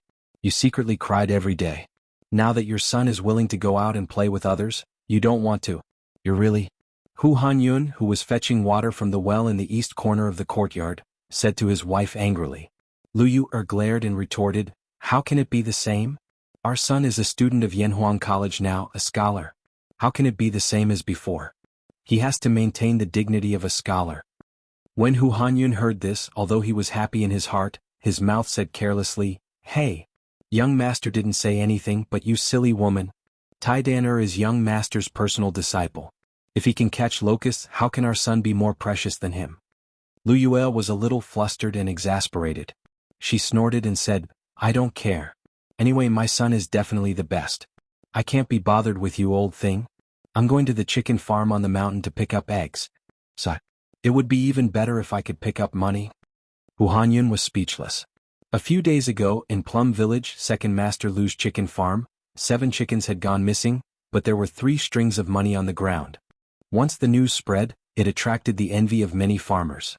Everyone said that Second Master Lu's family had encountered a group of righteous thieves who stole things and left money behind. 7 chickens, 3 strings of money, no matter how you looked at it, Second Master Lu made a profit, so many people hoped that they could meet such thieves. Come back quickly, don't forget to come back at noon to cook. Hu Hanyun shouted at the top of his voice. Hey, got it? Lu Yuer promised without turning her head. Sigh, I don't know when this child will come back. He said he would come back last month, but he didn't. I don't know if this child is doing well outside. It was said that mothers were closer to their sons and fathers were closer to their daughters. This saying seemed to be true. Hu Hanyun looked at the empty courtyard and muttered to himself. Sigh. Iron Egg bro, why do you think Yamacho collected so many grasshoppers? Don't tell me Yamacho also likes to fight grasshoppers? In the fields of the Han village, Hu Shi was looking for locusts on the ground while casually chatting with Iron Egg next to him. The small bamboo basket on his body was already filled with locusts. It seemed that he had a good harvest this morning. Hearing Hu Shi's stupid cute words, Iron Egg couldn't help but laugh. Sure enough, you are thinking too much. How could Master like to fight grasshoppers? One, or might like it? Hu Shi asked again. Then Iron Egg bro, why do you think Yamacho collected so many grasshoppers? Iron Egg lowered his head and thought for a while. Suddenly, his body shook and he looked up and said meaningfully, maybe it's to cook. What? Cook? Grasshoppers can be cooked? Hu Shi's eyes almost popped out when he heard this. He asked incredulously. Iron Egg bro's face became calm. He said lightly, why can't they be cooked? Not only can they be cooked, but you have also eaten them recently. Hu Shi was shocked. Ah? I have eaten them recently? Iron Egg bro, are you saying that I have eaten grasshopper meat recently? Wretch. Where did I eat it? Iron Egg bro sighed and shook his head. Sigh, not only did you eat it, but I also ate it. The meteoric rise in the academy was made with these grasshoppers. He just realized it, but what could he do even if he did? He had already eaten what he wanted to eat and Li Zishuan was his master. He couldn't say anything and could only swallow his bitterness. No way? Meteoric rise is made of grasshoppers? Wretch. But it doesn't look like it at all. Hu Shi's face turned pale. He felt nauseous and said in disbelief. Oh, that only means that my master's technique is brilliant. Meteoric rise is definitely made of grasshoppers. You don't have to doubt it. Otherwise, it would be hard to explain where all the grasshoppers went. Iron Egg bro straightened his back, but he didn't feel nauseous. His face was calm. Oh, then what should I do? Recently, I am addicted to eating meteoric rise. Iron Egg bro, you are telling me that this thing is made of grasshoppers. Should I continue to eat it in the future? Who sure enough, he was in a dilemma. A few days later, the weather was cloudy. The military training had been going on for more than half a month. Everything was going according to the established procedures. The students were becoming more and more disciplined, and so were the instructors. Therefore, Li Zishuan rarely paid attention to the academy. Naturally, he couldn't get up in the morning and began to sleep in. Lord Ju, the Imperial Court's fleet is back. They are almost at the pier by the murky river. Chapter 782. What? The fleet is back? Li Zishuan woke up late in the morning. He was washing his face in the yard when he heard Pang Feiji's shout from the front of the yard. He was stunned at first, but then he was overjoyed. Quick, prepare a horse for me. Let's go to the dock now. Li Zishuan excitedly wiped his face and roared at Pang Feiji, who was outside. Yes, Lord Ju. Brother, isn't there a show to watch? Lan wants to go too. Lan who was playing in the backyard, shouted happily at this moment. The little girl was at the age where she was playing around and didn't sleep much.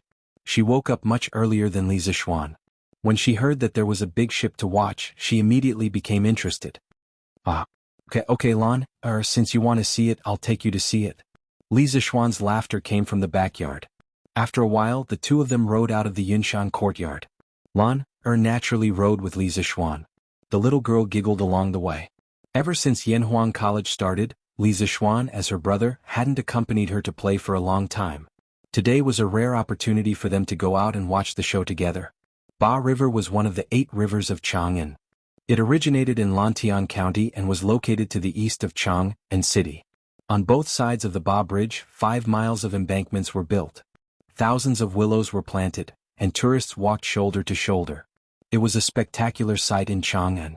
Every time spring was in full swing and the spring wind blew, the willow catkins would dance in the air and fog would become a major sight on Ba Bridge in Chang'an.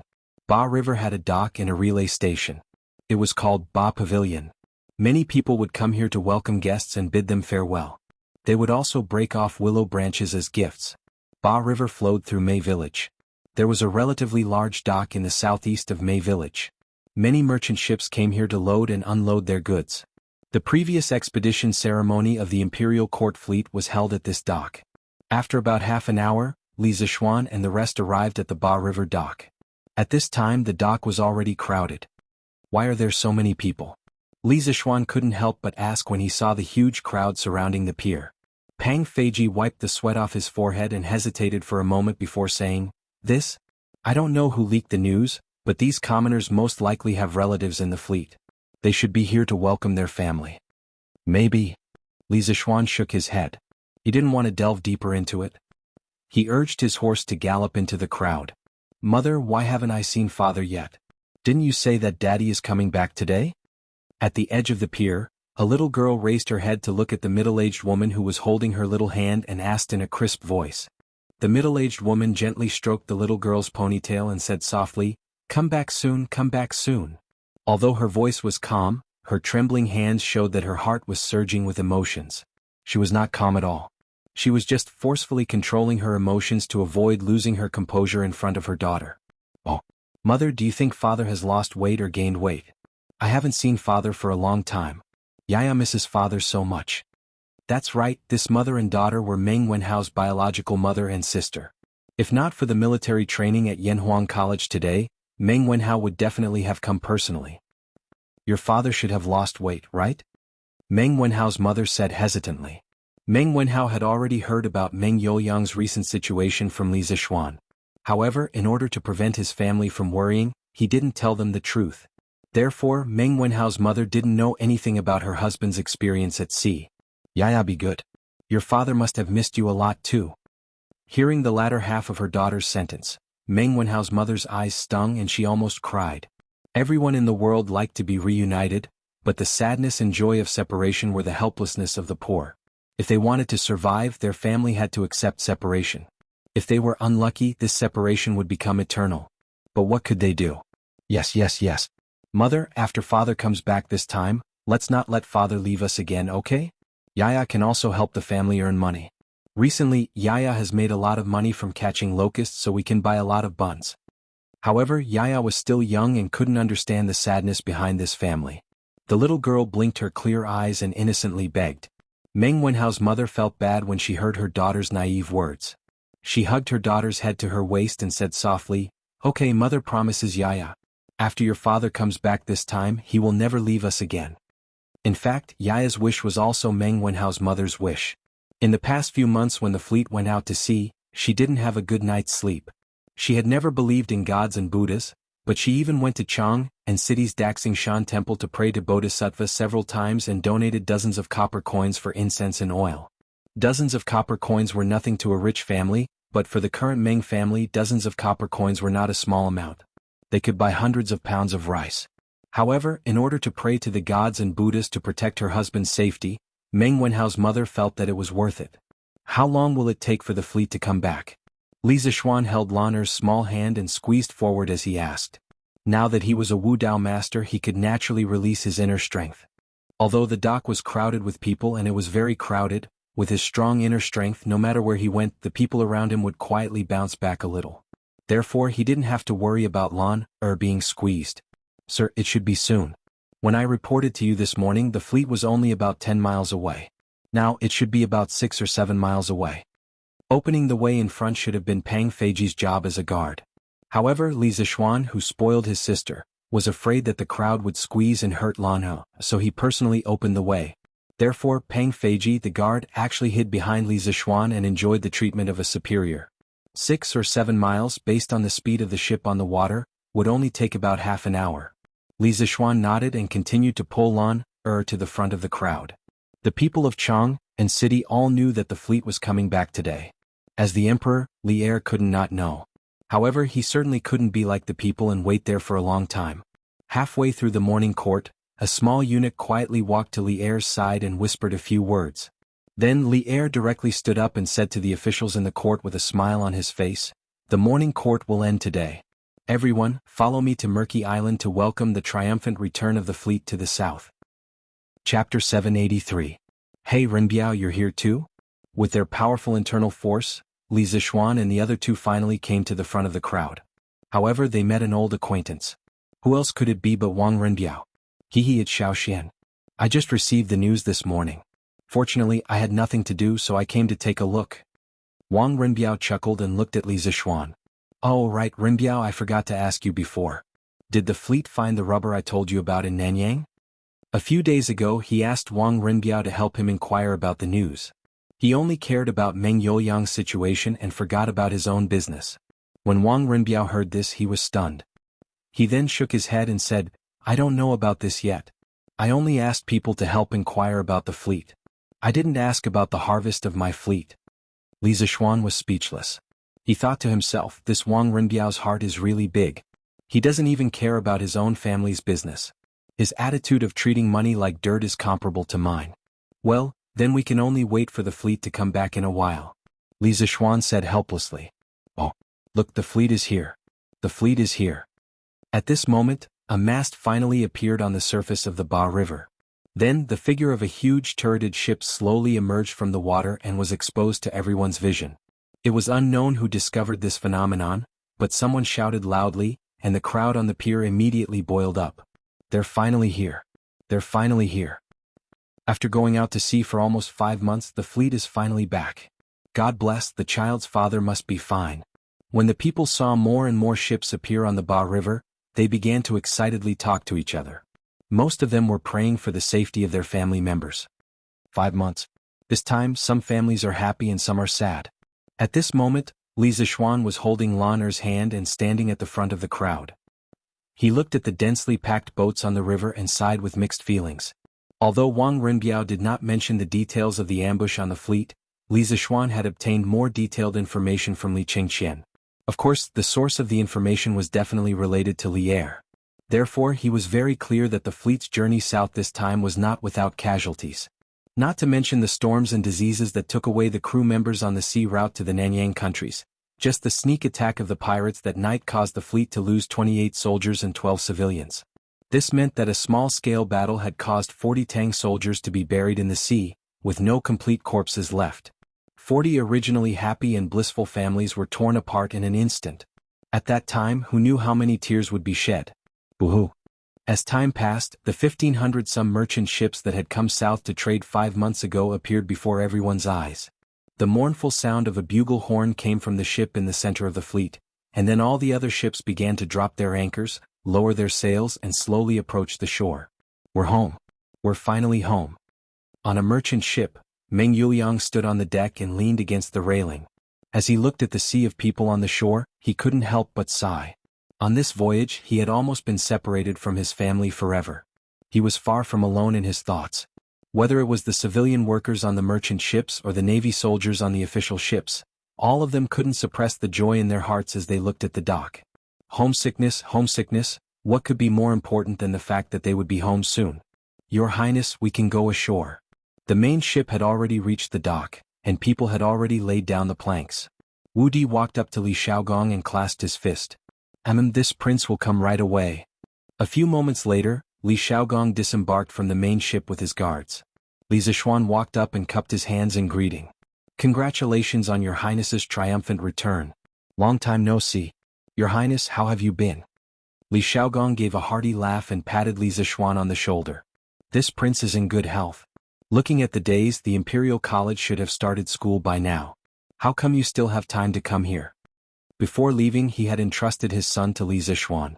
At the time, Li Zishuan was still an official at the Imperial College and had yet to fall out with Kong Yingda. Thus, Li Xiaogong's memories were still stuck at the time when Li Zishuan was still teaching at the Imperial College. He had no idea what was going on at Yanhuang College. Your Highness, this child is no longer at the Imperial College. 3 months ago, I resigned from my position at the Directorate and opened my own academy. Today Huiran is also in my academy. Li Zishuan knew that Li Xiaogong was asking this because he wanted to know more about his son, Li Huiran, so he gave him a simple explanation. What? Xiaoxin, you're no longer at the Imperial College? Did something happen in between? Li Xiaogong had indeed asked this question to find out more about his son, but he hadn't expected to ask such a shocking question. It's a long story. I'll tell your Highness in detail in the future. Li Zishuan knew that this wasn't the place to talk, so he said this to Li Xiaogong. His Majesty has arrived. As they were speaking, another group of people arrived on the road to the west of the docks. When they heard the words His Majesty has arrived, they all hastily turned around. When they saw the person in bright yellow at the front of the group, they all bowed and said, paying respects to your Majesty. At the same place with the same loud voice, one couldn't help but think of the departure ceremony that Li Er had held when the fleet went out to sea 5 months ago. Li Er followed the path that the crowd made and came to the edge of the docks, not far from Li Xiaogong. He stopped and turned around to look at the densely packed crowd, saying, Rise. Only then did the commoners and the soldiers on the ship straighten up. Li Er looked at Li Xiaogong and said, Xiaogong, it's been hard on you. Li Xiaogong hurriedly clasped his hands and said, Your Majesty is too kind. It's my duty to share your Majesty's worries and worries. It's not hard at all. Li Er nodded. Then he looked at the endless number of ships on the river and asked slowly, Have all the ships of our great Tang returned? Li Xiaogong said solemnly, Your Majesty, of the 1,587 ships that I brought, except for one that was burned at sea, the rest returned safely.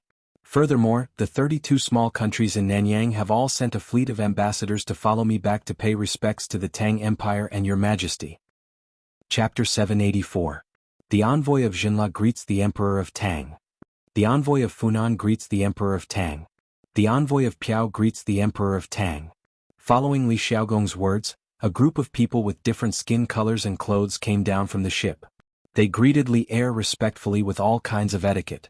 Some of them spoke in their native language while others spoke in broken Chinese. When Li Xiaogong saw this, he quickly assigned a middle-aged scholar beside him to translate for them. Li Er was very happy after hearing this. As an emperor, there was no one who did not like to achieve great things. It was just that every emperor had different priorities. Ah, good. Where's Cui Er? Cui Shanfu stepped out from the crowd of civil and military officials and cupped his hands. I'm here. Bring the envoys of the various countries to Honglu Temple and treat them well. 3 days later, I will summon the envoys of the various countries at the imperial court meeting. In the Tang dynasty, Honglu Temple was one of the 9 temples. It was in charge of the 4 barbarians' tributes, banquets, gifts, and welcoming. It was also in charge of the inauspicious ceremonies of the country, the ancestral temples of Zhongdu, and the Taoist scriptures and tents. Whenever the emperor of the 4 barbarians or envoys had an audience, they would be treated as guests. They would be given a place to stay and they would be given invitations, gifts, and banquets. The Department of Precepts would prepare in advance.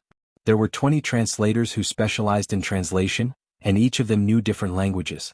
Generally speaking, Honglu Temple was equivalent to the modern Ministry of Foreign Affairs with an additional translation function.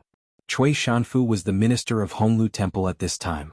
There was an organization corresponding to Honglu Temple called the Warden's Office. However, there was a substantial difference in the functions of the two. Honglu Temple was in charge of foreign guests, while the Warden's Office mainly dealt with ethnic affairs. Yes, Your Majesty. Cui Shanfu didn't show it on his face, but he was complaining in his heart. This was because there were envoys from 32 countries. It was a rare sight to see such a large number of envoys in 100 years.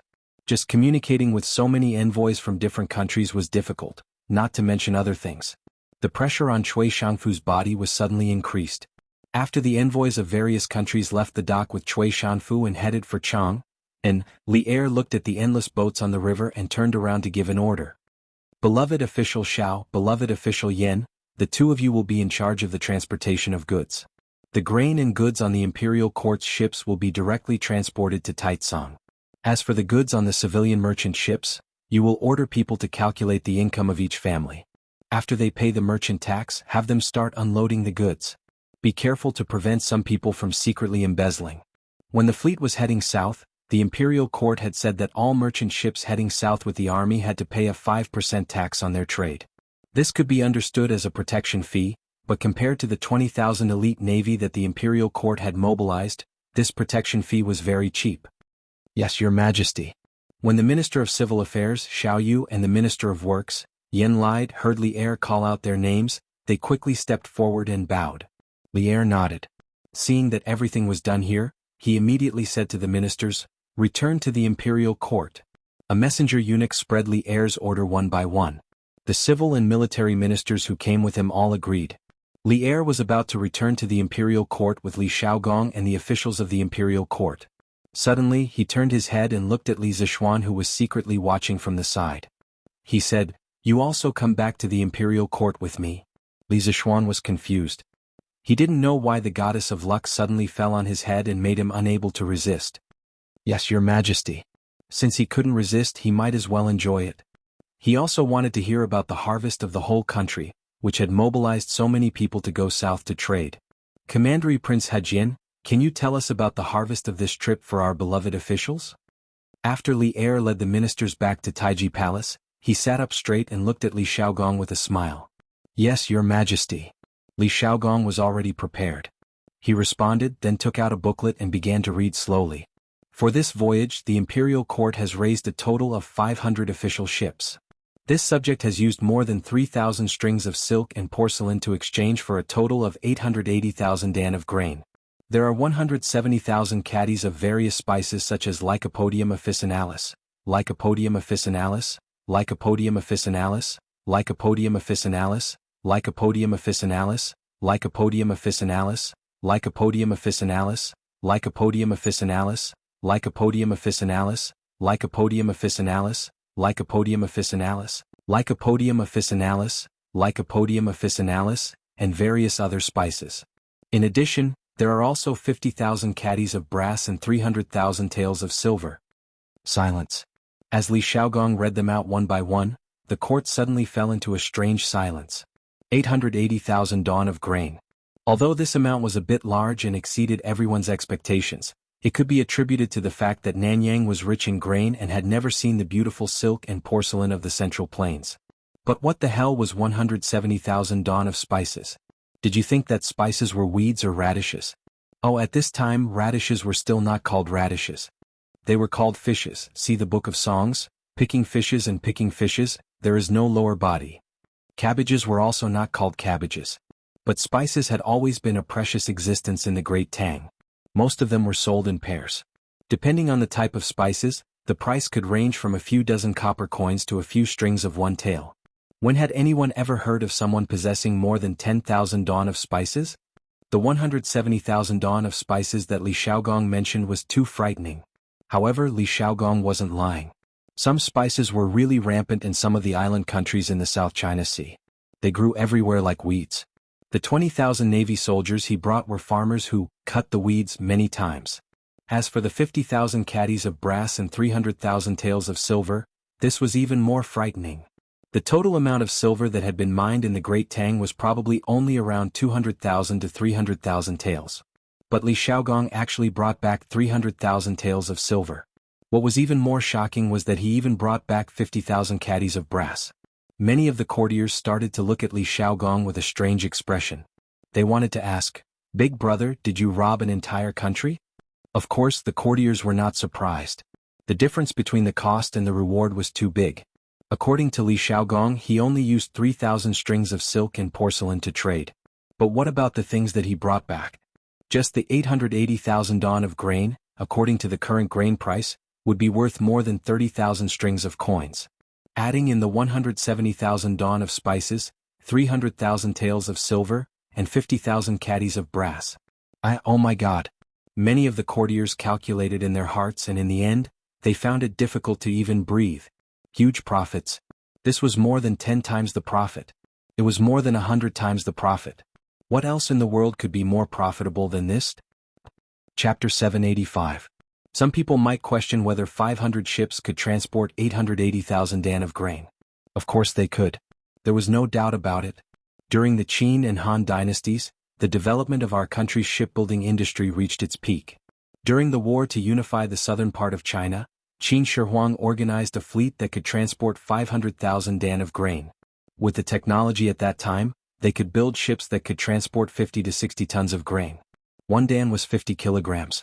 In other words, a ship during the Qin and Han dynasties could carry more than 1,000 dan of grain. During the Tang and Song dynasties, the second peak in China's shipbuilding history was the dragon boat that Emperor Yang of Sui rode. It was 5 feet tall and 200 feet long. The upper level had the main hall, the inner hall, and the east and west imperial halls. The middle two levels had 120 rooms with a capacity of more than 300 tons. Of course, it was even more impressive during the Song dynasty. The Song dynasty built a divine boat for Korea. It had a capacity of more than 1,500 tons. Some large ships could carry tens of thousands of dan of grain and had a rudder that was 30 to 50 feet long. Taiji Palace.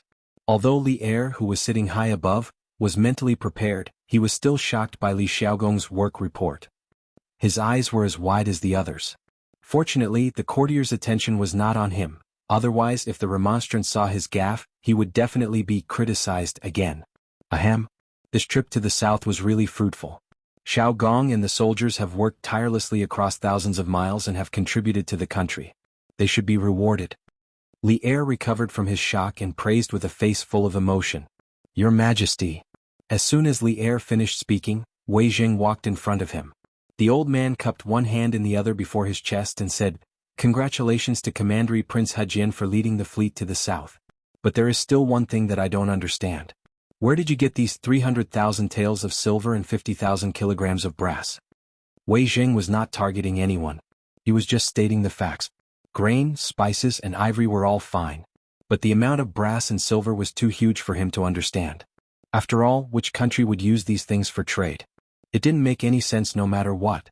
After hearing Wei Zheng's question, the other ministers all cast doubtful glances at Li Xiaogong. However, Li Zixuan's heart skipped a beat. According to the information he had gathered, the 50,000 jin of brass and 300,000 taels of silver that Li Xiaogong had brought back were the war reparations that he had extorted from the Wen nation. If this was revealed, Li Xiaogong would most likely be impeached. Li Er's eyes darkened. Obviously, he also knew the inside story of the Japanese war. But now that Wei Zheng had asked in public, he could only watch Li Xiaogong's performance. As soon as Li Er left with the civil and military officials, the docks by the murky river immediately became lively. There were more than 1,000 large ships, and they definitely could not all dock at the same time to unload their cargo, so they could only come in batches. At the very front were the 500 official ships of the imperial court. Wu Di, the captain of Li Xiaogong's personal guard, came to Xiaoyu with a man who looked like a steward. He respectfully handed over a booklet and clasped his hands. "Minister Xiao, this is the list of all the cargo on the official ship. He is the steward of the cabin, Yao Jing. If Minister Xiao has any questions, please ask me or Steward Yao. We will tell you everything we know." "Well, okay. Thank you." Xiaoyu said politely and took the booklet. When he opened it, he was shocked. So much food? I'm afraid the granary of Chang and city can't hold it all." Hearing this, Yen Lide was very curious. He thought that the official ship of the imperial court had only brought a little silk and porcelain. At most, it could be exchanged for more than 100,000 jin of food. How could the granary of Chang and city not be able to hold it all? "Sherwin," Xiaoyu's courtesy name, "let me see how much food you have." Then Yen Lide eagerly came over and wanted to see what was on the booklet. When he saw the number on the booklet, his eyes widened and he exclaimed, This 880,000 jin? So many jin of food, Taitsang can't hold it all. It has to be transported to Hanjiatsang in Luoyang. The Taitsang he was talking about was the largest granary in Chang'an City. It was also the granary of the imperial family. Its main function was to provide for the imperial family's consumption, rewards, salaries of officials, military supplies and government accounts. Although Taitsang's main function was to serve the central government, it also had some positive functions. For example, every time there was a famine, Taitsang would take out grain to replenish Changping-tsang and suppress the price of grain. It would also sell some grain at a low price to help the victims. However, Taitsang's total storage was not very high. It could only store 500 to 600 jin of grain at most. Moreover, the autumn harvest had just passed, so there was even less space left in Taitsang. That was why these two big shots of the imperial court sighed with emotion. As for the Hanjiatsang that Yen Lide mentioned, it was the largest granary in the Tang Empire. At the start of the Sui dynasty, Chang'an was built, but the Guangzhou region was unable to satisfy the needs of the imperial family, officials, and the central army. During the Day era, to satisfy the grain needs of Chang'an, Emperor Yang built the Grand Canal. Later on, Yang Guang directly moved the capital to Luoyang. After establishing Luoyang, Yang Guang first built Huiluotsang as the national granary, in Luoyang. The entire Huiluotsang city was 1,000 meters from east to west, 335 meters from north to south, and around 700 warehouses with a diameter of 10 meters. Each warehouse could store 4,000 jin of grain, and the entire city could store 3 million jin of grain. As Huiluotsang was built outside of Suitang Luoyang city, at the end of the Sui dynasty the world was in chaos. Li Mi took Huiluotsang, and Luoyang city fell into a situation where there was no grain. Later on, Huiluotsang became the focus of the war between Li Shimin and Wang Shichong. The warehouses outside the city were occupied, and Wang Shichong lost due to a severe lack of grain. Later on, Li Shimin saw the disadvantages of having a granary outside the city, and he decided to build one within Luoyang city to prevent the same thing from happening. This granary that was carefully designed by Li Shimin was Hanjiatsang. Not only did Hanjiatsang provide grain for Luoyang city, but it also acted as a transportation station between Guangdong and Guangzhou. Later on, it slowly replaced the largest granary at that time, Luokotsang, and became the largest granary in the world, with a total storage of close to 6 million jin. Indeed, first move 150,000 jin of grain to Taitsang, and the rest can only be transported to Luoyang along the Grand Canal. Lide, you take care of things here. I'll go to the palace to ask for a decree to send a portion of the official ships to Luoyang. Xiao Yu thought about it and decided to ask for Li Er's opinion. Otherwise, with so much grain, there would be no place to store it and it would only benefit the rats. Chapter 786. In Taiji Palace, the morning court was still going on. Everyone's eyes were focused on Li Xiaogong. Due to the special nature of the previous battle, Li Xiaogong had only passed on the specific details to Li Er in the form of a secret report instead of a battle report.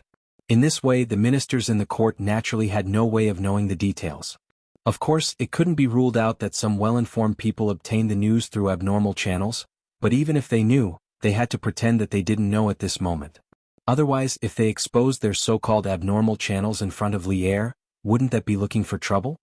As a minister, if he attracted the suspicion of the emperor, his good days would be numbered. That's a good question, Minister Wei. Li Xiaogong looked back at Wei Zheng and then bowed to Li Er. He said in a deep voice, "Your Majesty, I am guilty." Seeing that Li Xiaogong didn't answer Wei Zheng's question directly and instead apologized to Li Er, the ministers in the hall were confused. They didn't know what Li Xiaogong was doing. This time the imperial court had sent a fleet to the south. The harvest from this trip was almost equivalent to the imperial court's annual revenue. It had greatly alleviated the empty state of the national treasury since the Wei River Alliance. Li Xiaogong was definitely considered a great contribution. How could he be guilty? Li Er's heart sank. How could he start to apologize without saying anything? He was very worried that Li Xiaogong would make a mistake and worsen the situation. Xiaogong led the army across the sea and brought back so much food and money for the imperial court. What is his crime? Although many thoughts were running through his mind, Li Er remained calm on the surface.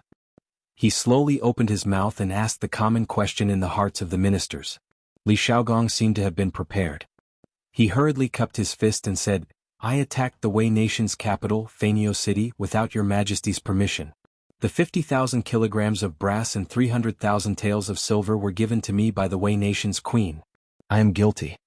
As soon as Li Xiaogong finished speaking, there was a buzz, and the court immediately exploded. The officials in the hall all stared with wide eyes, indescribably shocked. Some people didn't know whether to laugh or cry in their hearts because when Li Xiaogong had reported his gains from going south, they had secretly wondered if Li Xiaogong had plundered some country. Otherwise, how could he have brought back so much wealth? However, judging from the results that were announced now, their previous guess was actually correct. Li Xiaogong had truly ransacked the country, and the target of his ransacking was none other than the Wen nation that had previously paid tribute to the Great Tang. How could this be? Therefore, some people could not help but be eager to give Li Xiaogong a try. Wei Zheng, who was standing in front of the officials, raised his eyebrows. He clearly didn't expect the truth to be like this. He took a step forward and said, His Royal Highness, without your Majesty's permission, attacked the neighboring countries of the Great Tang. This action can easily cause panic in the neighboring countries, which is extremely disadvantageous to the Great Tang at this time. I think that His Royal Highness should be severely punished. I think that Left Minister Wei's words are reasonable. Now that the world has just settled down, the imperial court should be recuperating and getting along peacefully with the neighboring countries. His Royal Highness, for 300,000 taels of silver and 50,000 kilograms of brass, he attacked without authorization and ignored the relationship between the Great Tang and its neighboring countries. He simply has no respect for the imperial court. I think that he should be severely punished. As soon as Wei Jing finished speaking, Minister Cui Shanfu of the Honglu Temple hurriedly jumped out. As the leader of the Honglu Temple, who specialized in dealing with the relationship between neighboring countries, he naturally had the right to express his opinion. Of course, as a core disciple of the Shandong aristocratic family, he also wanted to use this opportunity to bring down Li Xiaogong, the only person who could be used in the Li Tang imperial family. If he didn't know how to make good use of such a heaven-sent opportunity, he would really be blind. I second the motion. His Royal Highness must be severely punished. Severely punish your grandma. Li Xiaogong's identity was not only that of the Li Tang imperial family, but also that of a general. Although he usually didn't like Li Xiaogong at this time, Qing Jijia wouldn't just watch Li Xiaogong be besieged by Cui Shanfu and the others. The devil incarnate wouldn't talk about rules with you. This old guy came up and directly pushed Cui Shanfu more than 10 steps away and almost fell to the ground. He stood up angrily and was about to argue with Qing Jijia, but he heard old Qing directly scold him in his rough voice. Damn it. Xiaogong didn't say why he attacked Neon. How do you know that he went for the silver and brass? Is your father in Neon? Did he tell you in your dreams? Cui Shanfu's expression changed and he felt greatly humiliated because Qing Jijia was saying that his father was from Neon. As a person of the Celestial Empire, anyone who was said to be a descendant of the short and wretched people of Neon would be angry. Qing Jijia, you've gone too far and disgraced the refined. At this time, Cui Shanfu was obviously blinded by anger and directly called Qing Jijia by his name. Bah! You slandered Xiaogong without any evidence. Isn't this a disgrace to the refined? This old guy actually spat a mouthful of thick phlegm in Cui Shanfu's direction and continued to scold him. However, he also knew that it was not a good idea to continue scolding like this. If this continued for a long time, it would be counterproductive. Therefore, after scolding Cui Shanfu, he cupped his hands and said to Li Er, Your Majesty, Xiaogong is not a person who is greedy for money and doesn't know the severity of the matter. This old official thinks that there must be something hidden. Your Majesty, this official also thinks that this matter is not simple. Why don't we let Xiaogong finish speaking before making a conclusion? The taciturn gourd, Li Jing in the imperial court also made a rare sound today. In this way, no one in the entire Tang military was still indifferent. This official agrees. The generals' camp all agreed in unison. The civil officials' camp was in an uproar and did not reach a unified opinion. This was because the heads of the civil officials, Zhang Sun Wuji and Fang Xianling, had not expressed their opinions yet. In fact, the opinions of these two big shots were quite simple. For Zhang Sun Wuji, because of the relationship with Empress Zhang Sun, the Zhang Sun family was a proper relative of the emperor. In terms of position, Zhang Sun Wuji naturally sided with the royal family and protected Li Xiaogong. As for Fang Xianling, he felt that a mere Wen nation was not enough to change the attitude of the surrounding countries toward the Tang Empire.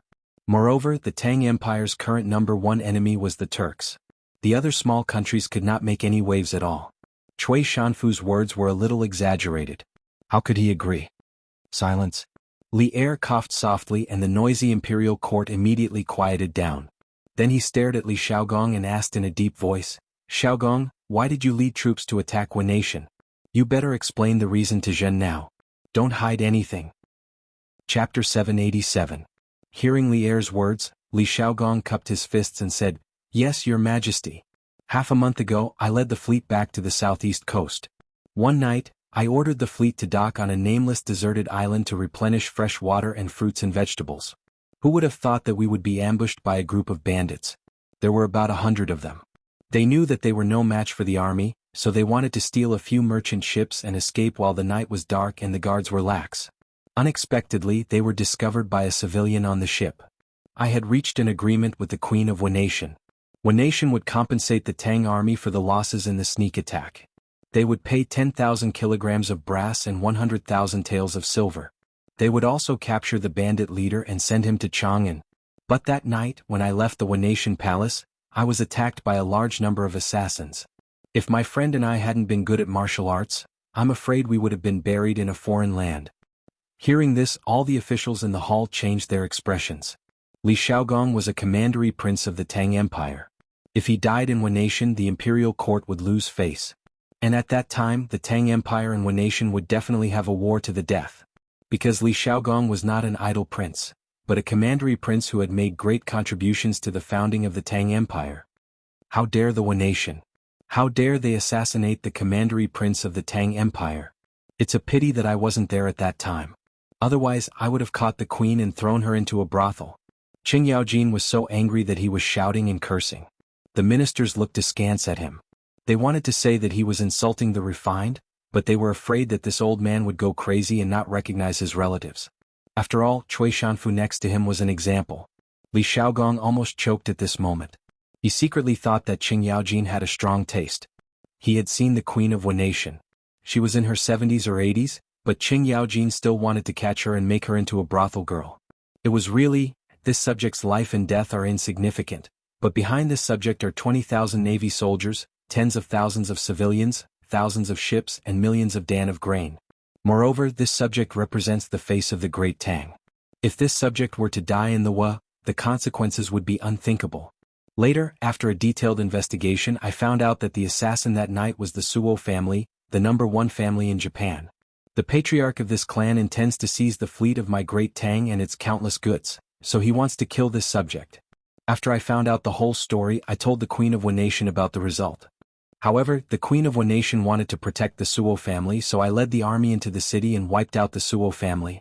This subject could die, but the dignity of the Great Tang could not be trampled on. Those who offend my Great Tang must pay the price. After destroying the Suo family, the Japanese queen knew that she was in the wrong. She took the initiative to increase the compensation from the original 10,000 caddies of brass and 100,000 taels of silver to 50,000 caddies of brass and 300,000 taels of silver. This was the whole story of the whole thing. I hope your majesty can judge clearly. After Li Xiaogong finished speaking, the imperial court fell silent as the officials digested this matter. After a few seconds, Wei Jing turned to Li Xiaogong and said, The Wen Nation dared to assassinate the commandery prince. Of course they deserved it. No punishment is too much. However, at the very beginning, your majesty brazenly led the army to attack the Wen Nation because of a few bandits. Wasn't that inappropriate? After all, there should be a more reliable solution. Li Xiaogong proudly raised his head and said, Left Prime Minister Wei's words are wrong. That was not a matter of a few bandits. It was a matter of the people of the Great Tang dying at sea because of the Wen Nation. Before the fleet left, His Majesty entrusted me with the task of protecting the people of the Great Tang. If there were any enemies, I had to do my best to destroy them. That night, the Wen Nation ambushed the fleet and killed 28 soldiers and 12 civilians. As the commander-in-chief of the army, I had to give them an explanation. Otherwise, how could I, Li Xiaogong, continue to lead this army? How could I have the face to come back and see His Majesty again? Li Xiaogong's words were very good. He directly brought out Li Er.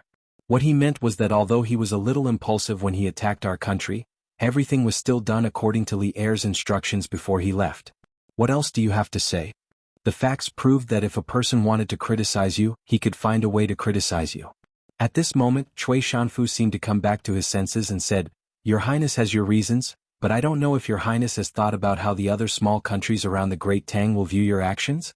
Will they think that the Great Tang is bloodthirsty and insecure? Will they unite and fight against the Great Tang together? This old thing was doing it for the sake of doing it. Now he didn't even care about his face anymore.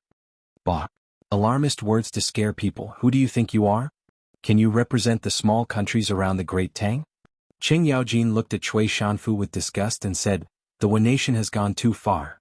If Xiaogong doesn't teach them a lesson, won't the Great Tang lose its prestige? This battle was well fought. If it were me, old Qing, I would have fought even more ruthlessly and killed all the Wen nation people. They were the ones who were unrighteous first. Why should we talk about morality with them? Jijir is right.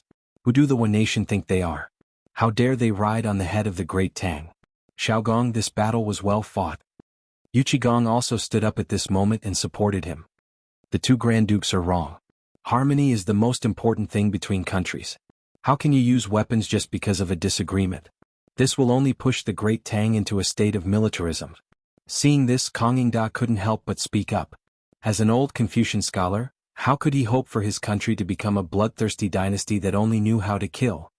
Your Majesty, this subject has something to say. Seeing that the court was about to turn into a market, Li Zixuan stood up and cupped his hands to Li Er. He didn't have much to do today, but he couldn't stand the attitude of some people in the court towards the diplomacy of the Great Tang. Li Er's eyes lit up. He was looking forward to Li Zixuan helping him out of this situation. Thank you, Your Majesty. This subject wants to say that the question now is not whether we should attack the Wen nation or not, but what can we do even if we attack them? The Wen nation started it first. If we don't fight back, the surrounding countries will think that the Great Tang is easy to bully. It's just a trifling Wen nation, so what if we attack them? Are we going to punish the generals of the Great Tang for a trifling Wen nation? As for Minister Cui Sijing's worry that the other countries will panic because of this subject believes that there is nothing to worry about. The peace and stability of the Great Tang is not obtained by blindly making concessions, but through the blood and fists of soldiers. The Tang must have pride, and the Tang are not afraid of war. Even if the entire world attacks the Great Tang will be able to break through. What is there to fear from a trifling Wen nation? Chapter 788. Good. Well said. In Taiji Palace, Li Zixuan's passionate words caused the eyes of all the generals to light up. Li Er, who was sitting at the head of the table, didn't show any change on his face, but if one was close enough, one would be able to hear that his breathing had quickened. Qing Yaojin had never liked to hide his emotions. Old Qing shouted, "Okay." Then the old man still felt uncomfortable. He laughed loudly and walked over.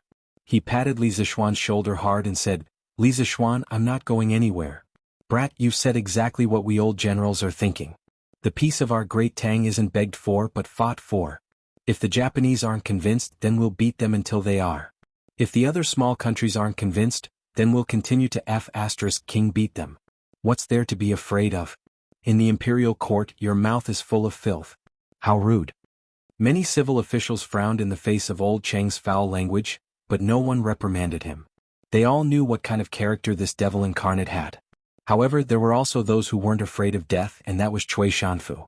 This old man had completely forgotten the pain after his wounds healed. He couldn't help but reprimand him. "Rude. I, old Qing, am clearly courageous. Unlike some people who, after 2 years of peace, shrink back and be afraid of this and that. They're really a disgrace to our Great Tang." Qing Yaojin immediately snorted disdainfully at Cui Shanfu. Li Zixuan, on the other hand, secretly applauded. Qing Yaojin's words were precisely the reason why he had changed his usual style and forcefully stood out today. Now that the world had settled down, some people couldn't wait to put away their weapons and live a peaceful and comfortable life. How could that be? The current Great Tang was still quite a distance away from the prosperous dynasty in Li Zixuan's mind that could dominate the world. Who's shrinking back? This old man is just speaking the truth. Li Zixuan is just a brat who only knows how to talk big. When the time comes for the world to attack the Great Tang, what will we use to fight against the other countries? At that time there would be wars every year and the treasury would be empty. The common people would be plunged into misery and suffering. The slightest carelessness could lead to the downfall of the country.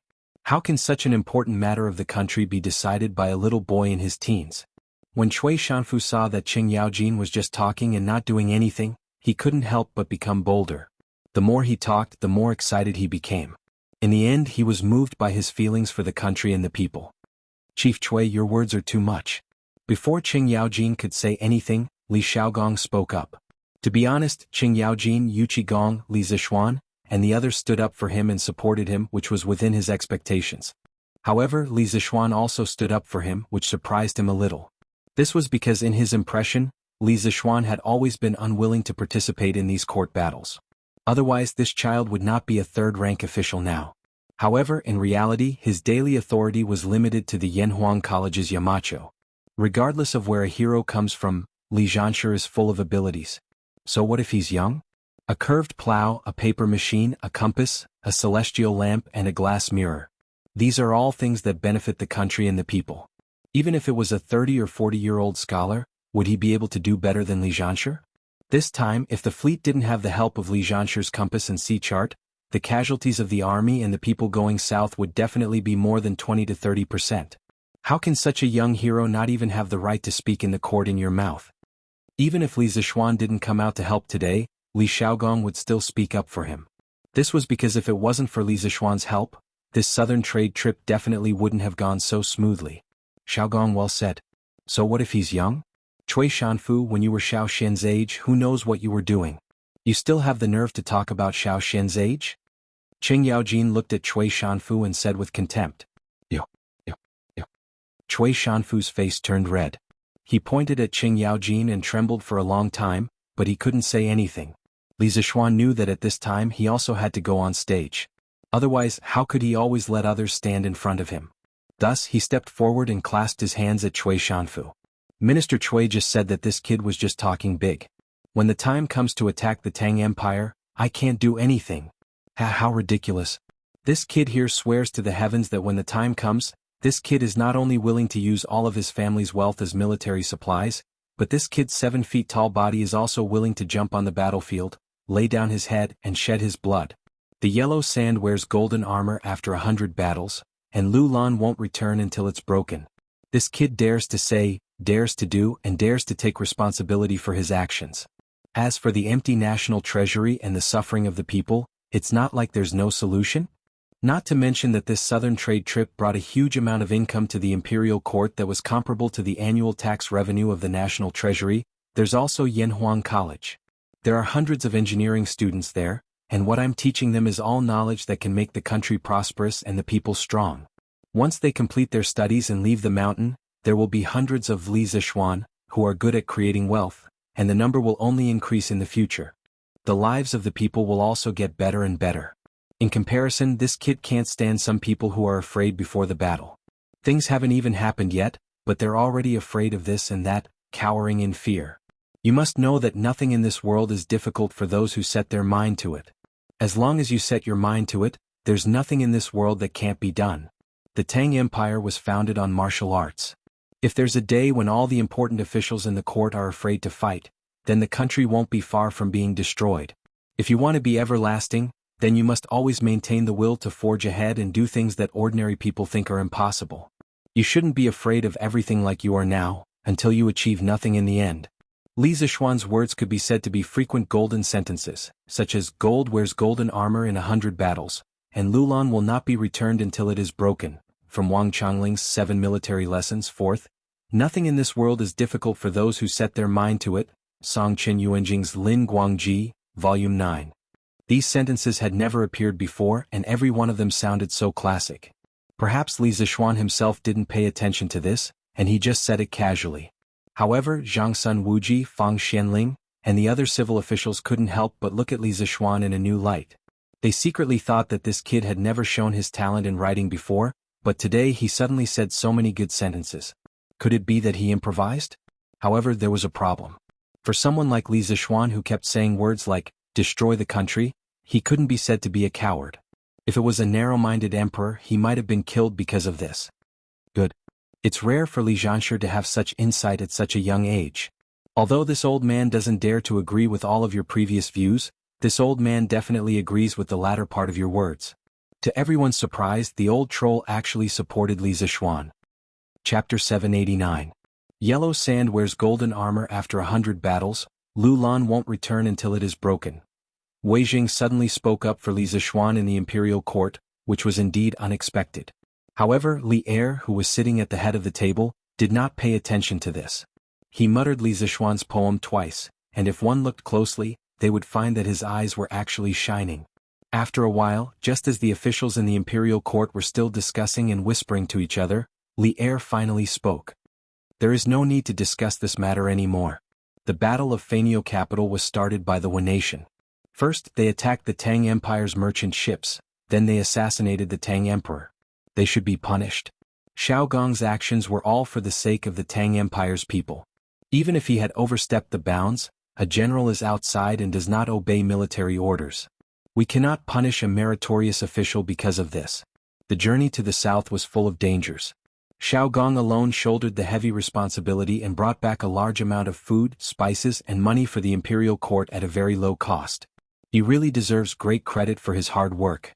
I have decided to reward Xiao Gong with 200 households, 10 pairs of elephant tusks, 50 tiger skins, 100 rolls of silk, 5,000 taels of silver, and 2 million taels of money. After such a long discussion, Li Er finally made the final decision. The noisy crowd in the imperial court suddenly quieted down. Thank you, Your Majesty. Li Xiaogong hurriedly bowed to express his thanks. Qing Yaojin and the others said happily, Your Majesty is wise. Cui Shanfu was so angry that he frowned, but at this time he did not dare to say anything. He did not want to anger Li Er again. He heard Li Er continue. The compensation for the soldiers who died in the battle will be increased by 1 level. The Ministry of Civil Affairs will send a special person to compensate the civilian who died in the battle. Among them, the civilian who survived, Meng Yuliang, loudly warned at the critical moment and prevented the merchant ship from falling into the hands of the bandits. Moreover, this person is extremely loyal and brave. At the moment of life and death, he forcefully changed the direction of the burning ship and saved the main fleet. I have decided to confer him the title of Grade 8 Xuanjie Commandant.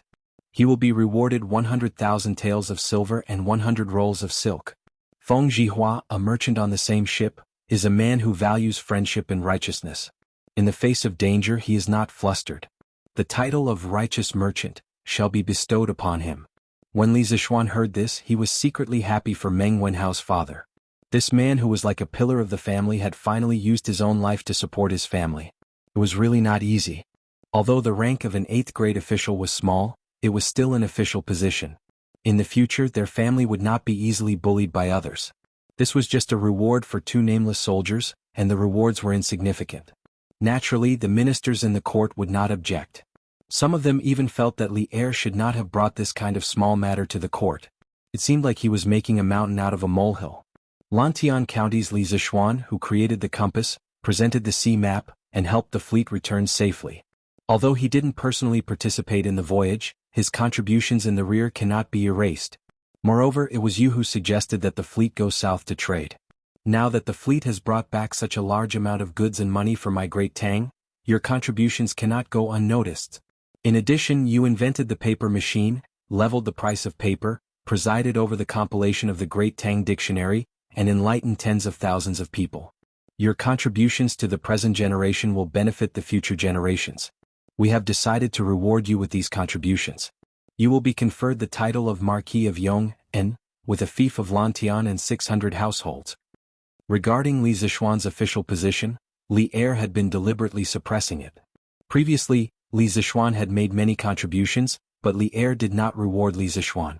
He felt that Li Zishuan was still too young, and if he were to reward him too much, it would be overpraising him. But later on, Li Er felt that Li Zishuan's abilities and views were becoming less and less like those of a teenage brat. Thus, Li Er decided to stop suppressing it and directly promote Li Zishuan from county's marquis to Li Zishuan. Of course, this one step was truly one step. At least within the next 10 years, Li Zishuan's noble rank would not be able to rise any further. Otherwise, he would quickly reach a point where he could not rise any further. Li Er wanted to leave this talent to Li Qingqian. This subject thanks your majesty for the great favor. When the ministers heard Li Er's reward, they were all stunned. Li Zishuan took advantage of the moment when others were stunned to go forward and thank him. Logically speaking, he did not care if his marquis title could be promoted in the next few years. His original dream was to become a marquis in the Great Tang. Now that his dream had come true, he naturally had to cherish this opportunity. As for the title of Duke above Marquis, he did not even think about it. To him, one marquis was enough. Your Majesty, this. Almost at the same time, Wei Jing also opened his mouth. It seemed that he wanted to object, but seeing Li Zishuan accept the reward so quickly, he could only swallow the words that were on the tip of his tongue.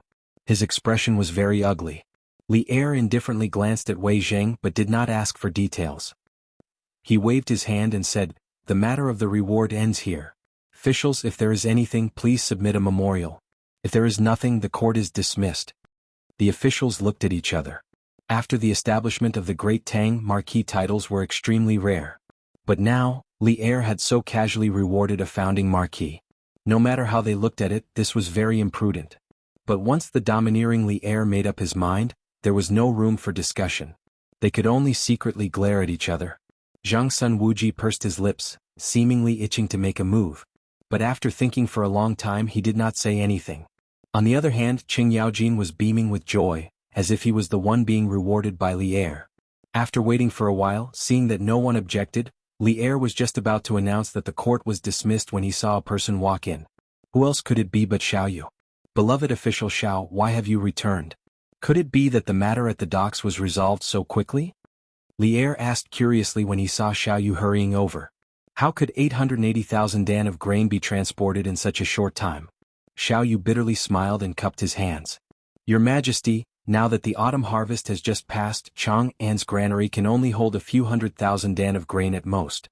So, this old official has returned to ask Your Majesty if we should transport the excess grain to Luoyang along the canal." Only then did Li Er come to a realization. Actually, he could not be blamed for not thinking things through.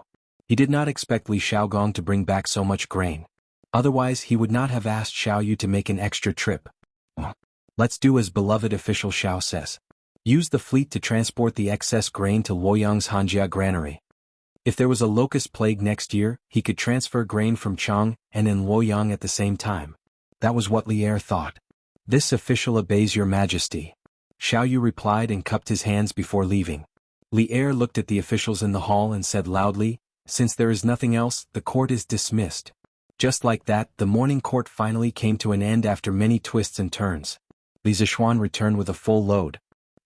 Chapter 790. "Ah, not bad, not bad. You're already a marquis at such a young age. You're even more promising than I was back then." After the morning court session, Qing Yaojin patted Li Zishuan's shoulder and laughed heartily. "Uncle Qing, you must be joking. Compared to you, I'm still far behind. I was born in an era of peace. If I was born in your era, I definitely wouldn't have been as successful as you." Li Zishuan's half-true and half-false words made Qing Yaojin burst with joy. "Ah, that's true. Back then the world was in turmoil. The 18 rebellious princes all had their own armies. The people had no way to make a living. I fought left and right and finally I was able to become His Majesty's subordinate and conquer the world together." Qing Yaojin stroked his beard as he spoke, looking as if he was reminiscing. What a scene of a hero in his twilight years, reminiscing about the past. Li Zishuan almost vomited blood. He thought to himself, old Qing is really good at pretending. There's no end to it. I'd better slip away quickly and go home to hug my wife. Uncle Qing, your generation really didn't have it easy. Ahem, I still have something to do at home. I'll take my leave first. I'll treat you to a drink some other day. After waiting for so long, he finally got a marquis. He was eager to go home and share this good news with his wife and parents. He didn't want to talk nonsense with old Qing here. Qing Yaojin smacked his lips and said, "Hey, then you go first. Xiao Xian, you've been made a marquis. You should go back and celebrate. Of course, this old man will definitely go and eat your celebratory wine. Oh, right, second brother Qin still doesn't know that you've become a marquis, right? Since it's my day off tomorrow, I'll go to the academy in the afternoon and tell him the good news. I'll also give those kids another round of special training." At the mention of special training, the old demon's eyes immediately lit up, and a cruel smile appeared at the corner of his mouth. Li Zishuan couldn't help but mourn for the students of Yanhuang College in his heart. The old demon is here. Your good days are coming to an end. A new round of brutality was about to begin. Cough cough. Uncle Qing, you've really put a lot of thought into this. The students will definitely be grateful to you. I'll go back first. Li Zishuan said some polite words and then ran away.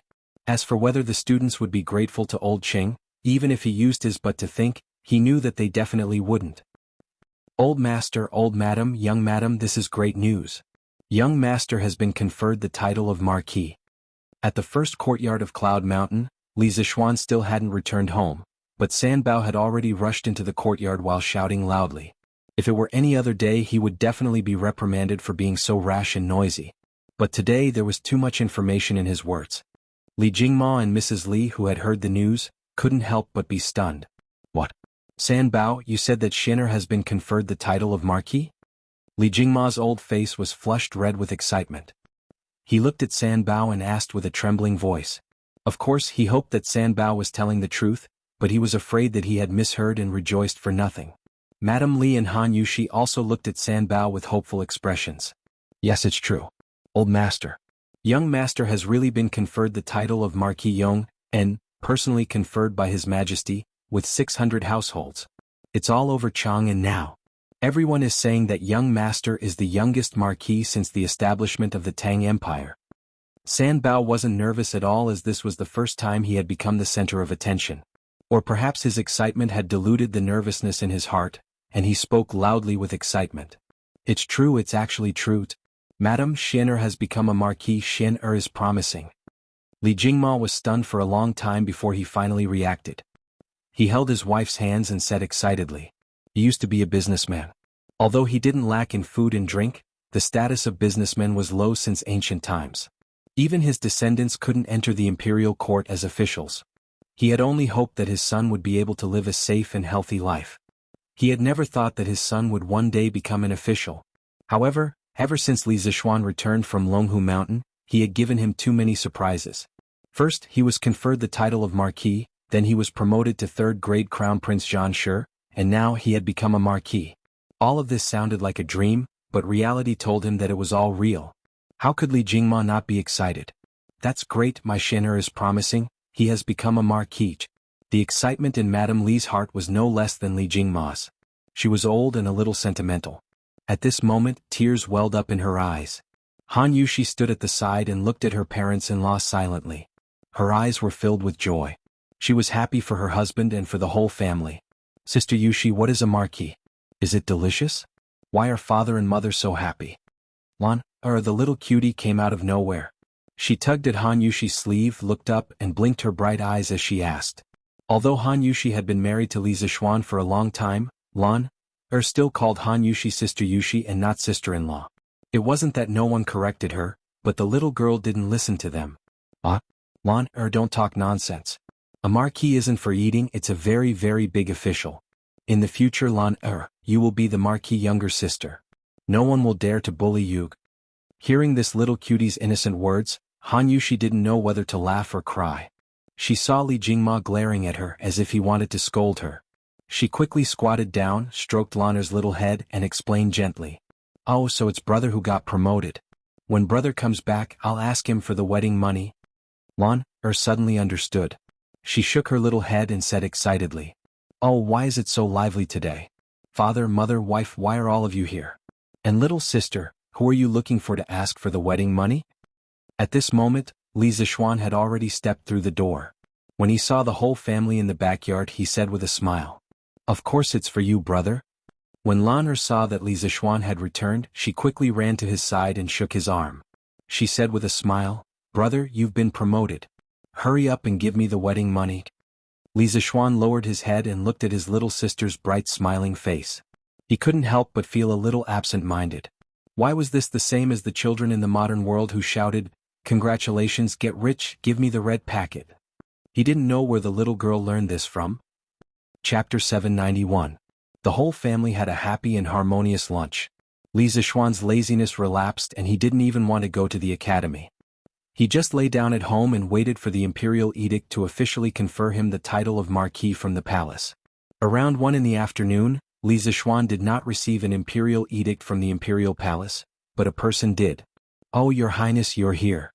That's right, the person who came was Li Shaogong, the commandery prince of Hejian.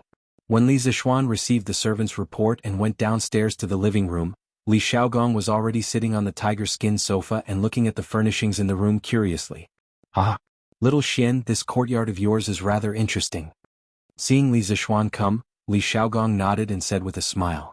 Li Zixuan ordered the servant to serve tea and sat down next to him. He said casually, Your Highness, this is just my unintentional work. It's not presentable. Li Xiaogong shook his head and didn't say anything. He looked at the other places in the room and said, "Ha, you're being modest in front of me now? This is not like you. Although the style of this courtyard is novel, it has its own rules and regulations. It's not something that can be built casually. Obviously, you've spent a lot of effort on it, and the furniture in the room is unique and comfortable. You still know how to enjoy life." Li Zishuan wasn't angry at all after being criticized by Li Xiaogong. Instead, he said with a smile, "Haha, if your highness likes it, why don't I give you a courtyard like this?" Li Xiaogong was very tempted, but he still shook his head after thinking about it. He said, "I won't accept a reward for nothing. I won't take your house for nothing."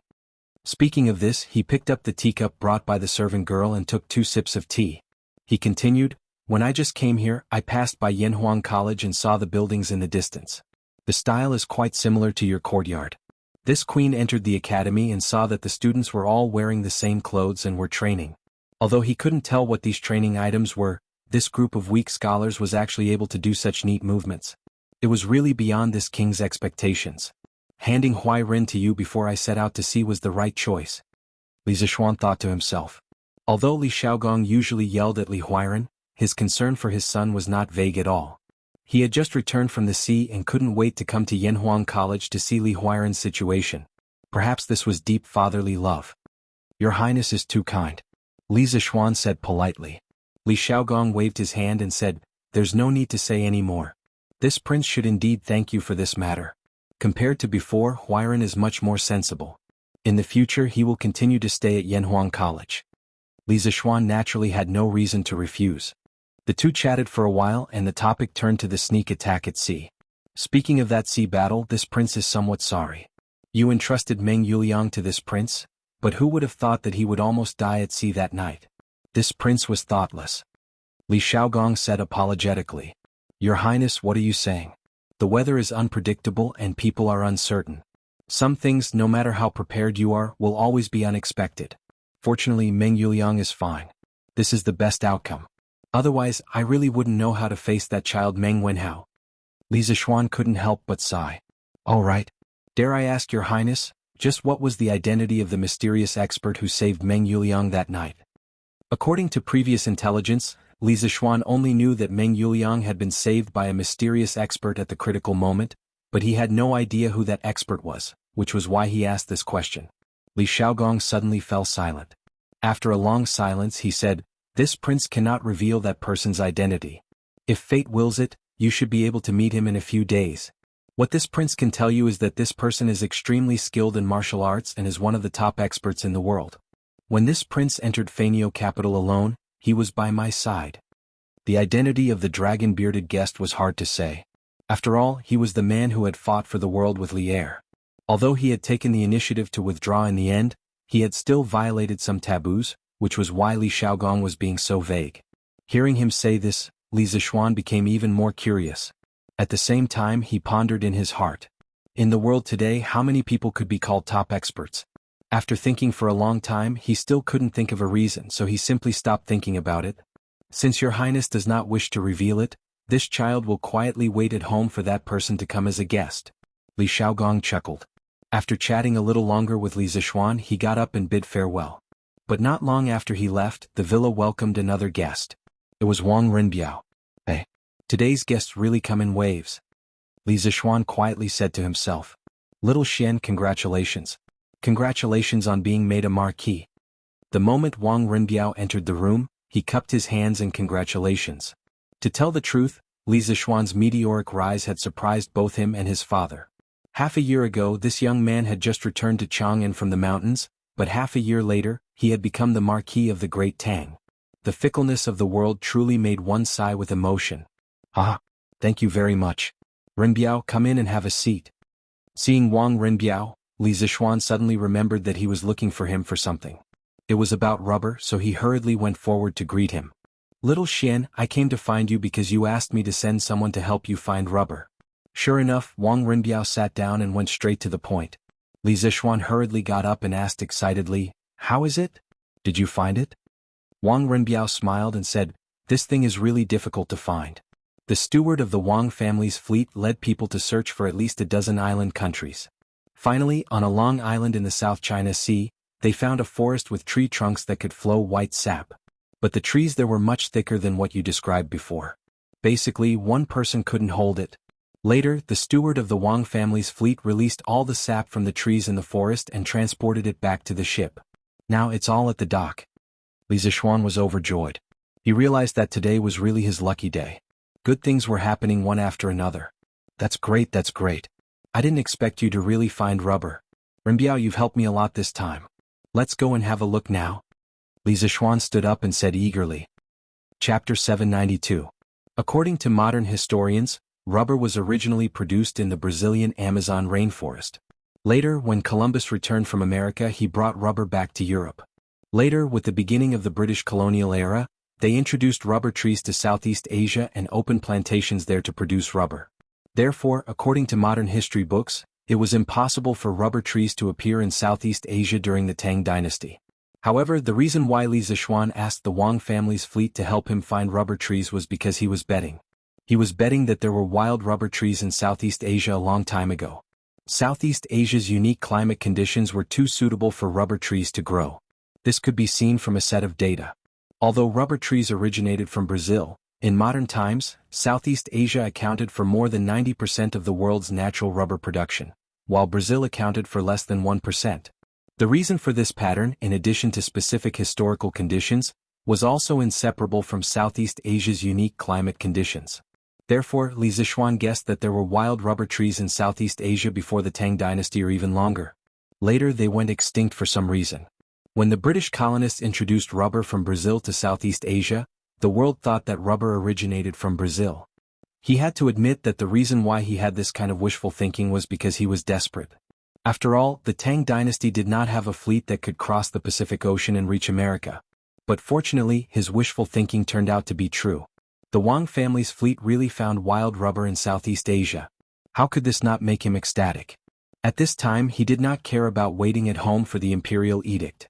He directly urged Wang Renbiao to follow him to the dock.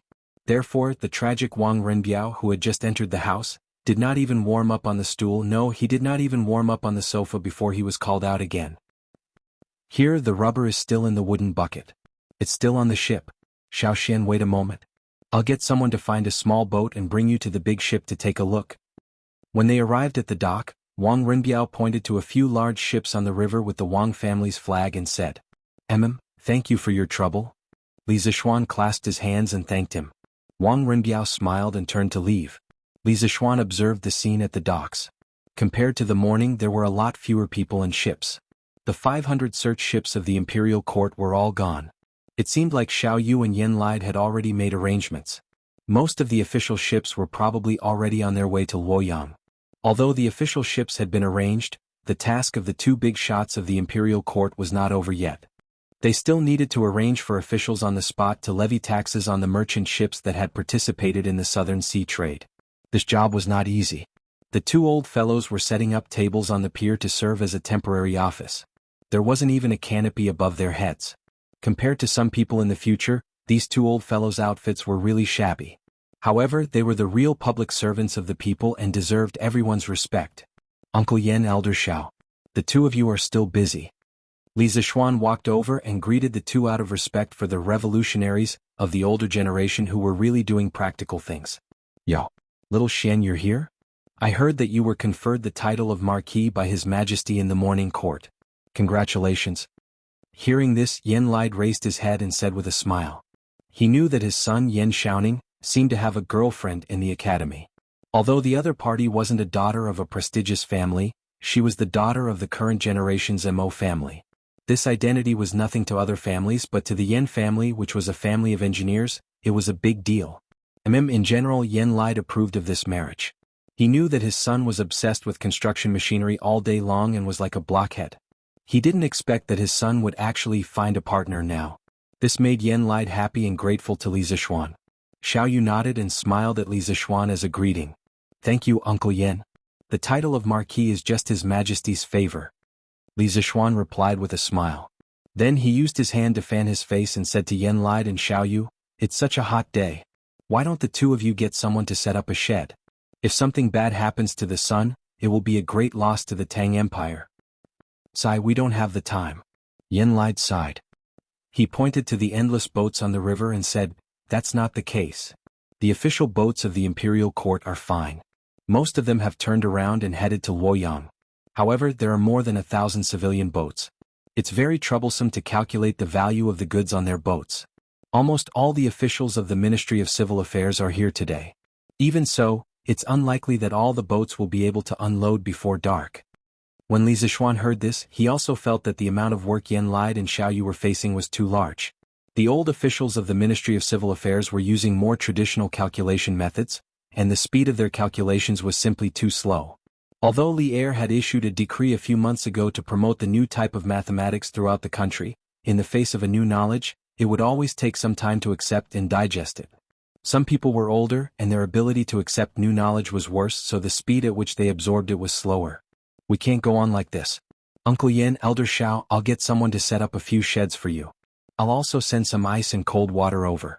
Otherwise, it'll be bad if you get a heat stroke," Li Zixuan said as he wiped his sweat. Yan Lide and Xiao Yu didn't have the time to do this, but he did. Seeing two old men over 50 silently contributing to the country under the scorching sun, he couldn't help but feel a little uncomfortable. But it was precisely because of people like them that the Great Tang would gradually grow stronger until it was invincible. The two old men smiled and didn't refuse Li Zixuan's good intentions. The officials of the Ministry of Civil Affairs who were busy calculating the accounts seemed to have heard this conversation. At this moment they couldn't help but write even more cheerfully. "Marquis Yong, and this old man heard that you have a group of students who are rather proficient in calculation. Why don't you call them over to help you?" Xiao Yu raised his head and smiled at Li Zixuan. Ever since the imperial court had introduced the new type of mathematics, he had privately studied the mathematics textbook that Li Zixuan had compiled. Even someone as picky as him had to admit that the new type of mathematics had an incomparable advantage in calculating speed. That was why he had said this now. Li Zixuan froze for a moment, then bitterly smiled and said, "Elder Xiao, it's not that this little one isn't willing to cooperate, but that group of students of mine is still undergoing military training at the academy. They can't leave." Chapter 793. If it was in the past, Li Zixuan wouldn't have minded his students coming over to help Xiao Yu settle the score. On the contrary, he would have been more than happy to do so because it could give his students some social experience. After all, Yanhuang Academy cultivated practical talents. But now Qing Yaojin was probably brutally training the students, but he went to call the students away. How could this be? It's an emergency, so it won't take up too much of their time. Presumably, missing half a day of training won't have much of an impact on the students, right? Regarding the military training at Yanhuang College, the ministers in the imperial court more or less knew a little about it. Some of them even went to watch it live. Xiao Yu had also been there. It was undeniable that when they saw a group of weak scholars marching in an orderly formation on the field and shouting loud slogans, they couldn't help but feel shocked. Starting from the Western Zhou dynasty, the official courses were divided into national studies and local studies. There were also primary school and university levels. The university level used the 6 arts as the standard curriculum. Etiquette, music, archery, driving, calligraphy, and mathematics were the 6 basic skills that students needed to master. Archery and driving were the most primitive forms of military training in ancient times. The teachers were usually directly appointed by military officers.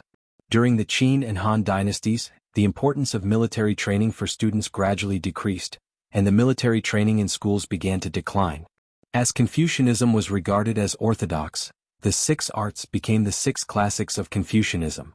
The content of military education disappeared, and the function of military training weakened into a ritual program. During the Sui dynasty, martial arts and literature began to greatly reduce military equipment. The focus of national education changed from martial arts to literature, and the imperial examination gradually began to become mainstream. At the beginning of the Tang dynasty, the national policy of emphasizing martial arts in wartime and literature in peacetime was established. At this time, the method of selecting scholars was still biased towards the imperial examination. The school became an accessory to the imperial examination, and military training was abolished. In addition, Confucianism began to germinate, and gradually the educational concept of emphasizing reading over practice and meditation over activities gradually formed.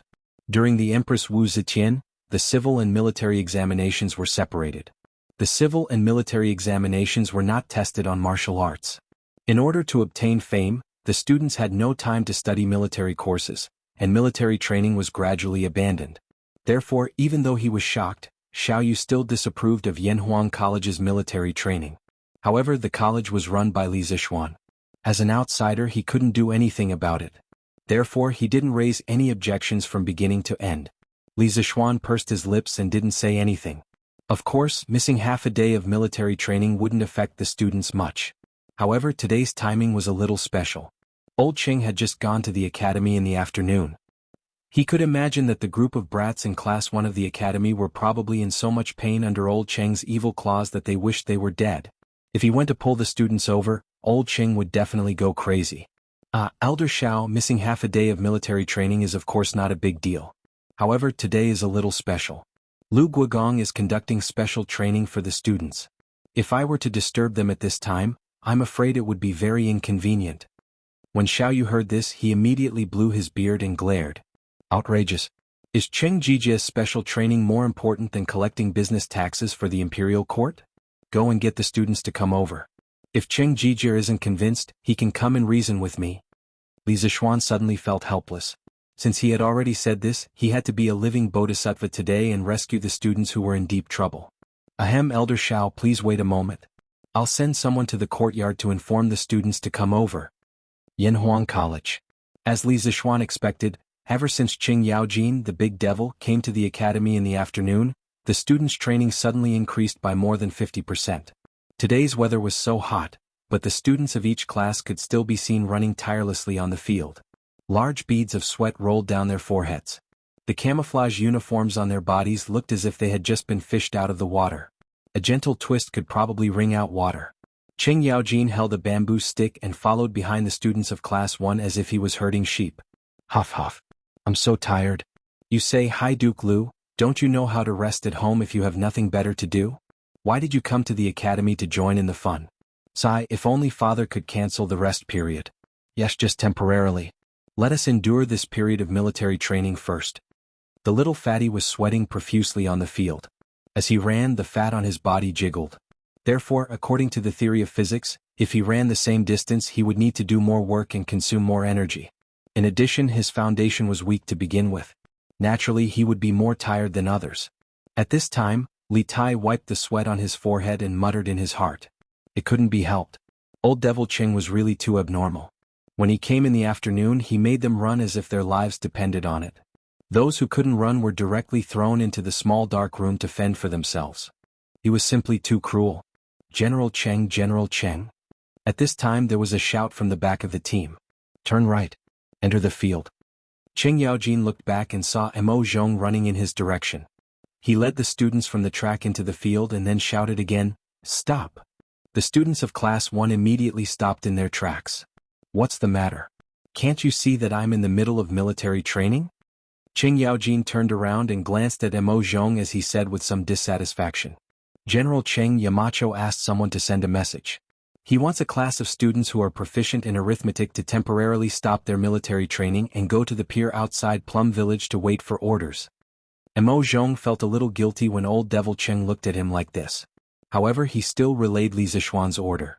When Qing Yaojin heard this, he began to look at Mo Zhong strangely. If he didn't know him well, he would have suspected that Mo Zhong was a spy sent by a student to deliberately spread false information. Why does Xiaoxian want students who are proficient in arithmetic? Mo Zhong cupped his fists and said, I don't know. I only heard that it was the order of the Minister of Civil Affairs, Elder Xiao. That old fox Xiao Yu? Qing Yaojin frowned and didn't say anything. The eyes of the students on the field suddenly lit up. Their chance had come. As long as it wasn't military training, they were willing to do anything. Moreover, they had to know arithmetic and he was the Minister of Civil Affairs. This meant that this job must be related to accounting. In this case they had to go. Quickly agree. Accounting makes me happy. This king wants to go and settle accounts. Li Tai stood upright and looked at Qing Yaojin's back from the corner of his eyes as he madly muttered in his heart. As if he had heard his thoughts, Qing Yaojin paused for a moment and said, Then let them go first. I'll go and train the students of Class 2 in the afternoon. The students of Class 1 were ecstatic when they heard this. However, they were afraid that extreme joy would lead to sorrow, so they didn't shout out loud. At this moment, they were extremely grateful to Xiao Yu, the Minister of Civil Affairs. Chapter 794. On the pier. Li Zixuan was talking to Yen Lide and the others when Wang Renbiao came back. He first greeted the two leaders of the imperial court, then looked at Li Zixuan and said, "Little Xian, I've already prepared the small boat. I'll take you to the big ship to see the goods." Okay. Li Zixuan nodded and was about to leave with Wang Renbiao when Xiao Yu suddenly said, "Marquis Yong, and, do you have goods on the Wang family's ship?" Li Zixuan didn't know what Xiao Yu meant. He turned around and answered, "Yes, before the imperial court's fleet went south, I asked Renbiao to help me bring back some specialties from Nanyang." Xiao Yu twirled his beard and laughed, "Ha, that's great. You can ask your students to help you settle the accounts. I'll let your goods reach the shore earlier. Take it as repayment." Li Zixuan couldn't help but laugh. He didn't expect Xiao Yu to open the back door for him. This was good too. He didn't have to wait for half a day at the pier. "Ah, thank you, Elder Xiao." Li Zixuan thanked Xiao Yu, then followed Wang Renbiao onto the boat and went to the Wang family's main fleet. "Xiao Xian, come and take a look. Is this the rubber you need?" The boat followed the Ba River and rode for more than a mile before reaching the Wang family's fleet. From this, one could see how many ships were waiting to dock. If Xiao Yu didn't open the back door for Li Zixuan, they would have to wait for an entire afternoon. After boarding a large ship, Wang Renbiao said to Li Zixuan behind him. Li Zixuan responded, his heart full of anticipation. Many modern industrial products required rubber and he really needed it. A person who seemed to be in charge of the ship led the two of them into the cabin. They saw that the huge cabin was filled with rows and rows of wooden barrels. "Young Master Marquis, this is the rubber we brought back from Nanyang. Please take a look." The guide bowed and smiled at Wang Renbiao and Li Zixuan. At this time, Li Zixuan couldn't be bothered to exchange pleasantries with others. He took a big stride and arrived in front of a wooden barrel. He deftly opened the lid and saw that it was filled with a white glue-like liquid. When he sniffed it carefully, he could smell a faint fragrance. What else could this be but natural rubber? Oh no, it should be called natural latex. In Li Zixuan's previous life, when he was in university, one of his university classmates opened a factory that produced latex pillows and mattresses. The rich second generation generally liked to show off. When he was in his second year of university, that guy invited everyone in his class to visit his factory. That was the first time Li Zixuan saw what natural latex looked like.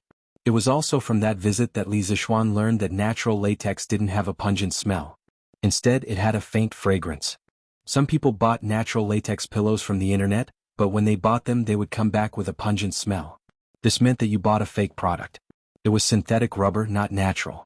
"Little Xian, how is it? Is this the rubber you need?" Wang Renbiao asked worriedly when he saw Li Zixuan staring at the wooden barrel for a long time without saying anything. Yes, this is rubber. This is the rubber I need." Li Zixuan recovered from his chaotic thoughts. His voice was unusually excited. "Renbiao, it's all thanks to you this time. How much rubber did you bring back in total?" From his voice, Wang Renbiao could hear a trace of expectation. This made Wang Renbiao a little surprised. One must know that this young man in front of him held a high position at such a young age. Moreover, he had a huge family fortune. It was really hard to understand that he had something to look forward to. Wang Renbiao looked at the manager beside him, indicating that he should answer this question. The middle-aged manager didn't dare to be negligent. He cupped his hands towards Li Zixuan and said, "Replying to Marquis, we found the rubber on the island. The island was full of rubber trees. We filled 20 boats but we didn't finish loading them. However, in order to not fall behind the team, we only brought back 20 boats of rubber. Each boat was loaded with about 50,000 pounds of rubber.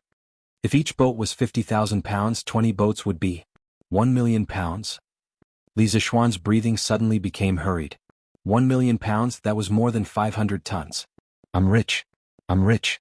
There were only 3 words in Li Zixuan's mind right now, and that was to strike it rich. Such a huge amount of rubber was enough for him to do a lot of things. That's great. Renbiao, I won't beat around the bush, but I'll remember this kindness. I'll have someone send the money to your house now. Get someone to row these boats upstream for another 3 li. That's the new workshop of Strange Taste Pavilion. Just move the rubber there. According to the original agreement, if the Wang family's fleet found rubber in Nanyang, Li Zixuan would have to pay 400 strings of cash for each boat of rubber. Of course, the 400 strings of cash was a price of friendship. Because a boat of spices from Nanyang would definitely cost more than 400 strings of cash. The main reason was that Wang Renbiao was looking for Li Zixuan to buy a large number of compasses to ensure the safety of the Wang family's fleet. It could also be said that it was an exchange of interest. Haha, Xiaoxian, you're too kind. Wang Renbiao replied with a smile. At the same time, he couldn't help but breathe a sigh of relief. After this incident, the relationship between the Wang family and Li Zixuan was even stronger. This was more valuable than anything else. After all, this young man in front of him had become a founding marquis before the age of 15. His future achievements were simply immeasurable. After exiting the cabin, Wang Renbiao ordered the steward on the boat to start sailing. They bypassed the boats in front of them and headed straight for the dock. Such a blatant act of cutting in line would, of course, anger some people. However, after seeing that it was the merchant ship of the Wang family of Taiyuan, most people shut their mouths. The reputation of the Wang family of Taiyuan was not just for show. There were also people who weren't afraid of the Wang family of Taiyuan. However, after seeing Li Zixuan at the bow of the boat, they all hesitated.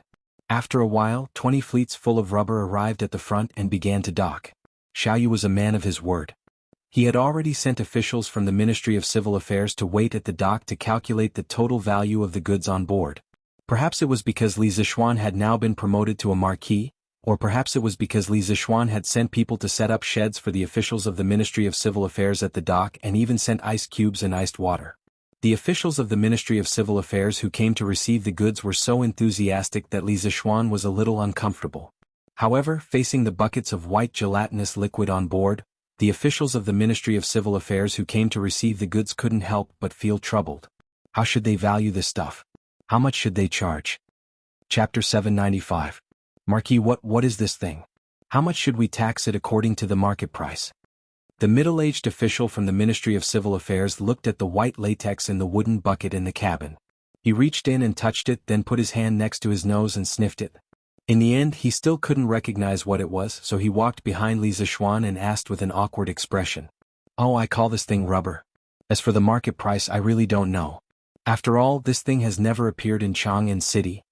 Li Zixuan didn't make things difficult for the official and answered truthfully. According to the rules, we have to collect tax based on 10% of the total value of the goods. What should we do now? The middle-aged official suddenly frowned and said. Li Zixuan glanced in the direction of Yan Lide and Xiaoyu, then smiled and said, If you can't make up your mind, go and ask Elder Xiao. However, I can give you a reference price. I bought this rubber from the Wang family's fleet. It's 400 strings of coins per ship. Alright, you can go and ask.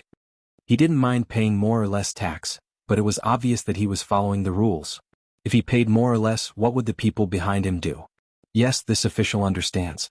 Thank you, Marquis, for your advice. The middle-aged official cupped his hands to Li Zixuan, then turned and left. Not long after, he turned back. Marquis, Elder Xiao said that the tax will be based on the price you bought the rubber from the Wang family.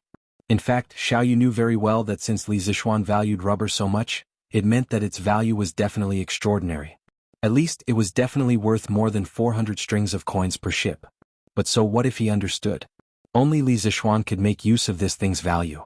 The others didn't even know how to use it, so it was difficult to appraise its actual value.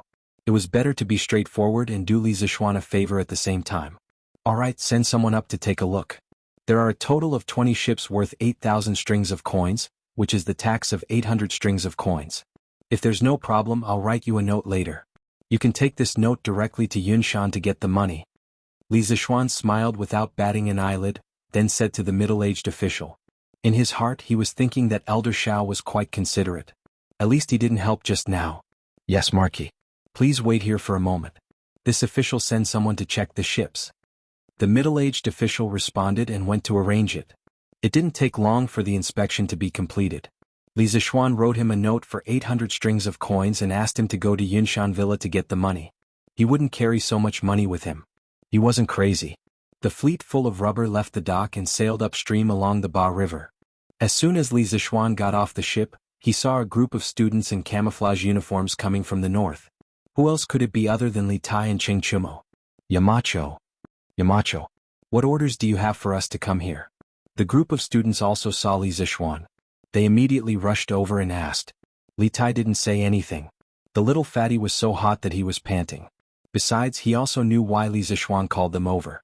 Didn't they see so many officials at the dock burying their heads in writing? Anyway, for him, escaping from Qing Yaojin's evil clutches was the best thing to do. Meng Wenhao looked at the densely packed ships on the river. His face was full of excitement, but there was also a trace of uncertainty in his eyes. At this time, Li Zixuan looked at the students and smiled. The fleet that was previously organized by the imperial court to go south has returned today. His Majesty ordered the Ministry of Civil Affairs to collect tax from all the ships. Because the amount of money involved is huge, it's more troublesome to calculate. Elder Xiao wants you to come over and help collect the tax as soon as possible so that these ships can dock and unload as soon as possible. As soon as Li Zixuan's voice fell, the students suddenly became excited. Many of them were familiar with accounting because a few months ago when Yanhuang Academy was being built, they also went to help for a while. Most of them were at the construction site to help Yan Xiaoning calculate the materials, consumption and so on. When Meng Wenhao heard Li Zixuan say that these ships were the fleet that went south, his body finally couldn't help but tremble. This was because he knew that his father was in one of the ships on the river. After so long, it was the first time that he and his father were so close to each other. He really wanted to find his father right now, but where could he find him with so many ships? Moreover, he still hadn't completed the task that Li Zixuan gave them. Mother, quick look, isn't that my brother? Not far away, among the group of people who were welcoming their relatives and friends, a little girl suddenly accused the group of students in camouflage clothing behind them and said to the middle-aged woman beside her, "Yaya, don't talk nonsense. Your brother is still studying at the academy." The middle-aged woman didn't believe her. She patted her daughter's little head and said, "This pair of mother and daughter were Meng Wenhao's mother and Yaya. Mother, that's really my brother. Yaya didn't lie to you." Unexpectedly, after being reprimanded, Yaya still pulled Meng Wenhao's mother and said. Meng Wenhao's mother turned around suspiciously. When she looked in the direction of her daughter's finger, she was suddenly stunned. On the other side, Li Zixuan brought more than 40 students from Class 1 to Xiao Yu's place. Xiao Yu personally assigned them tasks. Li Zixuan seemed to have noticed Meng Wenhao's abnormal mood. He walked over and patted the latter's shoulder and said in a low voice, "Your father has profited from this disaster. Your family's good days are coming soon. After the Feng Jihua's fleet docks, you can leave first to reunite with your father. But don't forget to return to the academy before darks." Meng Wenhao obviously didn't know that his father had been promoted to an official, but this didn't stop him from being grateful to Li Zixuan. "Thank you, Yamacho." He clasped his fists at Li Zixuan excitedly. The waiting time was always long. At around 5 in the afternoon, it was the Feng Jihua's fleet's turn to dock. Meng Wenhao's eyes were sharp. He took the initiative to follow the officials of the Ministry of Civil Affairs to welcome them. After a while, he saw the man on the ship whose blood was thicker than water. "Father?" Because the weather was too hot, Meng Yuliang was shirtless at the moment. In this way, the dozens of scars on his body were exposed. When Meng Wenhao saw them, the corners of his eyes couldn't help but sour. Why are you here? And Yaya Yulan, why are you all here?" It was Meng Wenhao's mother and daughter. At this moment, when they saw the Feng Jihua's fleet docking, they also followed. The family that had been separated for nearly 5 months was now reunited at the murky harbor. Chapter 796. Not far from the dock of the Ba River, there was a tea shed. It was specially designed for merchants to rest and quench their thirst. A few hundred steps to the east, one could see some restaurants, shops, grocery stores and so on. It was like a small market dedicated to the dock of the Ba River. "Husband, the injuries on your body." In the shabby tea shed, Meng Wenhao's family of 4 was sitting around a tea table. When Meng Wenhao's mother saw her husband gulping down 2 bowls of herbal tea, a trace of heartache flashed through her eyes.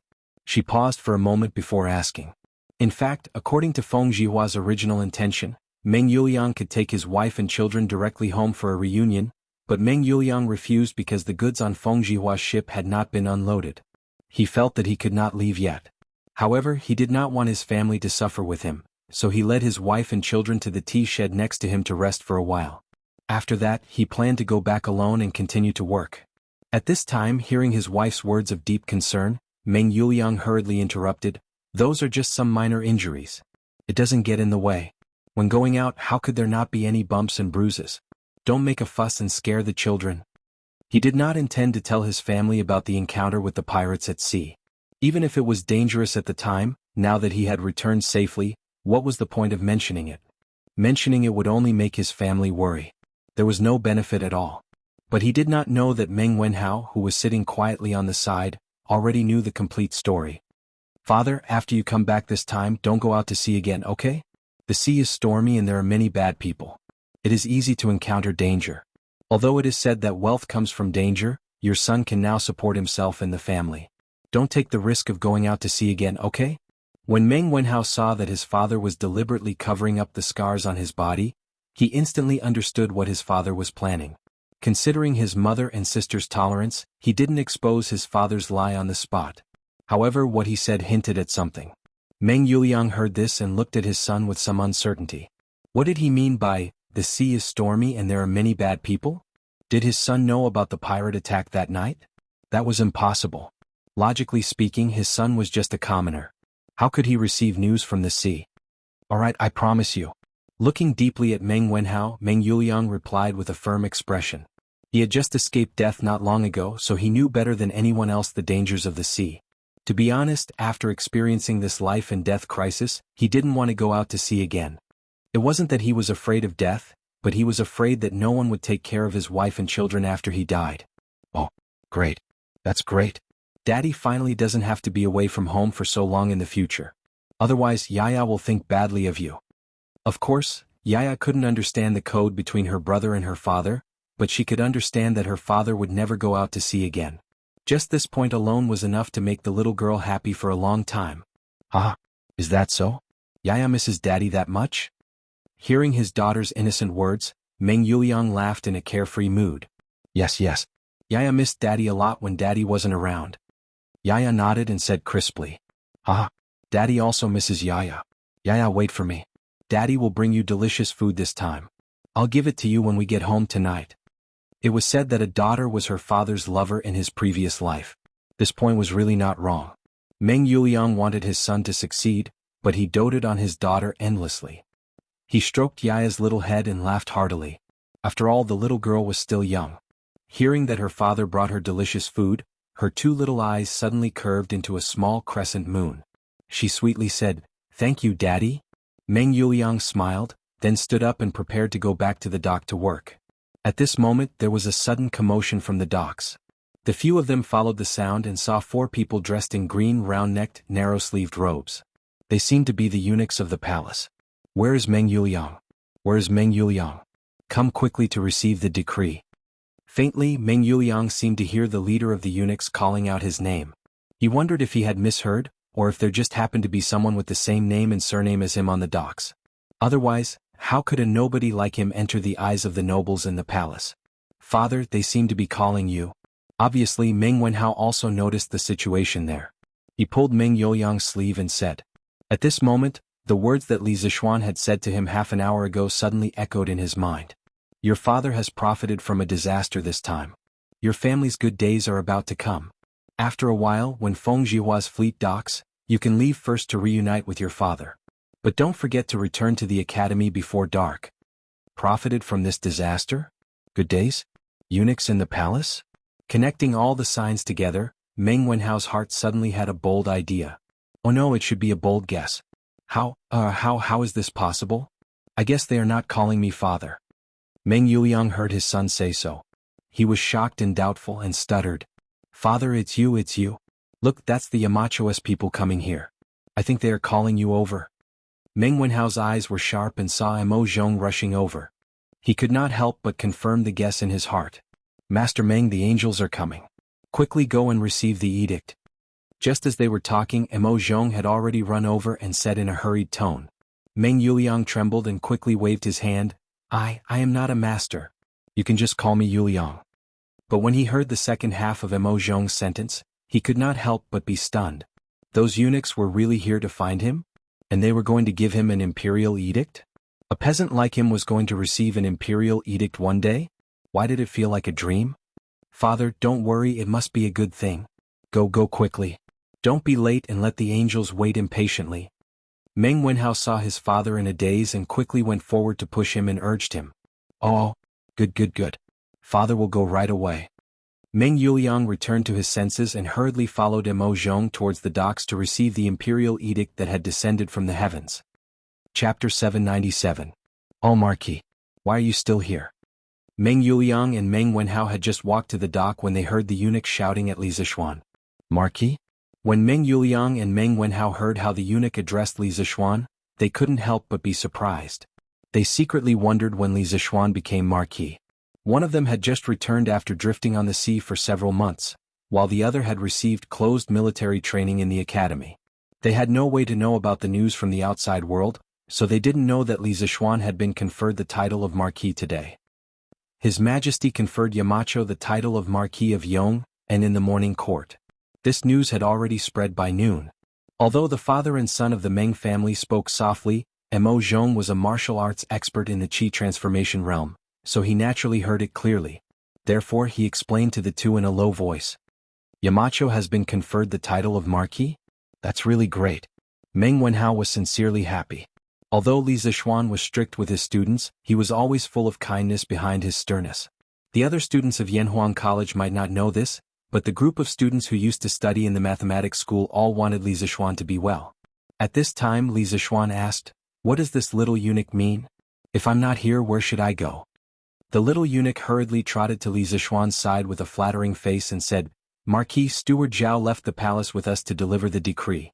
He's probably looking for you all over the Yinshan mountain right now. Quickly go back and receive the decree." Li Zixuan suddenly realized that the official decree to confer him the title of Marquis of Yong and hadn't been issued yet. Therefore he bid farewell to Yen Lide and Xiao Yu and told Li Tai and the rest to work hard and not be lazy. Only then did he get on his horse and gallop towards the Yinshan mountain. The crowd at the dock all knew that Li Zixuan had been conferred the title of Marquis after hearing the explanations of some insiders. Heartfelt congratulations immediately filled the air. "Li Xianan has been conferred the title of Marquis. This is really great." "Yes, Li Xianan. Oh no, it should be Marquis. Marquis of Yong, and so kind and considerate of the common people, should be conferred the title of Marquis and have a long life." "Yes. With Marquis Yong the Marquis? Who knows, maybe it will be our family's turn.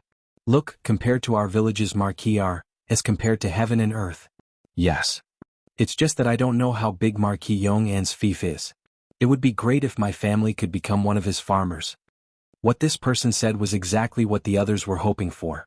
Li Zixuan was already famous for treating the people of his fief well. The Marquis of the Han village and Marquis of Plum village were now rich and had become the model villages of the villages near Chang and city. They were often talked about with great interest and of course were also the targets of envy. "I know this. Marquis Yong An's fief is in Lantian County, and there are 600 households living there. Our Lu village is definitely in there, haha.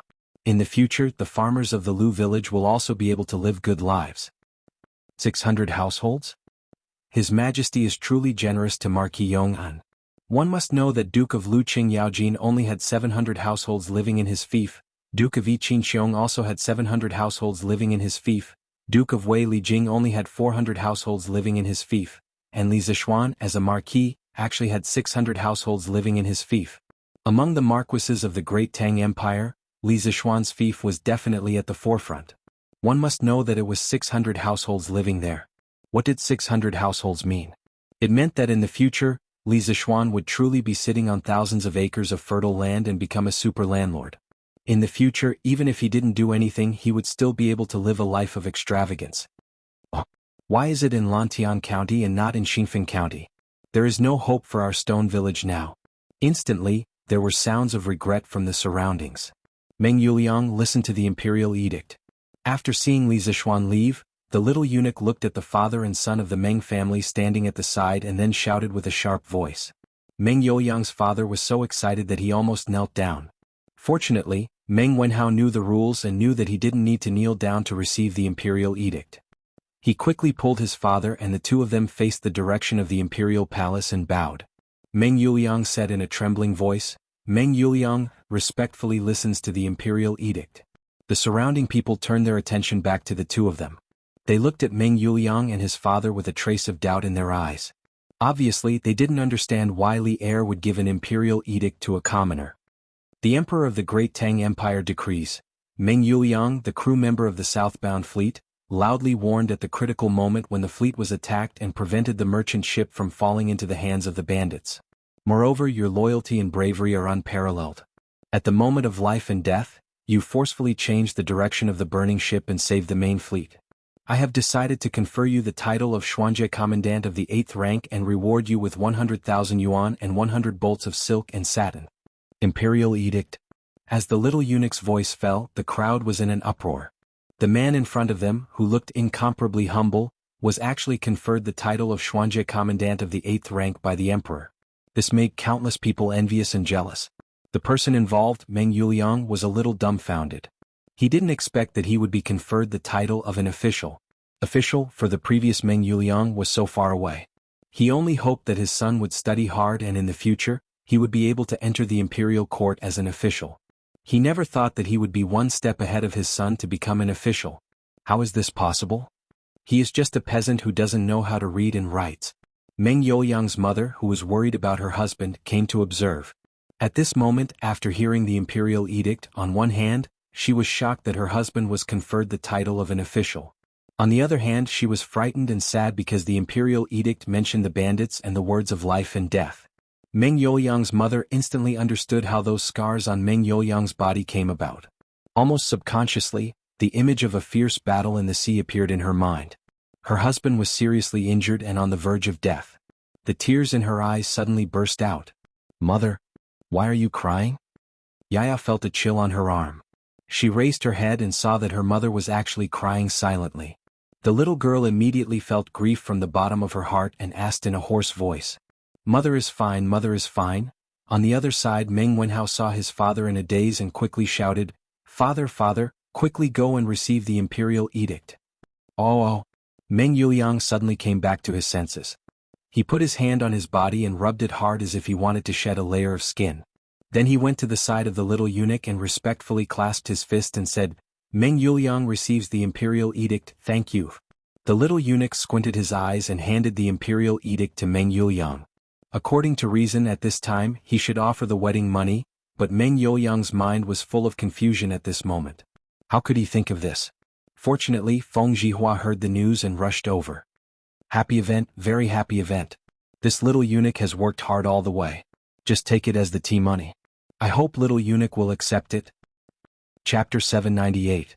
Seeing the Meng family at a loss, Feng Zhihua could only take out a small pouch with a few golden beans and hand it to the little eunuch. The little eunuch squinted his eyes and looked at Feng Zhihua. Then he quietly stuffed the pouch into his sleeve and said with a fake smile, "It is indeed worthy of celebration.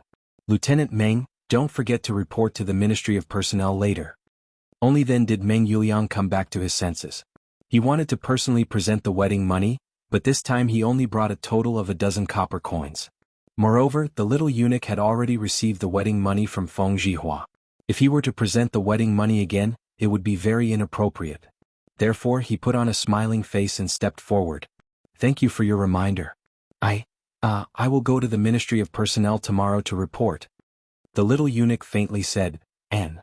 Then he took out an imperial edict and shouted with a sharp voice, "Where is Feng Zhihua?" Feng Zhihua, who was standing next to Meng Yuliang, suddenly opened his eyes wide and murmured in disbelief, "This eunuch, this one is Feng Zhihua. Are you calling me?" The little eunuch looked at Feng Zhihua in surprise. He didn't expect that the person who just gave him a red packet was the main character of the second imperial edict. However, he still had a good impression of Feng Zhihua, who was very discerning.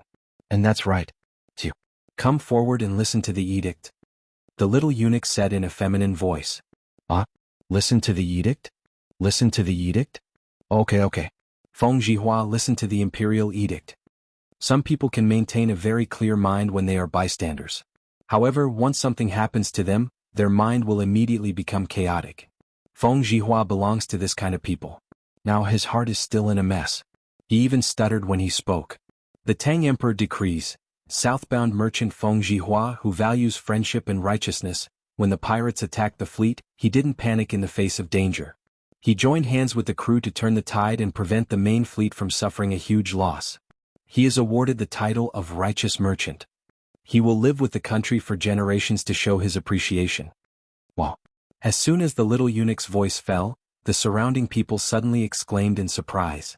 Feng Zhihua was stunned for a moment, and then he was ecstatic. "Feng Zhihua accepts the decree, thank your majesty for your kindness." Since ancient times, the status of merchants had always been low, and they were often exploited by local officials. Moreover, after being exploited, they had to swallow their anger and no one would seek justice for them. This was because the hierarchy of agriculture, industry, and commerce firmly nailed the merchants to the ground, and they would never be able to move. But now that he had the title of righteous merchant, at the very least, when he walked around the local government, he would encounter fewer difficulties. To Feng Zhihua, this title was as valuable as gold. More importantly, the imperial edict had stated that this title of righteous merchant would last for as long as the Great Tang existed. This meant that as long as the Great Tang existed, Feng Zhihua would always enjoy the treatment of a righteous merchant. Even if he died, this title would be passed on to his descendants. This benefit was simply too good. It could be said that Feng Zhihua had now become the object of envy of all merchants in the world. At this moment, Feng Zhihua trembled as he stepped forward to receive the imperial edict. Of course, it was inevitable that he stuffed a gold bean into the little eunuch's hands. But to Feng Zhihua, money was a small matter. This imperial edict was priceless. All right, the edict has been passed. We should return to the palace. The little eunuch brushed his sleeves, turned around with a smile and left with his entourage. He was rejoicing in his heart.